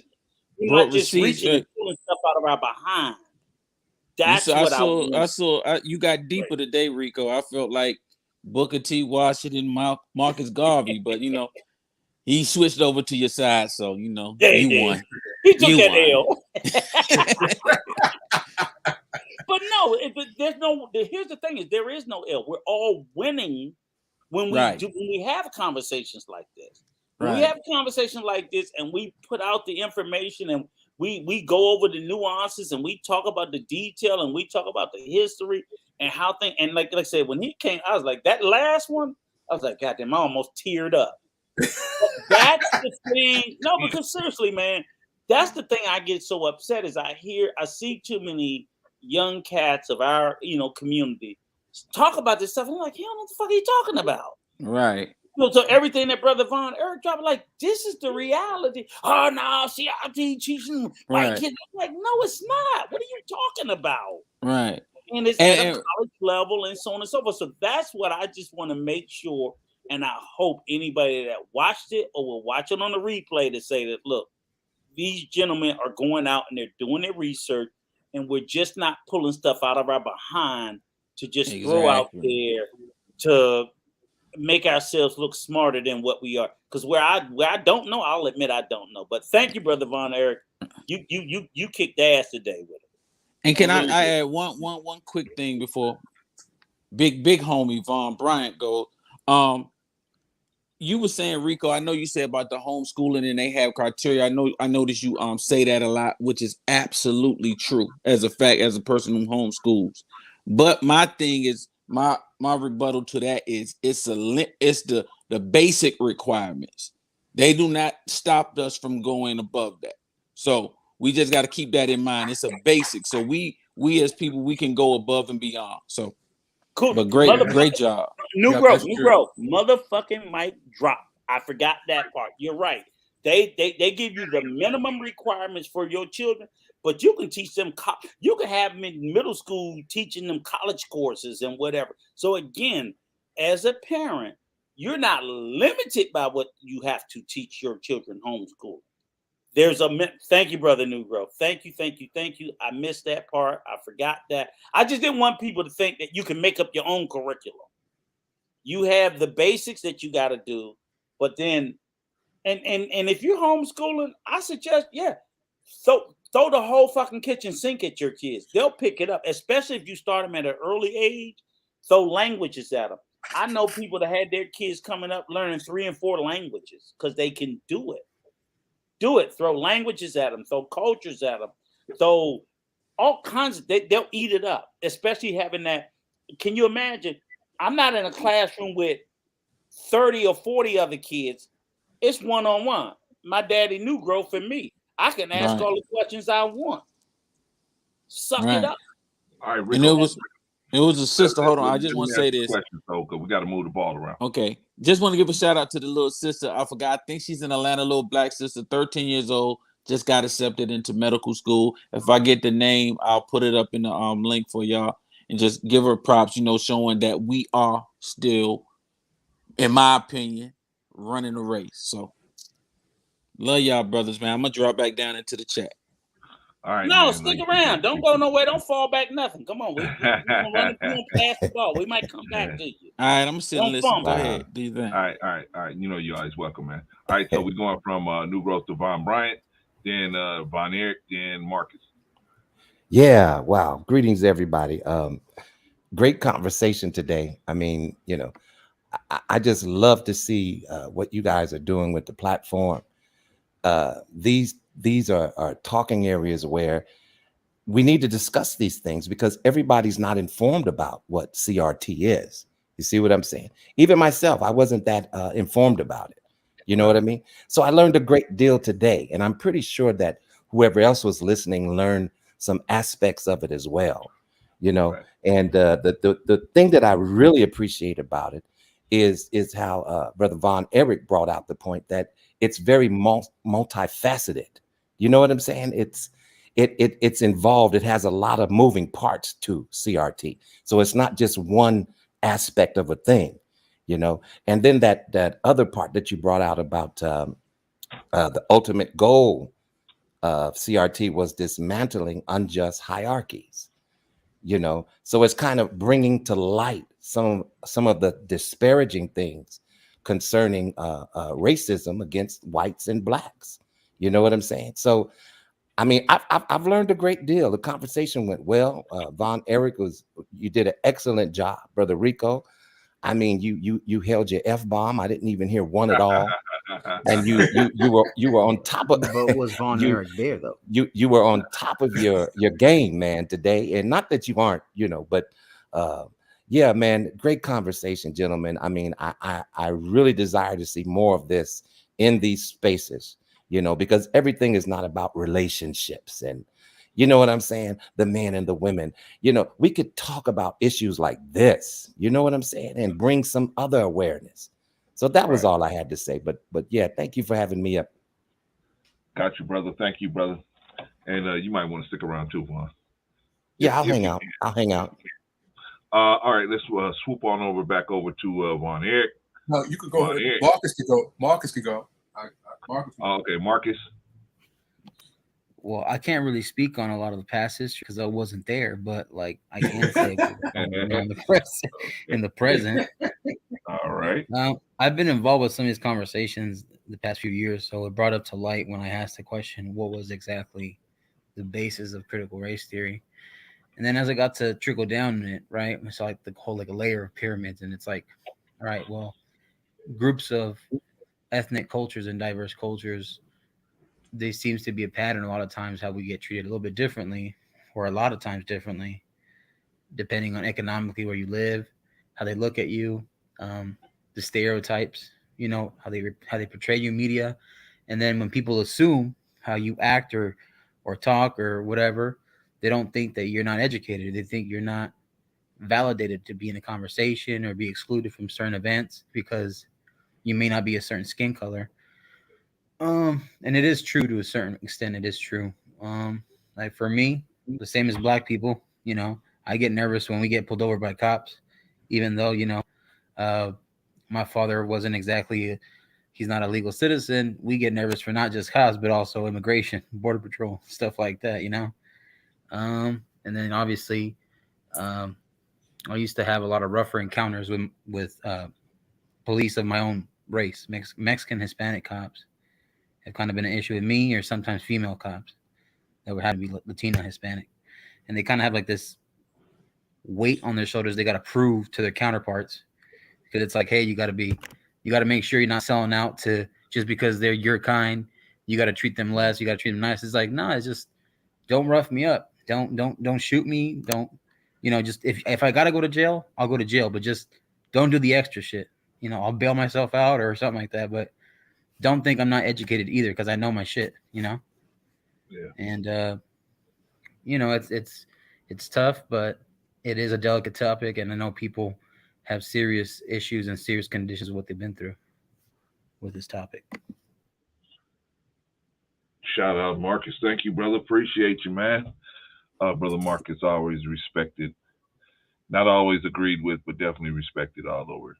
The YouTube space. Can I ask a question, Brother Clarence? Is that a shot? Can I ask? Oh man, let's go. You want to ask me a question? Okay. Let me ask the gentleman on the panel. Do we feel like at least after I don't know at what point you guys came into the conversation, that at least we all have, if you knew what CRT was before you came in here, great. If you didn't, do you feel like me and Von Eric did a good enough job trying to explain what it is? Because that's what I'm trying to put. Sundays is always our educational stuff. Bro Clarence do the new jobs, you know, all kinds of stuff. So even in the topic, this wasn't so much like me and Von Eric going at each other, you know. But the bottom line is we're trying to explain what this whole CRT thing was about. And I'm hoping if you guys have any other questions about it, or you're not sure, I think we did a deep dive on it. You know, we're not the academias or the people who wrote these articles, but we did go out and we researched this or whatever. I don't like when I hear even about the other situations like the Roe v. Wade. People run out and they talk about things off of what do they call clickbait or emotional type stuff, and I'm like, are y'all deep diving into it? So for CRT, like I ain't even touching that RV Wade crap. That ain't my. I ain't got no dog in that fight. I don't care. And I don't even get to. I do. I say fuck the rich. You know, the rich should pay the taxes. I don't care what color you is. That's just my attitude about it. But at least I hope the CRT, because that's related to our community of Black and brown, and when they talk about anti-CRT, even that's coded. They're talking about Black and brown people. So even when they say, "Oh, no CRT," I'm like, they're talking about Black and brown people. So I just want us to be sure or to be honest about what we're talking about, because I don't give a shit if they teach it or don't teach it. I don't want it to be labeled as a boogeyman the way that they're doing it. Like, oh, they teaching it's a bad thing. It's like, no, they're not. They're not even teaching it. What the fuck are we talking about? And don't let them allow that to be a part of the conversation. But if there's anybody who does not understand what CRT is, or feel like that our explanation wasn't good enough, myself or Brother Von Eric can probably do it better than I can and say, this is what it is, this is what it isn't, and all this old nonsense is all the straw man stuff we can point out. And that's what I just want to know, that, you know, before we close, I mean, we're not going to close it right now, but did we do a good enough job? If not, then Von Eric, you fucked up and you lost even worse. Everybody, look. There you go. This is why I struggle to come up here on this panel. Oh man! Everybody in the chat, put a 1 in the chat if I won. Put a 2 in the chat if Von Eric lost. Put a 1 in the chat if I won. Look at this. Let me know. Thank you. But my body telling me yeah. Rico off. Okay, Von Eric. I would I put 2 more. I know you don't got to play. I want you to hold your Von Eric. Can I let Victor Freeze go in front of you? Here's the reason why. Okay, go ahead. Some information, and so if he asks a question and then we go to you, you may answer some of the questions that he may have. Okay. Vic, are you there? Yeah, can y'all hear me? Yeah, we can hear you fine, brother. Yeah, what's up, Vic? So look, what's good? What's good, everybody on the panel? Yeah, I'm a little under the weather. What's good, bro? Appreciate it. What's up? Peace, my brother. But yeah, y'all pulled me out my hole as usual. So yeah, I go. But okay, let's just say this, right? So I wasn't able to watch the entire stream, but I've been in and out. So maybe some of the things you addressed while I was away, but I didn't hear anyone talk about food deserts. I didn't hear anyone talk about hospital disparities, about healthcare. There's quite a few things that I could make a whole brand new list. Y'all could do a whole new show on. Okay. You're not going to catch up to all of these facets. Just like you say, it's all around you. You're surrounded on all sides. What do you do when you're surrounded on all sides? How do you fight that enemy from multiple fronts? You pick one You strong circle the front wagons. and you go. You circle the wagons. It's easy. That's not news. That's not a new strategy. It's not a new theory. You circle the wagons because there is no essential exit at this moment. So you must come together. And what we have is a lack of togetherness. You understand? Everybody's each to his own. Believe what you want to believe. Do how you want to do. Raise your kids how you want to raise them. So I can raise my kids as good. I can homeschool them and blah, blah, blah. And when they bump into your badass kids in the street, your badass son gonna murder my good, well-trained son that I spent 17 years grooming. So at the end of the day, there's a book called Who Moved My Cheese? Mm-hmm. Great book. And the bottom line is that anything that can be used to divide us has been, from gang affiliations. I mean, that is the most blatant and most obvious. Niggas is literally dying over a cloth and a color in a street that they didn't name and don't own.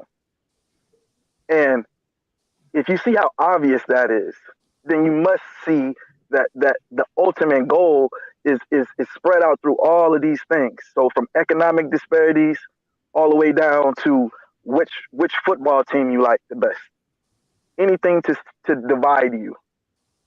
And once we acknowledge that there's this systemic oppression, like I don't know all of these people who don't believe in systemic oppression. You understand? I hear people say victim Olympics and so on and so forth.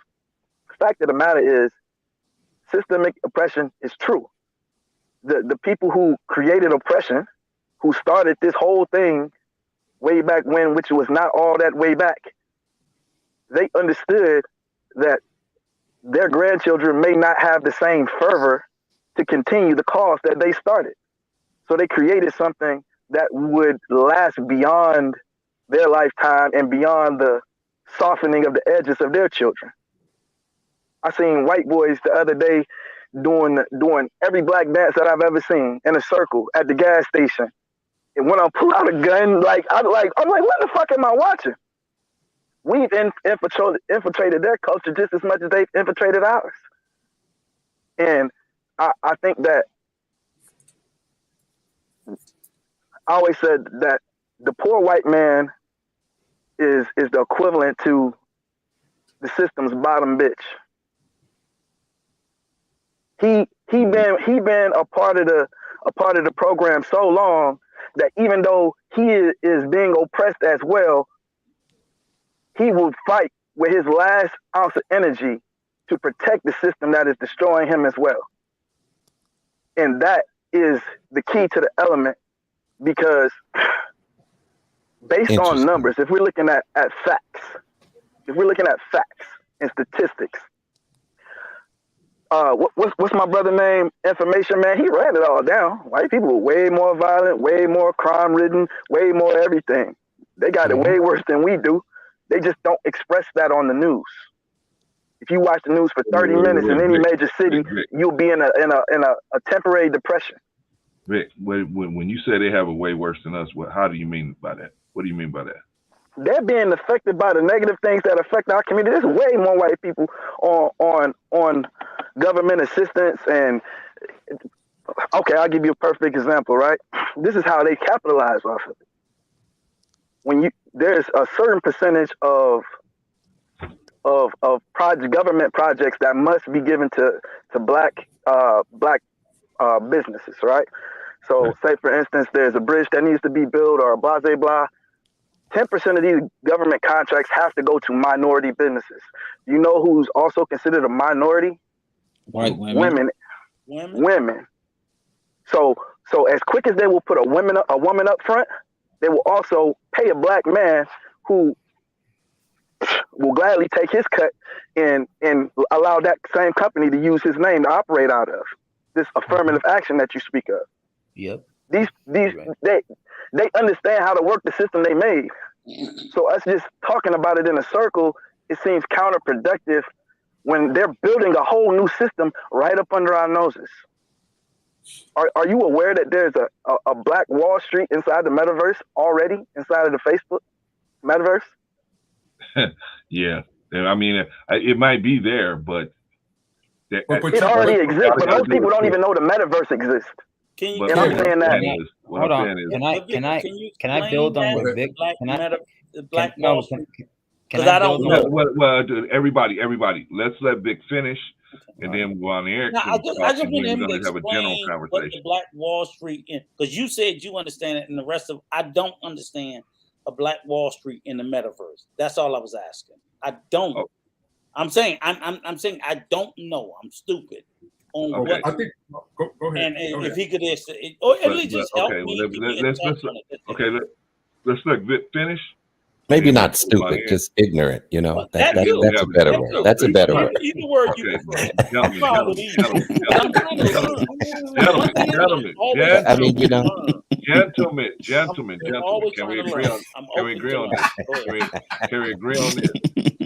We're gonna let Yes, Vic we finish. agree. You stupid, Clarence. Okay. Well, you stupid. DC Rico. Oh man. Yeah, man. This is what I got to deal with. This is what I got to work with. Okay, Vic. If you finished, I'll pass the ball. But if you're not, please continue. No, I So- want to hear so- about. I want to hear about the Black Wall Street and the. You will after Von Eric. Then Vic, then we can have a general conversation. Let So- Victor Freeze finish about the Black You know what, Wall Vic? Street. Don't worry, and I'm the gonna metaverse. mute him, Vic. so look, there's another platform, another metaverse called Sandbox, and if you look at it, Snoop Dogg's got a property probably big as anybody else's as far as like major companies, but almost every plot of land is almost sold. There's about 15% of land that has not been purchased yet. Most people does not even know it exists. So by the time our people catch up to market, all we're going to be able to do is buy secondhand. We will not be able to. It's the equivalent to what we're doing now. We're playing catch up, and we can't play catch up in the system. Every gas station, every weave shop, every bodega, every tropical smoothie, every firehouse subs. I see a East Indian, a Chinese person, or Ethiopian in there. I don't see no black folks nowhere near it. And I'm saying that at least one of my brothers should have been able to figure this shit out. I should randomly I do Uber Eats. At some point, I should have ran into at least one of these businesses being black owned, but I don't. I've run into businesses that look like they were black owned because everybody working in there was black. I'm like, hey, is this business black owned? This is really nice. Nope. Just looks like it. Okay. Well, and all I'm saying is we talking, and this is our opportunity because these they have to prove this concept to the rest of the world. And we're going to be last again inside the metaverse if we don't get ahead of it now, where our buying power together, which is why I bring up the Black Wall Street, because there's brothers who are with the program, who do know, who are technology savvy, and are willing to help other brothers get on. My rap partner just bought 2 apartments for $60 inside of Black Wall Street yesterday to put a real storefront. You understand what I'm saying? There's people making $2,000 and up a day, selling real tangible products, drop shipping through the metaverse. You don't gotta leave your house to get rich anymore. Nope. But if you wait, you're gonna be a consumer instead of a business owner, and that's all I got. Thank you, Vic. Appreciate you. All right, but Vic, stay around, man, because I think you touched you poked at just about everybody on the panel, man. So hold on. He said some real stuff too. Yeah, absolutely. Yeah, he made great points. Some very great points. Yes, that's very true. And I think everything he said is true, and I think we should listen to it and take his wisdom. But I also think that he just proved why we also need CRT. Because even though he's on metaverse and he's doing those things, CRT will point out things that Facebook that owns metaverse, that they on Capitol Hill been accused of being racial, as far as racial inequality in Facebook, which metaverse owns. So you still need the CRT to see what he is doing when it comes to racial inequality in his company, even in metaverse. I'm not saying not to. What you're saying is information that we need to excel, regardless whatever what's going on in the system. As Black people, we can excel. You point out the thing as far as gangs and stuff like that. CRT points out why you have all these people in one area together. Due to the law that is passed, you got all these people in one area. Also, you pointed out as far as the stores and things like that you don't see no Black people. Here in Baltimore, I had owned a bar. When they came in and checked out my bar for the health department, they were shocked. And look, said, "You own this?" I said, "Yeah." I was like, "What?" "Yeah."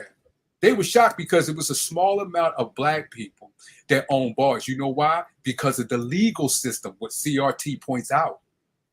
The reason why you got Ethiopians and Asian, because of the law is set up for them to open those business that is not set up for Black people. I know because I paid my own cash, worked my way to get that bar through my other business. But the Asians, the Ethiopians, the Africans, they didn't have to do that because the way of the law is set up, and that's what CRT does. That's what CRT shows you. So, yes, what you said, yes, we need that. Yes, we should use that because that wisdom, those words that you spoke is wisdom. But don't give away and don't exclude CRT because CRT is wisdom too, because it showed you, regardless what you win, you want to know why that you treated this way and this other person is not. All right, Brother Von Eric. Thank you, brother. We got to go to a 2-minute format, y'all, because we got so many people on the panel. That famous timer, huh? Yes, sir. And these are final thoughts. These are final thoughts. So let's start with Brother Von Eric. You're right, because I mean, 4 hours and these 4.5 final hours. Thoughts. Man. We want to try to start cutting it down. So we want everybody to know these are your final thoughts because we gotta. I just want to. Can I volunteer? I just want to say one thing. I just want to say one thing before I put 2 more things in the chat because it's one thing about kids being sent to jail. Kids being sent to jail with no law existing. Kids being sent to jail with no law existing. Check out that article. It's crazy. So, but and then Von I Eric, put if the you video. can drop that in the chat so that the other people can read it. That's some dope shit. Yes. Yeah, I don't have. I'm not a moderator, so somebody else will have. And we're not gonna let your ass be one either. I'm doing it now. All right, Rico, come on, man. You got. Okay, you last. Okay, yeah. Unfortunately, he's last. So, well, some of y'all want to do some. Let's drop some last closing remarks. So I'm messing with you, Von Eric. You know you be a moderator tomorrow. You know I'm fucking with you. I'm gonna bust your chops until I can't no more. Till the last minute. I'm gonna get a crab cake out your ass or something. You can both, but I want a crab cake. Rico, be quiet, Rico. Man. Woo. All right, let me start this. Let me start the other way. New Growth, you want to start us off with some closing remarks, brother? Got 2 minutes. Oh yeah. No doubt. Rico and Von Eric, great job tonight, man. Von Eric, man, you so thorough with the research. That really motivated me, man. So keep doing. I already knew you was a smart brother, but that right there is dope. Rico stepped it up a notch. He was real in his CNN voice tonight, right? He looked like he was across from Don Lemon or somebody. And my brother, it was Victor, good. It was good. Victor, you were saying, I'm hearing what you're saying, brother, but at the same time, we got to learn how to keep it in the sense of we all in together, like you said, because we got to make sure that our frustration isn't taken out on each other because, like you said, I don't know. You said you ride Uber Eats, which is dope. Do your thing. We surviving at this point. But for you to go in a firehouse and be upset because you don't see no black person in there, right? How can that be? I mean, we got to come together and figure out how. I can see if you had like 5 firehouses, right? But if you don't have one and I don't have one, and we got to figure out a way to, hey, man, how can we come up with one instead of saying, why we don't own it? It's the same that we don't own it. You know, that's defeating the purpose. But I agree with you 100%. I love the action because we got a lot of time. We have a lot of solutions. Everybody, that's everything. I don't want to talk about the problem solution. No, I want to see us act. And what you sound like you on that action. And I don't know what the metaverse is, but I'm gonna do some research on it, man. And hopefully it's something that we all can grow from. So that should be 1 minute and 59 seconds. Love y'all, man. It is right there, brother. All right. Appreciate you, brother. New Growth. I'm gonna pull you down, man. All right, man. Thank you. Can I go, bro, Clarence? Yes, sir. Absolutely. So what Vic said was actually like very good shit because I've been saying it before. A lot of people right here, when we come into the spaces in real life, man, he just got started. Wait a minute. I know, right? I got cut off. He got the buzzer already. No, I'm just playing. I had to reset him, but no, like so these spaces we come in and try to find like a community, right? And I think that's what Vic was trying to get at, like the layers. We peel the layers down, and then we say, hey, How about we all get together and invest together, and we could all own something? Before you know, we start owning one thing, we start owning another property. It trickles down to a domino effect.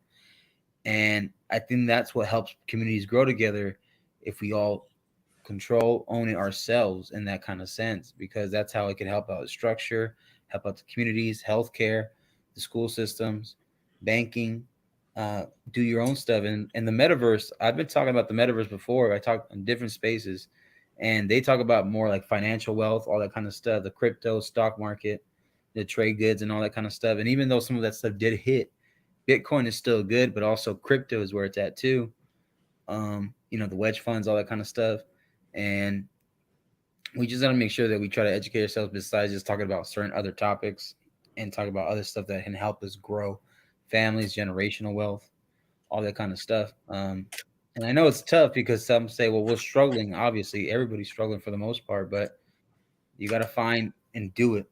And I think maybe that's where he's coming from. And food deserts, we have some food deserts out here where I live, where I know where they're at, and people are struggling. They have their own meccas and stuff. So we just got to try to do that, act on it.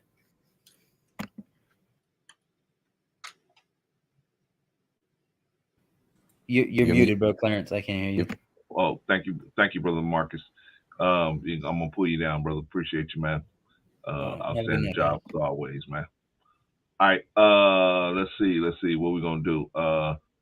Let's go Von Bryant. Shout out to brother Daniel.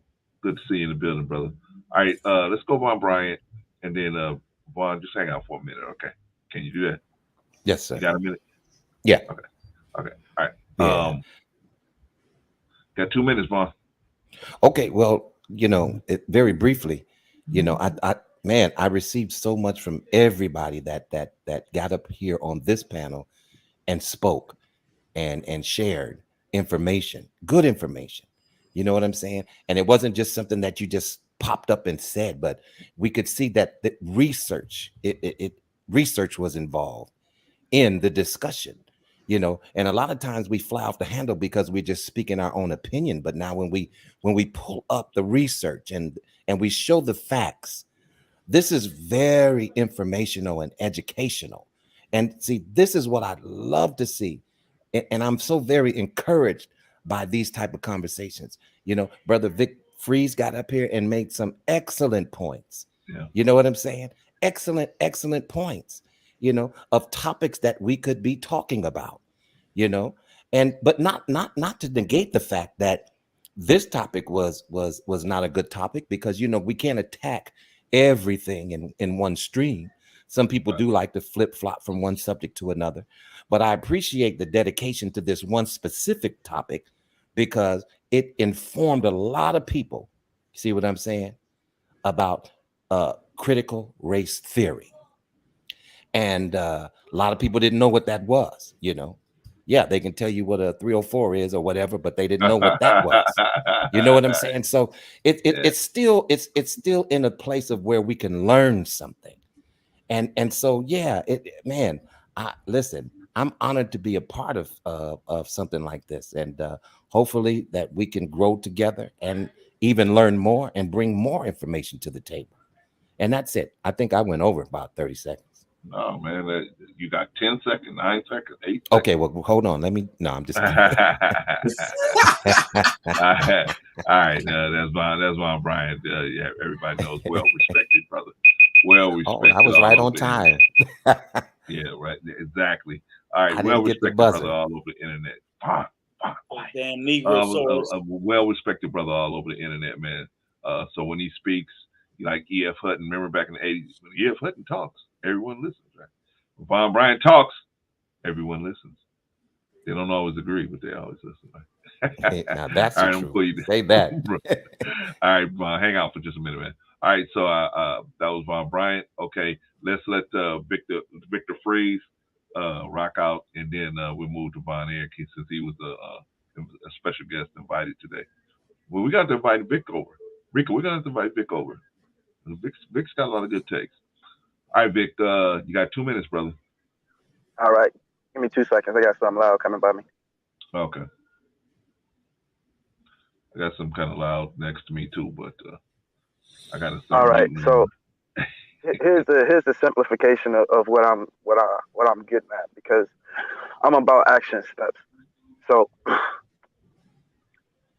homeschooling should be a new priority. We need to control our education and our education source. We need to protect the minds of our youth. So you don't have to be like, they taught y'all what at school? They had a what? You're the last to know.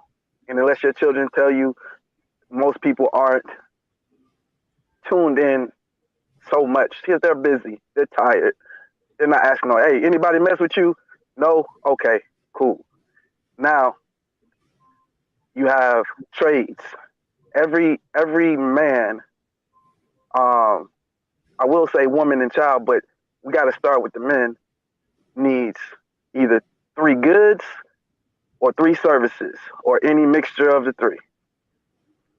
So you need to have some things that you can do for cash or some things that you have made and created and can create at home with resources that you have access to.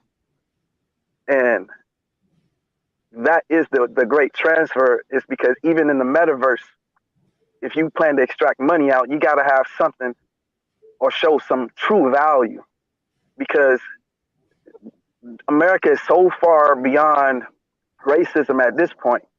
It's completely monetary. The most racist of the racists will look past your skin for the dollar and the grin. And at the end of the day, when I say circle the wagons and we're surrounded, we arguing about look back, no, go forward. Look back, no, go forward. And I'm sitting here and I'm looking like, yo, it's a fucking window open. This is our moment and it's closing. So I'm sounding the alarm and saying, hey, let's all change directions and let's take this opportunity before this window closes too and our fate is sealed. Because this is the next wave and they want to keep this shit real quiet. So I appreciate y'all time. Y'all do y'all research. I'll do my research, and I'm definitely going to try to pay it forward. I appreciate y'all time. Y'all stay up. Yeah, Vic, thank you, brother. Appreciate you, man. Thank you for coming over, man. We appreciate you, man. We got to have you come back for that racism talk, man. Yeah. Peace and blessing to you, young brother. Yeah, Victor Praise, respected all over the place, man. Peace to both of y'all. All right, man. I'm going to pull you down, Vic. Shout out. All right. All right, man. Von Eric. Are you gonna make you took that L before you start? And make you took that L. Come on, man. You gotta make look. I'm not gonna beat you up. Okay. It was a tie. I'm taking an L for longevity, because yeah, there you go. There you go. Well, there you go, man. There you go, man. Both of you guys, man. Actually, like everybody in the chat said, man. Both of you guys have dropped some real deep, real science, man. And so, it was, we were trying to figure out which direction you was going from, and yeah, that's how you can tell when you got a good situation going on, because the people can't jump ahead of you, right? They gotta wait until you say a next word and say your next word. So, you guys did good. But Von Eric, you got any last words, man, or closing remarks, man, you want to drop on us real quick? And first of all, let me thank you for coming over. Let me thank you for doing your research. Let me thank you for doing a hell of a job. And let me thank you for coming over, man, and sticking to your word and saying you're going to come and coming, man. Appreciate you, brother. And waiting all that time before you actually got up. So appreciate you, brother. Okay. Oh, it's no problem. Time, so that's worth his ass. Rico, be quiet. Rico. Okay. Go ahead. Yeah, I appreciate being on here. I appreciate y'all trusting me with the information and giving me a chance to present the information and having this discussion, because I believe discussion like this can unify us, bring us together as one. And no matter what we're going through, we could get through it. Through anything that we go through, what the world brings us, the laws, we could get through it once we know the information, research the information, like the young brother Victor, and with New Growth, there's some young brothers that know a lot of information that I think, as older gentlemen as we are, we should listen to, because it's wisdom in their words, it's understanding in their words. Also Bryant, the way he comes from information from a medical background and things that he does. He speaks eloquently and he speaks with facts. And I like his critical thinking. All the brothers, all of y'all brothers. I like the way y'all critical thinking be and y'all theories. I love that because it helps me, who I am, to grow. And I love information, exchanging information, because information is power. And I think when you self-taught, like Malcolm X was self-taught, and he taught himself and spoke with vigor and eloquently, I can't say the word, messing up the word. But when he spoke with vigor. And even though he was self-taught, you can't tell the difference between him and Martin Luther King, who had a higher education, because they spoke with understanding, with knowledge, with wisdom. And I think I see this, I know I see this with everybody in the chat and everybody that comes on the panel. Speak very well, and y'all speak from the heart, and that's what makes it exciting to come on this channel and to listen, because it's y'all just not speaking just to show, hey, I'm the smart one or I'm the older one. You need to listen to me. No, everybody speaks with heart in the chat and then on the panel, and I love you all. Thank you. We love you too, brother. Appreciate you, man. Thank you for coming up. Thank you for stepping up and stepping into the game. Appreciate you, Von Eric. I'm gonna pull you down, my brother. Appreciate you, man. Gotta have that brother back, man. We gotta have that brother back. But don't challenge him no more, Rico, because he came with receipts, man. You came all up in here flipping and flopping. He had receipts in the building. All right, brother. Wrigley, are you awake? Yes, sir. You awake? No, hey, look, absolutely. I appreciate the young man taking the L like a man. Now I'm just bullshit. He laughing. Let me stop BSing. Did he do a good job, or did he do a good job? Oh man, he did. Oh Jesus Christ! That guy. Yeah. I'm trying to find the words to put it in. He whooped my ass, and you know what? That's an ass whooping I'll take every day of the week. I'll take it every day of the week. No, seriously. I'll take it every day of the week, because he came with, he didn't come being facetious. He didn't come just throwing out a bunch of ad hominems. He came with facts, receipts, data, and so forth. And it's crazy. We were kind of aligned. Shit, hell, we were closely aligned. We were at a kinship that I couldn't believe. We had different perspectives on things, but we both were looking for the same resolution for our people. And again, like, even before he left the stream, I'm not gonna be too much longer. Was my emphasis was about, did we teach? Right. Did we not just come here and just not regurgitate a bunch of bullshit to be like, black women?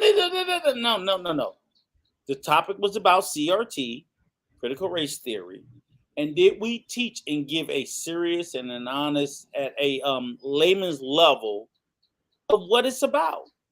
Because I don't want my community to be out here spewing and championing, CRT make white people feel bad. Like, no, that's not what CRT is. Stop doing that. Stop making us be in a position of defense when we have nothing to be defensive about. Right. CRT is a good thing.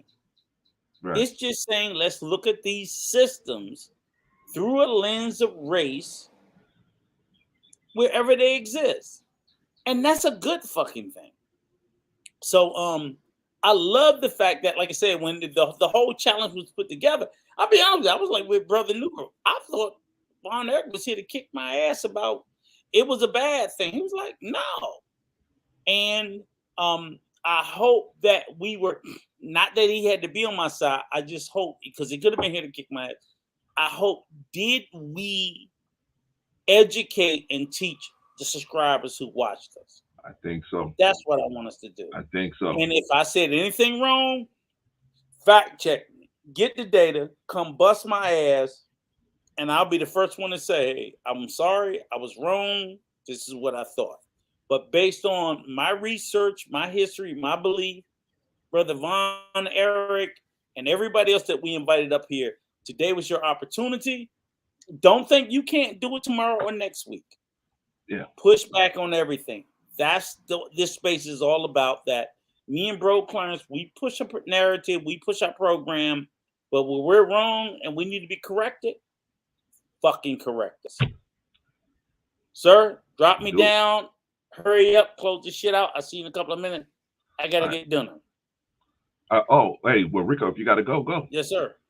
I just tell everybody we'll go. We'll just hook up later.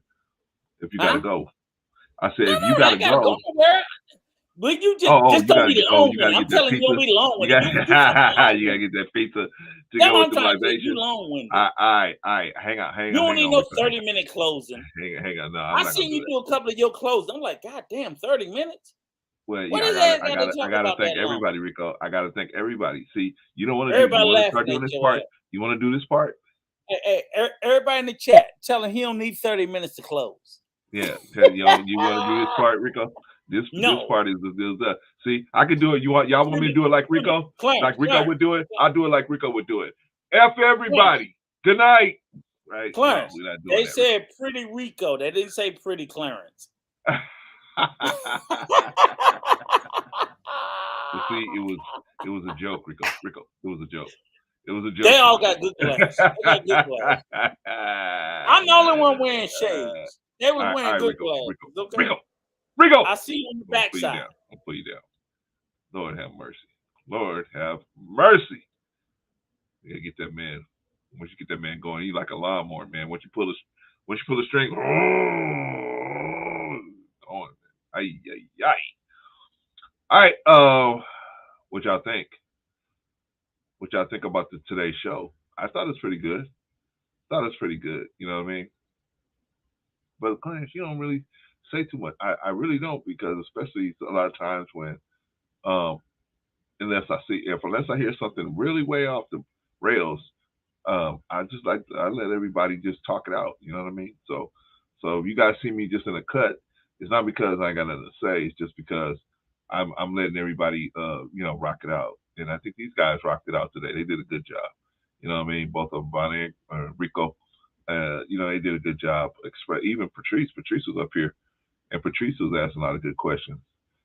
But I'll get to her in a minute. But anyway, what did y'all think about the show? Did we do good? We did. We tried. We trying, y'all. So if y'all got, and by the way, just like Von Eric said, hey, let's do this show. Okay, so we did the show. If you guys got any topics you want us to hit, we got an email address. You guys know what the email address is. It's on the website. It's on the web page, the YouTube page. Go to the About section of this web page and, hit us up, right? Shout out to Blaze Brown. Good to have you back. Yeah, man, just let us know. But anyway, talking about today. Today was pretty good, man. Everybody did a good job. Everybody, even in the chat, y'all did a good job. You know what I mean? So it could have got, it's like with anything, man. When you're dealing with human beings, things can go left at any time. But you guys are learning. You guys are learning like we're learning up here, right? We're learning up here the kinds of shows that we should do topics on. We're learning. And I apologize to you about doing shows that really are not what we typically do here. So you guys forgive us. We're still learning, and we're trying to, do a better job for you guys. Hopefully we made up for it today, and we did. We gave you guys some information, even if you're seeing this on the replay. All right. Okay, so let's do the rundown. First of all, man, the chat, squeaky clean. Squeaky clean as always. Chat was squeaky clean. You guys did an excellent job. Risa, the rest of you guys with wrenches out there, excellent job. Chat is always squeaky clean. You guys' reputation precedes you. We appreciate all of y'all for showing up, and everybody who, if you come in and I see you, new growth. Yeah, Risa is our day one. And so Risa and everybody has a wrench out there, man. You guys keep doing a good job. I know you guys are still learning how to, being a mod it's not easy. You can ask Von Bryant. It is not an easy job. It's something you can do sitting down, but it's not easy. And you know what I mean? So, you got to keep your eyes moving and see what's going on. So we're learning. Just like you guys are learning, we're learning up here. We're all learning together. We're all a team. Let's talk to Better Black Life. It don't say Clarence and Let's Talk to the Better Black Life, because I believe it's all of us working together, man. You know what I'm saying? We're just the people on the stage. You guys are the people in the chat. And without you guys, now the show is going to go down because we got to pay more attention to the chat than we should up here. But when we got you guys down there, Risa, Quantum, and all you guys, we got you guys out there, we don't have to worry about what's going on in the chat. Unless something really gets way out of hand. But it never gets like that. So that lets us focus on what's going on up here. So we appreciate y'all. We're a team. But to chat today, shout out to y'all. Solid performance. Solid performance as always. Solid performance. Sometimes we got to watch who we bring up here, because not so bad that the person themselves is a bad person, but some people attract other people that have agendas.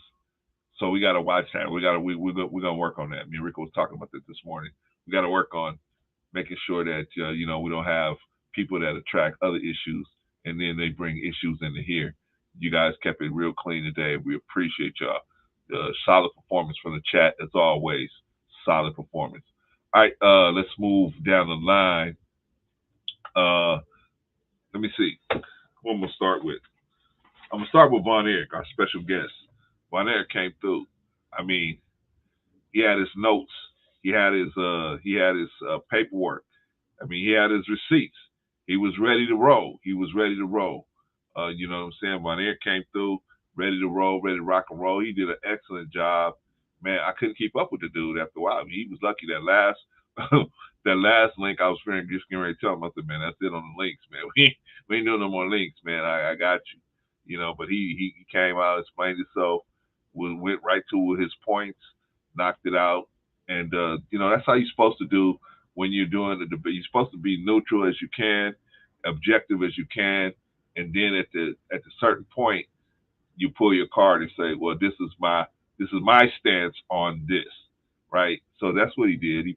He did an excellent job, beautiful job. Shout out to Von Eric. Appreciate you. Accepted the challenge and he came in and did a great job.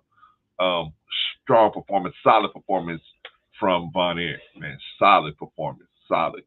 He always comes over and does a solid performance. So shout out to Von Eric, and we want to see that brother back again, man, because he is definitely, man, he don't play no games, man. When you give him a challenge, man, he came in with his receipts, unlike somebody else who shall remain nameless, that came with no receipts, nothing, just kind of shooting straight off the top of the dome. You know what I mean? So, but we won't name that brother. We'll leave that brother for another time.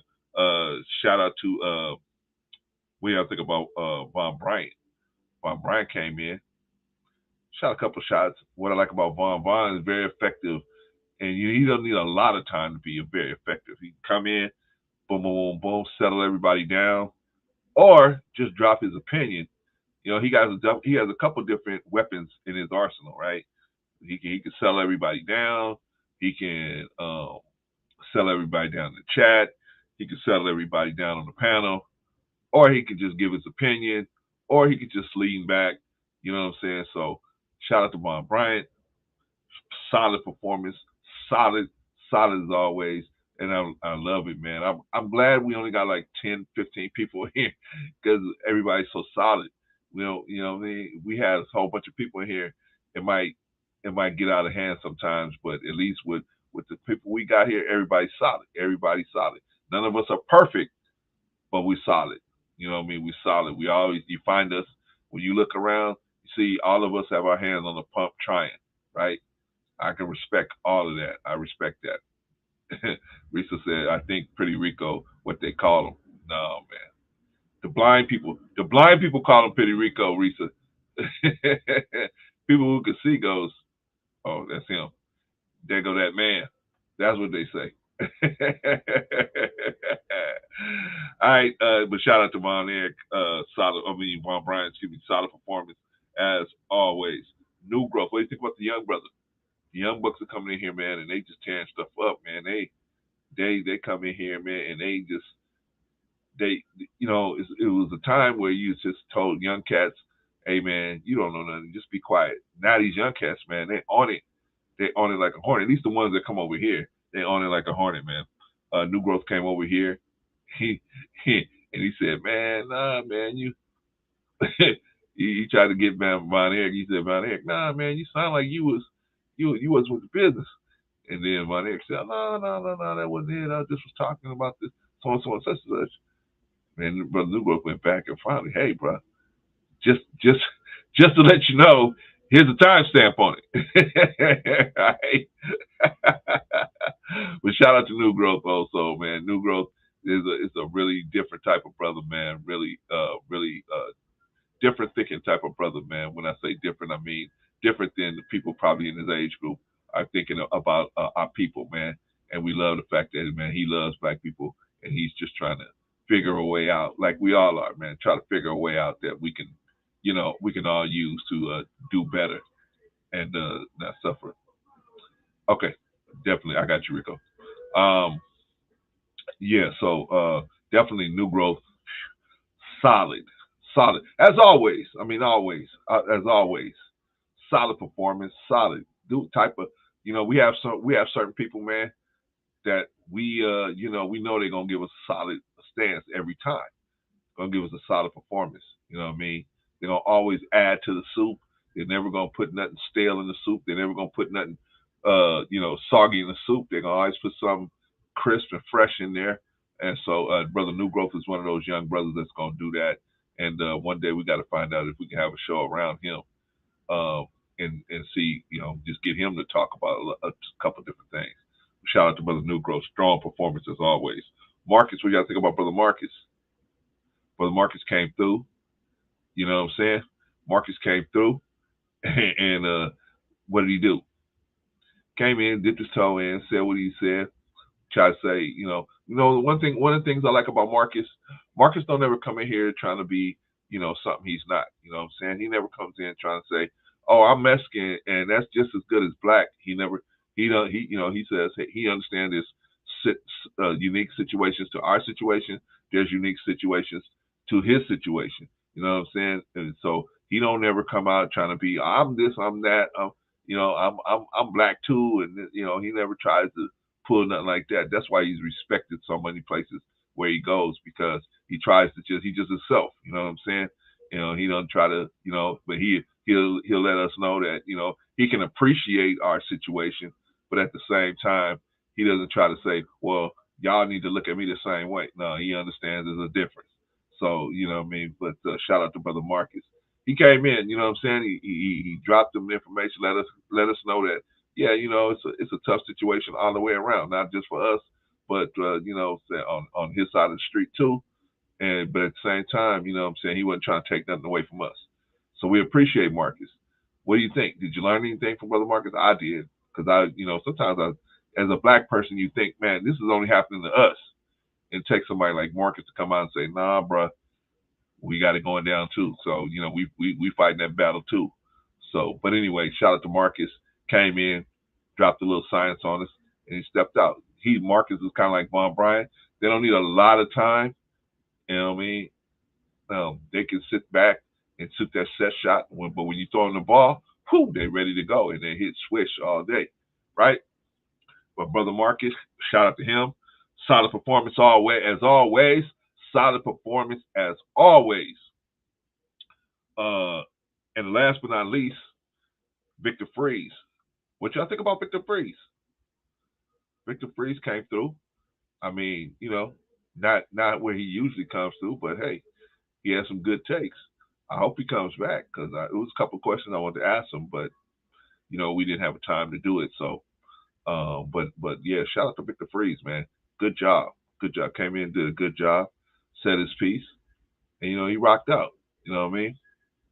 So, shout out to Victor Freeze. Strong performance, solid performance. And like I said, we don't play around, man. Not in the chat, not on the panel. We try to have people coming up here and they give you a solid performance. I think that's everybody on my list. Did I get to Patrice? I think I skipped over Patrice. What do y'all think about Patrice? Patrice came in. I think I did do Patrice. But let me do it again. Well, let me let me talk about her again. Patrice came in. She added to the conversation as always, man. Patrice, OG Patrice is OG Patrice. She's gonna be. Y'all call her OG. I just call her Patrice. I see my sister when I see her. I just see my sister, man. And so I just call her Patrice. One of these days I'm gonna build up the courage to ask her, hey, is it okay if I call you Patrice? Because I just see her as my sister. So I just talk to her like my sister. Patrice, come here, Patrice. All right. But she did an excellent job. Solid performance as always. Strong performance. Did I do it with Brother Rico? Brother Rico, I'm gonna pull him back up, but let me say this about Rico before I pull him back up. This man is an Army veteran. Jumped out of airplanes. I mean, did so many different things. Now there's some of the things that Rico Young has done I can't mention on the air, but but this brother, man, he's a solid dude. A solid dude. I'm just gonna tell y'all, man, if you want some good advice, ask Rico, because Rico will shoot it to you straight between the eye. Well, Patrice will too. Patrice will too. But some of y'all got an issue with asking a woman something. But Patrice is very straightforward. She will shoot you right between the eyes. But Rico, man, will shoot you right between the eyes. If you know the person or don't, he will give you some good advice if you ask him. So I'm just telling you out there. I don't know if he's going to be like these other people where you got to book a session with him or nothing like that. I don't know how that's going to go. But, man, I'm telling you, man, if you got to think about something, you really need some help trying to figure it out, a good person to go to is Rico. All right, so let me bring this cat back up. Solid performance from Rico anyway. Solid and strong performance from everybody on the panel, everybody in the chat. Let's continue to keep learning, y'all. Let's continue to keep growing, y'all. Let's continue. We learning at this, and let's stay focused on giving everybody good content and a good experience when they come over here. Appreciate y'all. Let me pull Rico back up because for some reason I don't know what he wants to do now. What is it now? What is it? You're a piece of work. You're a piece of work. You're right. Hey, you notice I don't have to worry about somebody talking about me. Yeah, I see. Yo, Chloe, I told you it ain't just good looks with me. You're a fucking piece of work. You're a piece of work with that. Look, I mean, I only wanted to come up for this one reason. For our day one. I came up for our day one. I ain't come up for nobody else. Okay. But you know what, Sister Risa, you are 1,000%. And you had a question. I was like, I was just dying to answer. Oh Jesus! Now Tuesday topic. Okay. So again, and it was a question. Tuesday topic. We're going to address what did Von Eric really say. He took the L. He agreed with me. No, all bullshit aside, was we both talked about how we both view as CRT, critical race theory. And I'll be honest with you, we were unbelievably aligned. I think he looked at it from a different way than I looked at it, but even though we both looked at it from different perspectives, we ended up at the same place. Like, it's not a bad thing. I sit back and I look at it as, it's a race of people.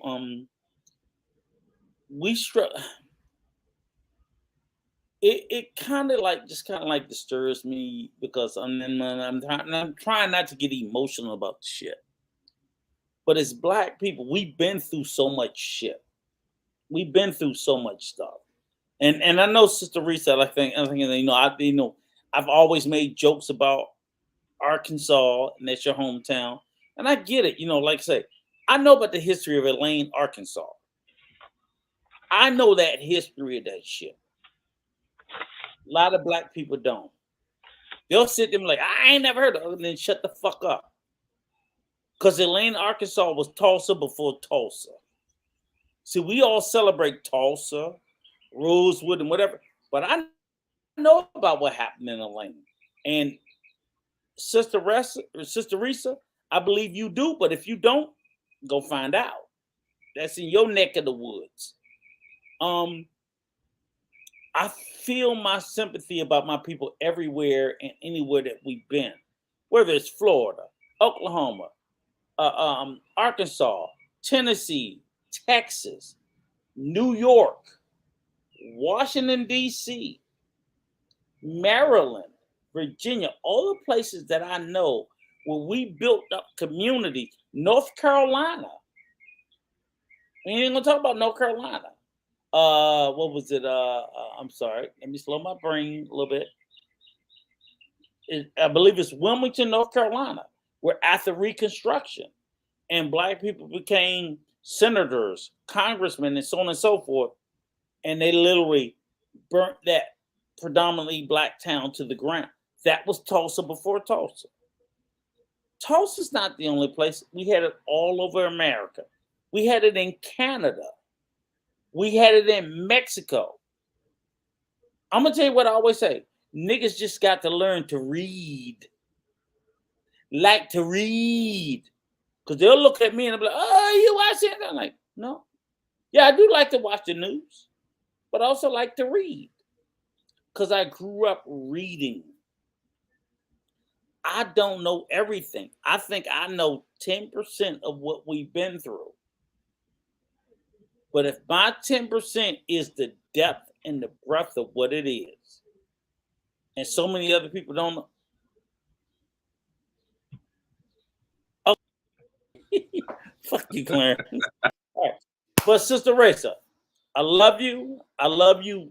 You put that question out and it just struck me to the heart. It did. That's why I made old Negro Source bring me up. But keep doing what you're doing. Keep pushing us. Keep kicking us in the ass. Keep making us do this stuff. And to everybody in the chat, again, I pray to God, and I thank you. I hope we did what we had to do with CRT. If we were some shit, some trash, some garbage, let us know. Hit the chat. Say, y'all got to do better. Y'all got to do this. Y'all got to do that. Because the next topics that we're going to bring out, I want to feel like that we're trying to, I really need to feel like we're giving you the information that you guys deserve. And if I'm failing at it, I want to know. Thank you, thank you, thank you. I love you guys for coming out. You could be anywhere else but other than here. But the time that's important to us. And old Negrosaurus, you know, we're gonna figure out what dinosaur we are next week. And to Brother Von Eric, give him a salute. Hit us in the comment. Let us know what you think. Yeah, what do you think about Von Eric's performance? Let him know in the chat. Let him know in the comments. Yeah, he killed it. Yeah, he killed it. Now he lost. Make sure y'all tell him, look, you lost to Rico, but you did a good job. Okay. But let him know I won. It was like maybe 6-5. I'm gonna say 6-5. It was a close game, but he lost. I kicked his ass. Make sure I let him know. I love you guys. I love you, Risa. I love all of you guys. New Grove, Von Eric, everybody that's been here rocking with us since day one. You guys are the reason why I keep coming back and I keep doing this shit. When you guys go, I go. Again, thank you. Thank you. Thank you. I love you all. All right, Clarence. All right, man. All right, hold on, Rico. Don't go nowhere. All right, that's it, y'all. Everybody did a great job. Great job, everybody. Let's keep learning. Let's keep growing. But now here's the important thing. Go home to your family. Go to your family members and make sure that you let them know how you feel about them. I mean, in a good way. even if you got like me and Rico, you got that son that you can't tell nothing to. He's so slick. He out slick himself. You know, even if you got to just say, you know what, son, those are some good shoelaces. Go give them a compliment. Go to your house. Go to your people and just give somebody in your house a compliment. Well, everybody. Find one good thing about the people in your house and just give them a compliment and see how that, and watch, sit back and watch see how it lands on them. I mean, in sincerity. You know what I'm saying? Don't trip them. But I mean, in sincerity, give the people in your house a compliment. Everybody in your house. So me, my granddaughter, all my sons, my wife. I got to figure out a compliment to give all those people when I get there to tell them so why are we doing this, y'all? Because you ain't coming here. We ain't coming here just so we could run around talk about everything. You could do that on the mothership, right? We're here because we're trying to be better people, right? So I can't let you get away without giving you some homework to go out there and be a better person, man. Now maybe you're gonna do it, maybe you ain't. But if you do it, I'm glad. I'm guarantee you're gonna get more out of this whole conversation we had, plus doing what I asked you to do, and then coming back and saying, "Yeah, man, I did that, Brother C," and I saw my baby's eyes light up. I saw my wife, the love flowing back into her and everything. Wow. But all right, Rico. Rico said that we're waiting. I got you. And Von Bryant's been very, very patient, so I gotta go. All right, y'all. We'll see y'all next week. Go do what I said and have a great week. Appreciate y'all.